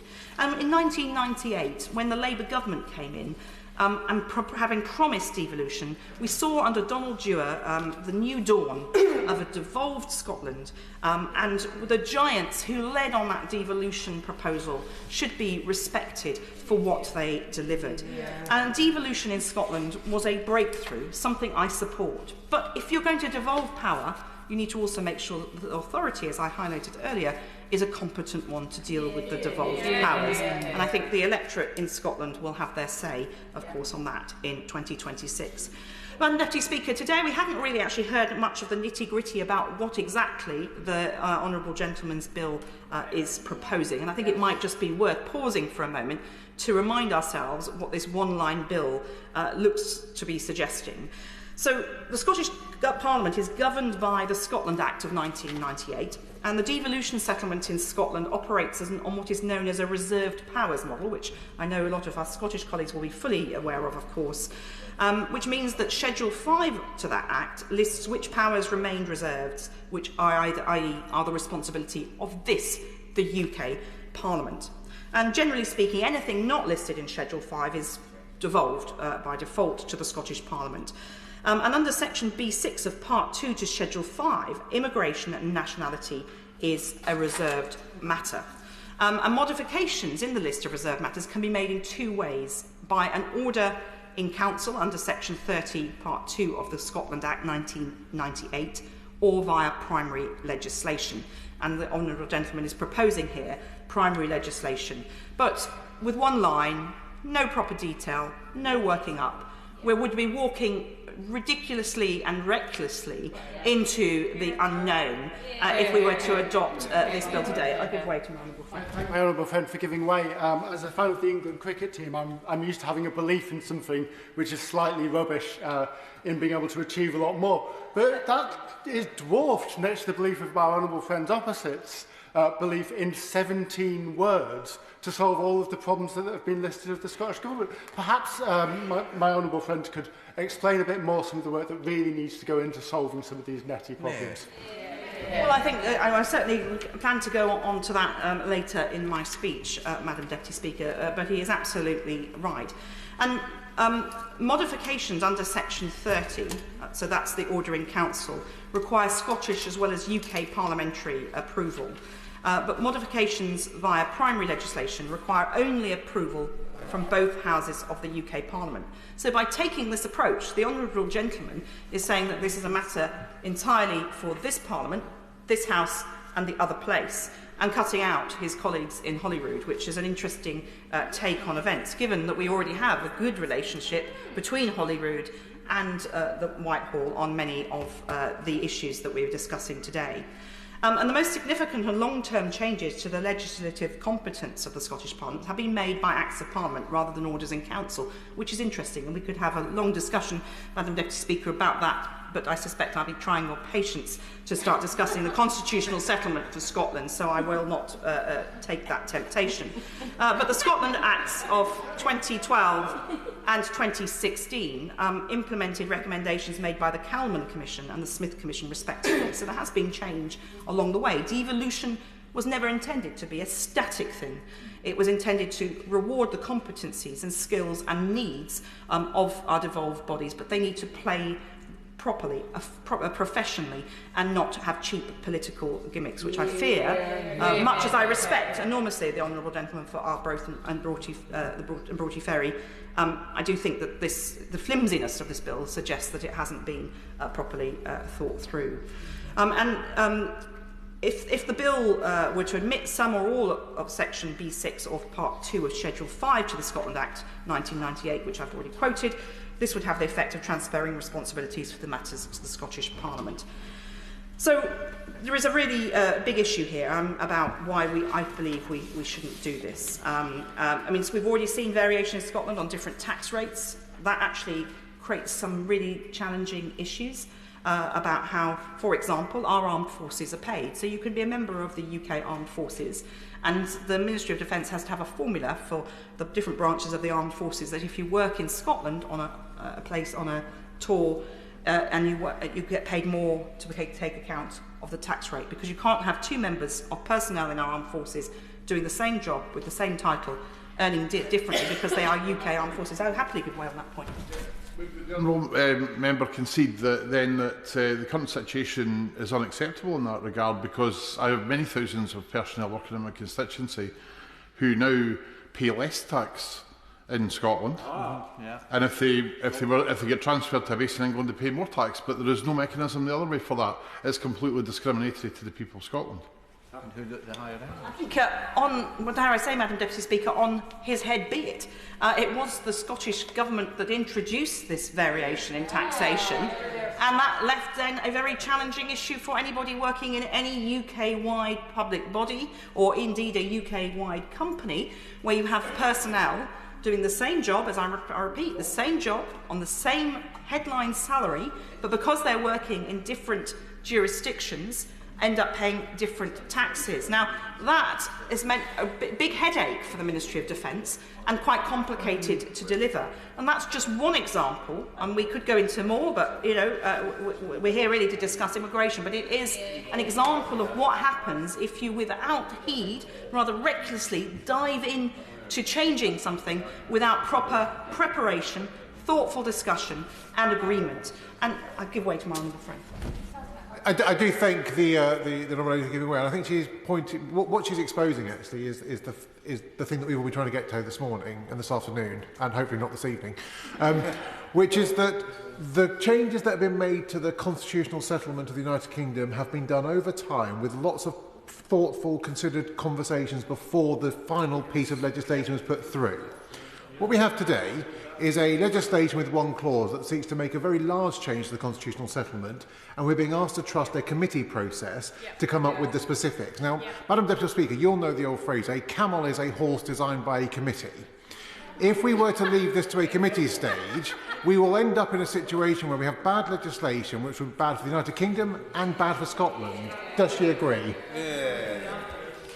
Absolutely. I think my honourable friend makes the point very clearly and powerfully, and as he's highlighted earlier, and I'll go into the costs and the other areas that would be affected by this bill. It is not simply setting a new immigration policy. There is a raft of mechanics behind this, a raft of contradictions that could play out, that could make life very chaotic, and I will touch on that in more detail a little later on. But I referred earlier to my time as an immigration minister, which I was very honoured to serve in Her then Majesty's government. And we had a lot of discussion then, working across the different nations of the UK. I sometimes felt I was the minister sent to the remotest parts of the UK. I did a lot of interesting visits to ports, and I do remember the challenge from although the links between Stranraer and Kenryan and Larne in Northern Ireland, of course, were intra-UK, we had a very big challenge of illegal immigrants moving between the two. And the role of the UK Immigration Service, Border Force now, it was to make sure that that was managed. And to have a border at Scotland and a different agency dealing with things would mean you'd have to have an awful lot of cross-collaboration. It would make it clunky and very complicated. So what would happen then, one of the things that which went on for some time after the Labour government left office, it became a problem for the party opposite when they were in government, that we would have people get on a coach at Victoria Station just down the road here in London. They would be sat on a coach and they were planning to go often to the Republic of Ireland, sometimes to claim benefits. So there was a bit of benefit fraud, a bit of immigration issues, some increasing issues around crime with drugs, which has been an issue for colleagues I know in Northern Ireland. People would get on that coach, they would get a text message as they were travelling about whether there were more immigration officers and more police at Stranraer or Kenryan, and they would get off at the one where the least checks were taking place that day. It was a very well-worn route. And one of the points of raising that is that the route that was managed by Border Force and the police at the time, but this was before Police Scotland was set up, but it was a very thinly stretched team, but it was intelligence-led by a UK-wide service with support from the local force in Scotland. But it was my honourable friend give way? I'll give way to my honourable friend. I thank the honourable member for giving way, and she has described in very helpful detail what this bill might lead to in terms of the mechanics of setting up an entirely new immigration system in Scotland. Given the issues that we have heard in the performance of the Scottish National Party, does she think that they would be better placed to spend the record investment settlement that this Labour government has given to them on the broken education system, on building some housing, and on helping young people into jobs? Well, I thank my honourable friend, and she's right to again highlight the failures of the Scottish Government, which is one of the reasons that people are not staying. We know this is a challenge. It's not just in Scotland, there's also areas of the UK, of England, that have been left behind, where we know that there are challenges about keeping young populations. I know that there's a lot of work being done, for example, in West Cumbria, where people would tend to, if they left and went to university outside of the area, they didn't tend to come back. And there's been an awful lot of work done there to try and hold those young people so that they bring their families up and they don't reduce the younger population in those communities. So there are examples where this is being done and done well. There are examples where it's still early days, but we need to acknowledge the problem, and we cannot gloss over it by saying a new immigration policy will solve everything. One of the other areas that's been raised a number of times is the Migration Advisory Committee. Now, I think it's worth sharing, Madam Deputy Speaker, that one of the moments in the Home Office that was screw up some of the challenges here is that the Home Office is, of course, a department of many parts, and there was a sudden panic that came across my desk that there was a sudden rash of marriages between Ukrainian women. This was, of course, a long time before the tragic war in Ukraine and the illegal invasion by Putin. But Ukrainian women were marrying Scottish men in quite large numbers. And there's a sort of trigger that a bit of the Home Office will then wonder, is there a fraud going on? You know, there were examples of newspapers advertising for brides from other countries. So this was not a frivolous concern, of course, of the Home Office. But what it turned out was that the Migration Advisory Committee had listened to colleagues in Scotland and acted on listening on what they were saying, and it turned out that there was a severe shortage of fish filleters on the west coast of Scotland. So the Migration Advisory Committee put it on the shortage occupation list for Scotland, and it turns out that Ukrainian women, one of the many skills Ukrainian women have, is that many of them are very good fish filleters. So the word went round, and they came and helped the Scottish economy, and obviously it ended up a number of them settling and marrying Scottish men. I fear I may choke on my honourable friend's seated intervention. Happily, I'm a happily married woman. I have not a concern for me to look at our Scottish colleagues and see what the best of the pickings are. I'll give way to the honourable. I thank the honourable member for giving way. It might be an opportunity for you to catch your breath.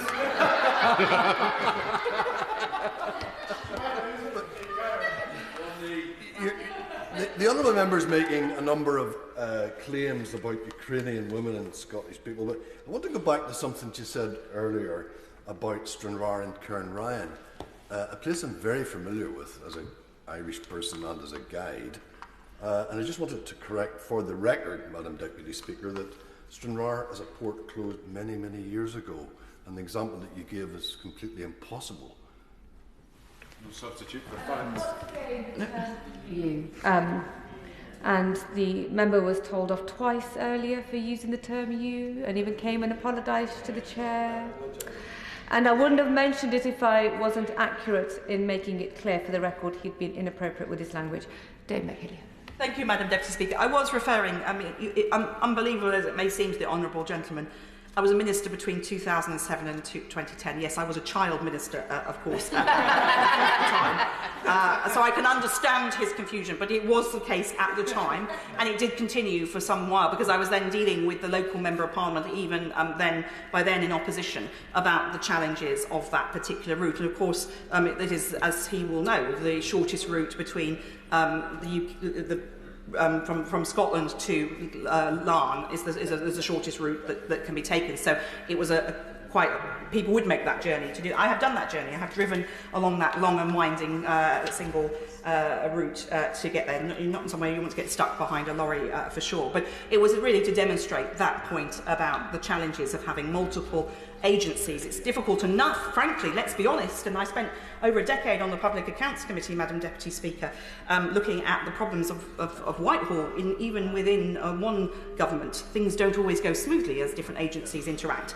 So you know, to add an extra layer of complication seems to me something that we wouldn't want to see. And the police then were overstretched, and moving to Police Scotland didn't help in that respect. There's not a particular criticism of that policy, although I know colleagues have strong feelings about that, but it didn't mean that suddenly magically there were more police officers that could be deployed differently because of the challenges in that area. Would my right honourable friend Thank you very much, my right honourable friend, for giving way. I'm just observing that from the opposition benches who are proposing this piece of legislation, that they talk about a period before Brexit which was ideal, and yet their proposal for this immigration system would actually increase the complexity at the border, including a land border, when we're already talking about the complexities of dealing with the island borders that we already have.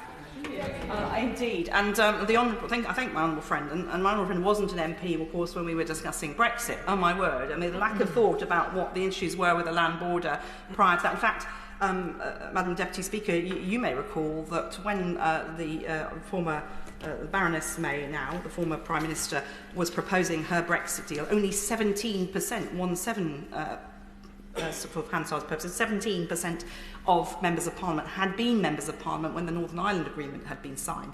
So there was a very distinct lack of understanding in this place, dare I say, because of course where we'd all expect and hope honourable members would read into these issues, but often that got missed, and there was a very distinct lack of understanding about the borders. So I think we don't want to go down that route again. Exactly.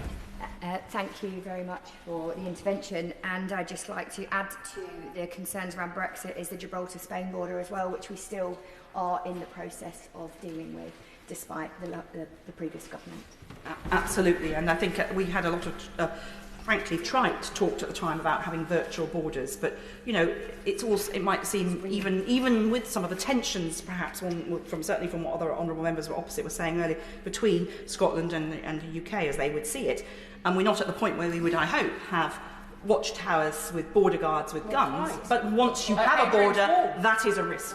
On that point, of course, there has previously been a border between England and Scotland, between 122 in the Christian era and 138. They built Hadrian's Wall, and of course there was the Antonian Wall in between 140 and 150. Anton. So, of course, there is a history of borders, but none of us in this House, and I don't think any of us were there at the time, none of us in this House want to see a return to that, do we? I completely agree with my honourable friend. And, of course, there is another leader in this world who's talked about building a wall.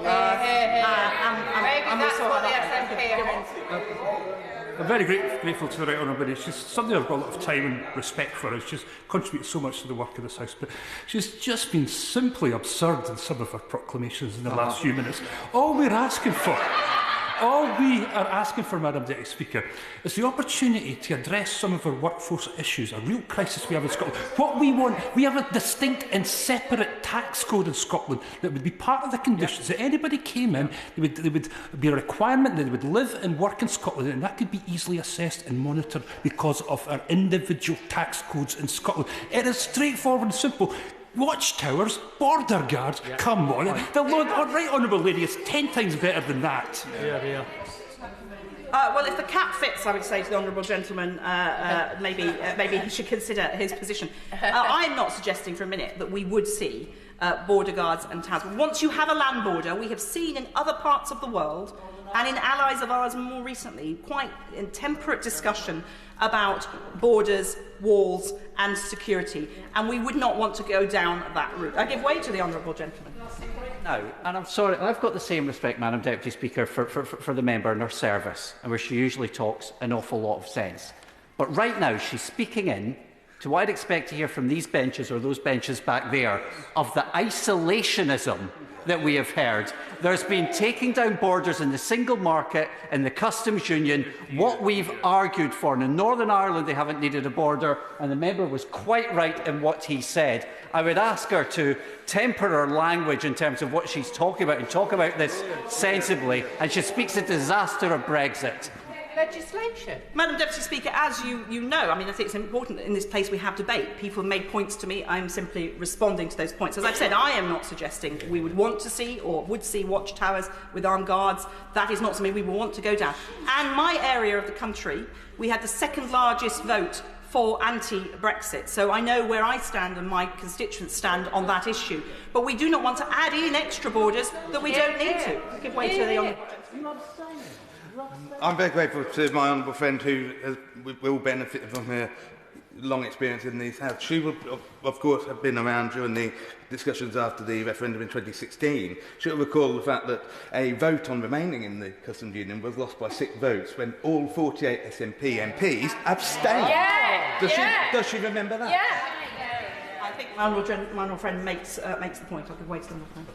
Thank you. I mean, the issue is not necessarily having a border between Northern Ireland and Southern Ireland. The point here is that there has been a border, in effect, put into the Northern Irish Sea by the Windsor Framework. And the reality here is that the SNP appears to be calling for a border between Scotland and England without re-entry into the European Union, leaving Scotland completely isolated. They talk about delusions of grandeur, about the UK sitting on a few small islands, considering ourselves great, but want to restrict the lives of Scots to only a part of that island.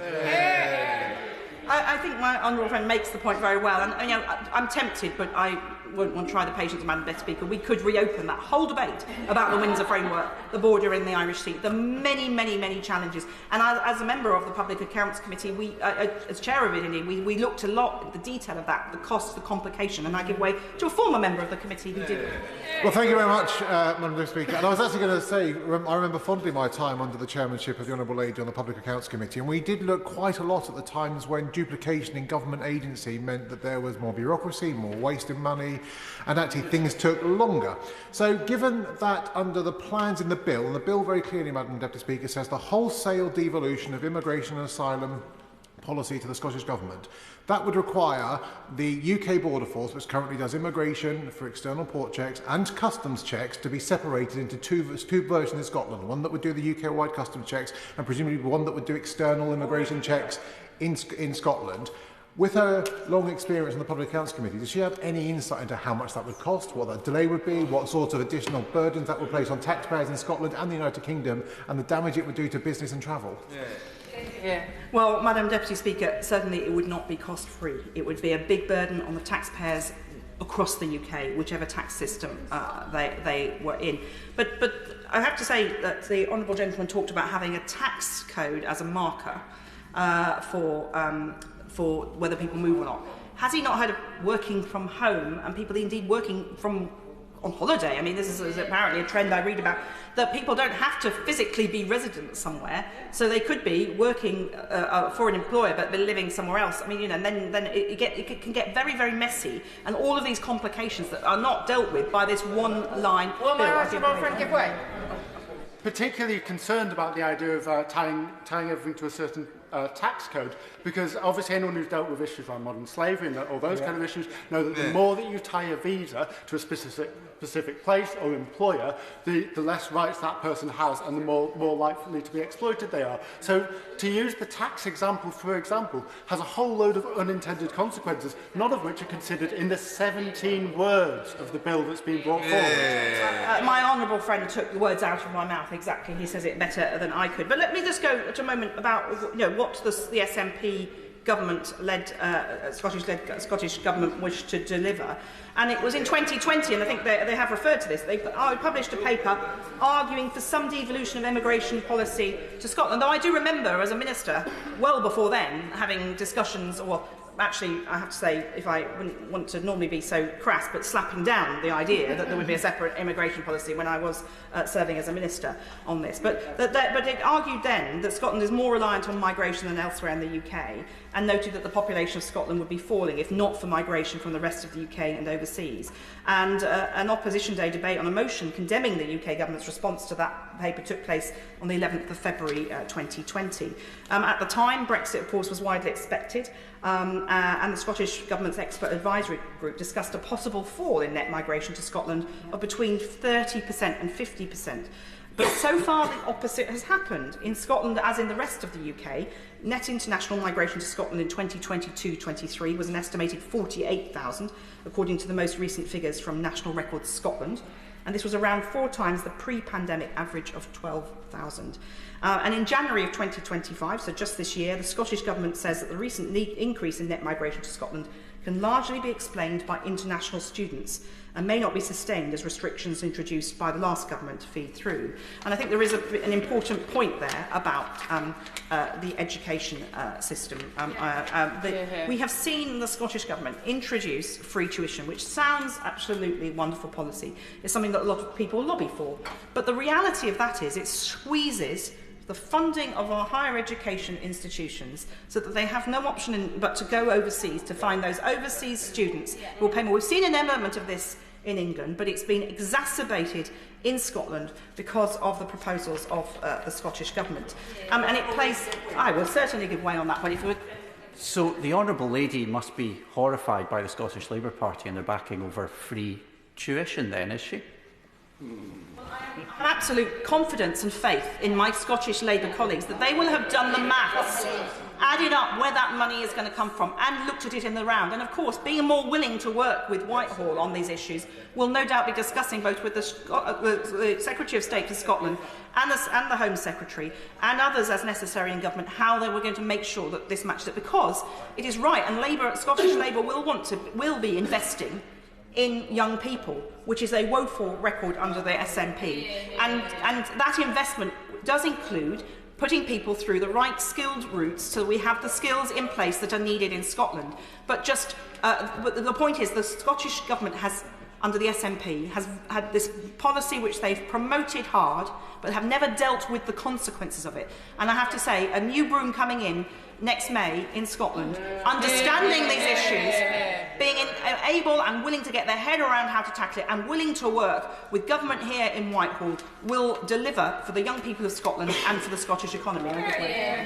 I'm grateful to my honourable friend for giving way. She's been very generous with her time. I just want to put to her that if, say, this was to pass at reading today, does she imagine that the potential or talk of making it harder for people to get between England and Scotland will have a beneficial or negative impact on growth prospects in Scotland and the potential impact that would have on public investment in public services in Scotland?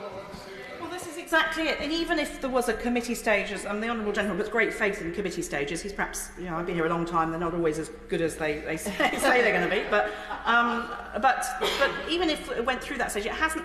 There's so many other elements of government. This is one of the challenges of a bill that is simply one line. It's not just a matter for the Home Office, it's a matter for all of the other cross-UK institutions and the knock-on effects. Over a decade on the Public Accounts Committee, you pull a lever somewhere in Whitehall and the unintended consequences flow into places that you would never have thought of. And that is the skill in government to try and work that out. And having a bill like this would not deliver on that necessary joined-up approach. Thank you very much for giving. I'd like to thank the Right Honourable Lady for giving way.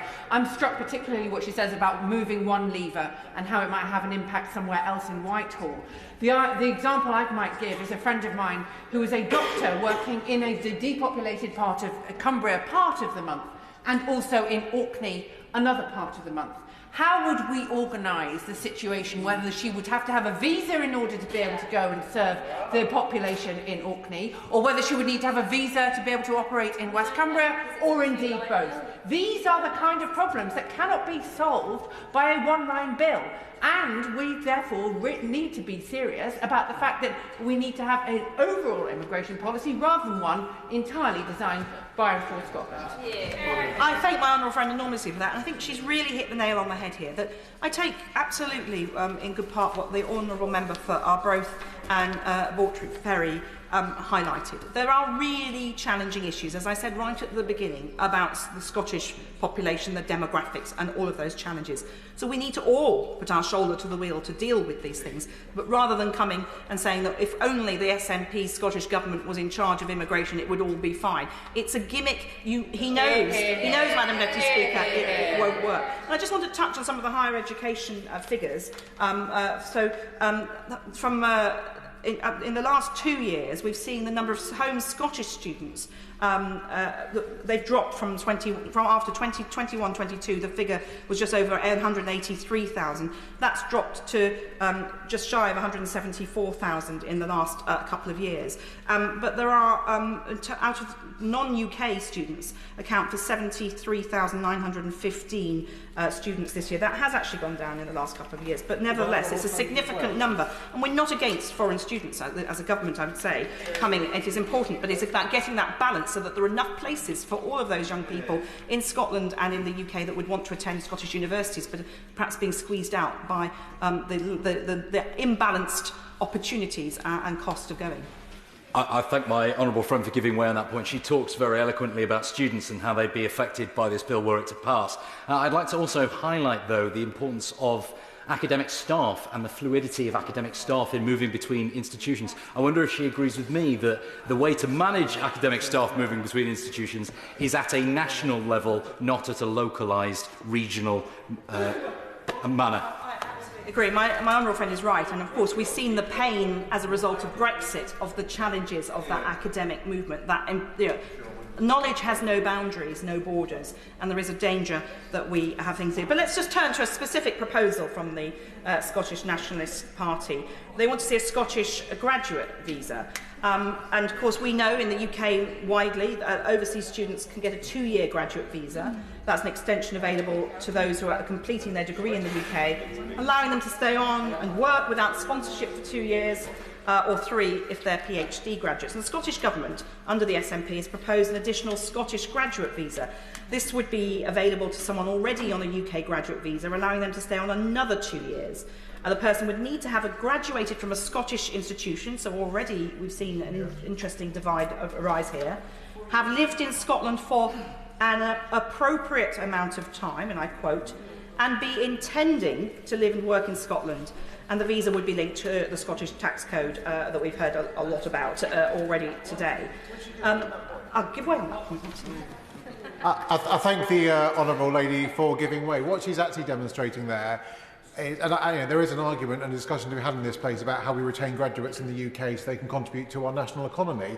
But we have a national economy and a national supply chain, and to suggest, particularly in our defence industry, which is so important to Scotland, if we have a situation where you can only live and work in Scotland or have come from a Scottish institution, what that actually does, it causes a disproportionate split between the rest of the UK and Scotland for those high-skilled, high-value jobs, and that knowledge to be transferred around the rest of the country. My honourable friend talks enormous sense, but let's just talk through the practicalities of this proposal. So, under the proposal I've just outlined, it would mean that a person graduating from a Scottish university would be potentially able to stay on and work in Scotland without sponsorship for 4 years in total. So that's, just to remind you, 2 years on the UK graduate visa, or 3 with a PhD, followed by 2 years on a Scottish graduate visa. Thank you for giving way. I appreciate it. Isle of Wight visa indeed. I appreciate for being generous with her time. But does she agree that this very short 17-word bill quite clearly creates more problems than it will solve? Well, I think hopefully I'm beginning to explain how some of these interactions will. Only beginning. I have a lot more detail. To get through, though I fear I might be cut off, which is a great shame, because I had really looked forward to going into this in even more detail. But if the person had completed both undergraduate and postgraduate studies in Scotland, they would qualify for permanent residence just simply on having been in the country. Now that might be something we would want to support, but we certainly ought to be debating it rather than sleepwalking into these challenges when you have two systems that interact, set up for different purposes, and then there's an interaction, and that's confusing for the individual. It's confusing for the businesses that need to would have to employ people, or might not need to have a visa now. It would be very complicated to understand. And if you think about something as simple, well, not as simple, something like the tax code, which I spend quite a lot of time looking at how our tax system works. Every time chancellors stand up at the dispatch box of all parties, announce something, it adds a complexity to the tax system. And this is why it can be very confusing for people. The immigration system, in fact, under the last Labour government, one of the last acts we were hoping to do, but it was too complicated to deliver in time, was to codify all of immigration law into one bill. But boy, that was a very big task. It's something you need to start at the beginning of what a 15-year Parliament. Maybe I should suggest it to the Home Secretary now, because I'm sure that this government's got a prospect of actually seeing that through. But that's meant that people coming to my constituency surgery, and I'm sure many others in this chamber, asking for information about their immigration status, couldn't possibly work that through on their own without professional advice, which is costly and discriminatory, really, because it meant that they were finding it very difficult. So the more complication you add in, the harder it will be. Thank you. I'm very grateful for you giving up your extensive time. I think that the members are doing a fantastic job of showing at the minutiae level the vast amount of complexity with one aspect of the SNP trying to cut off connection between Scotland and the rest of the UK. Would the member accept that actually this is an existential problem for the SNP? That for every single time they make an argument about the damage caused by losing that integration to the European Union, the infinitely greater combination of interaction between Scotland and the rest of the United Kingdom shows that it became even infinitely more damaging to the lives of Scots. This is a simple. The bill today is a fantastic example of the Order! Debate to be resumed what day? 11th of July. 11th of July 2025.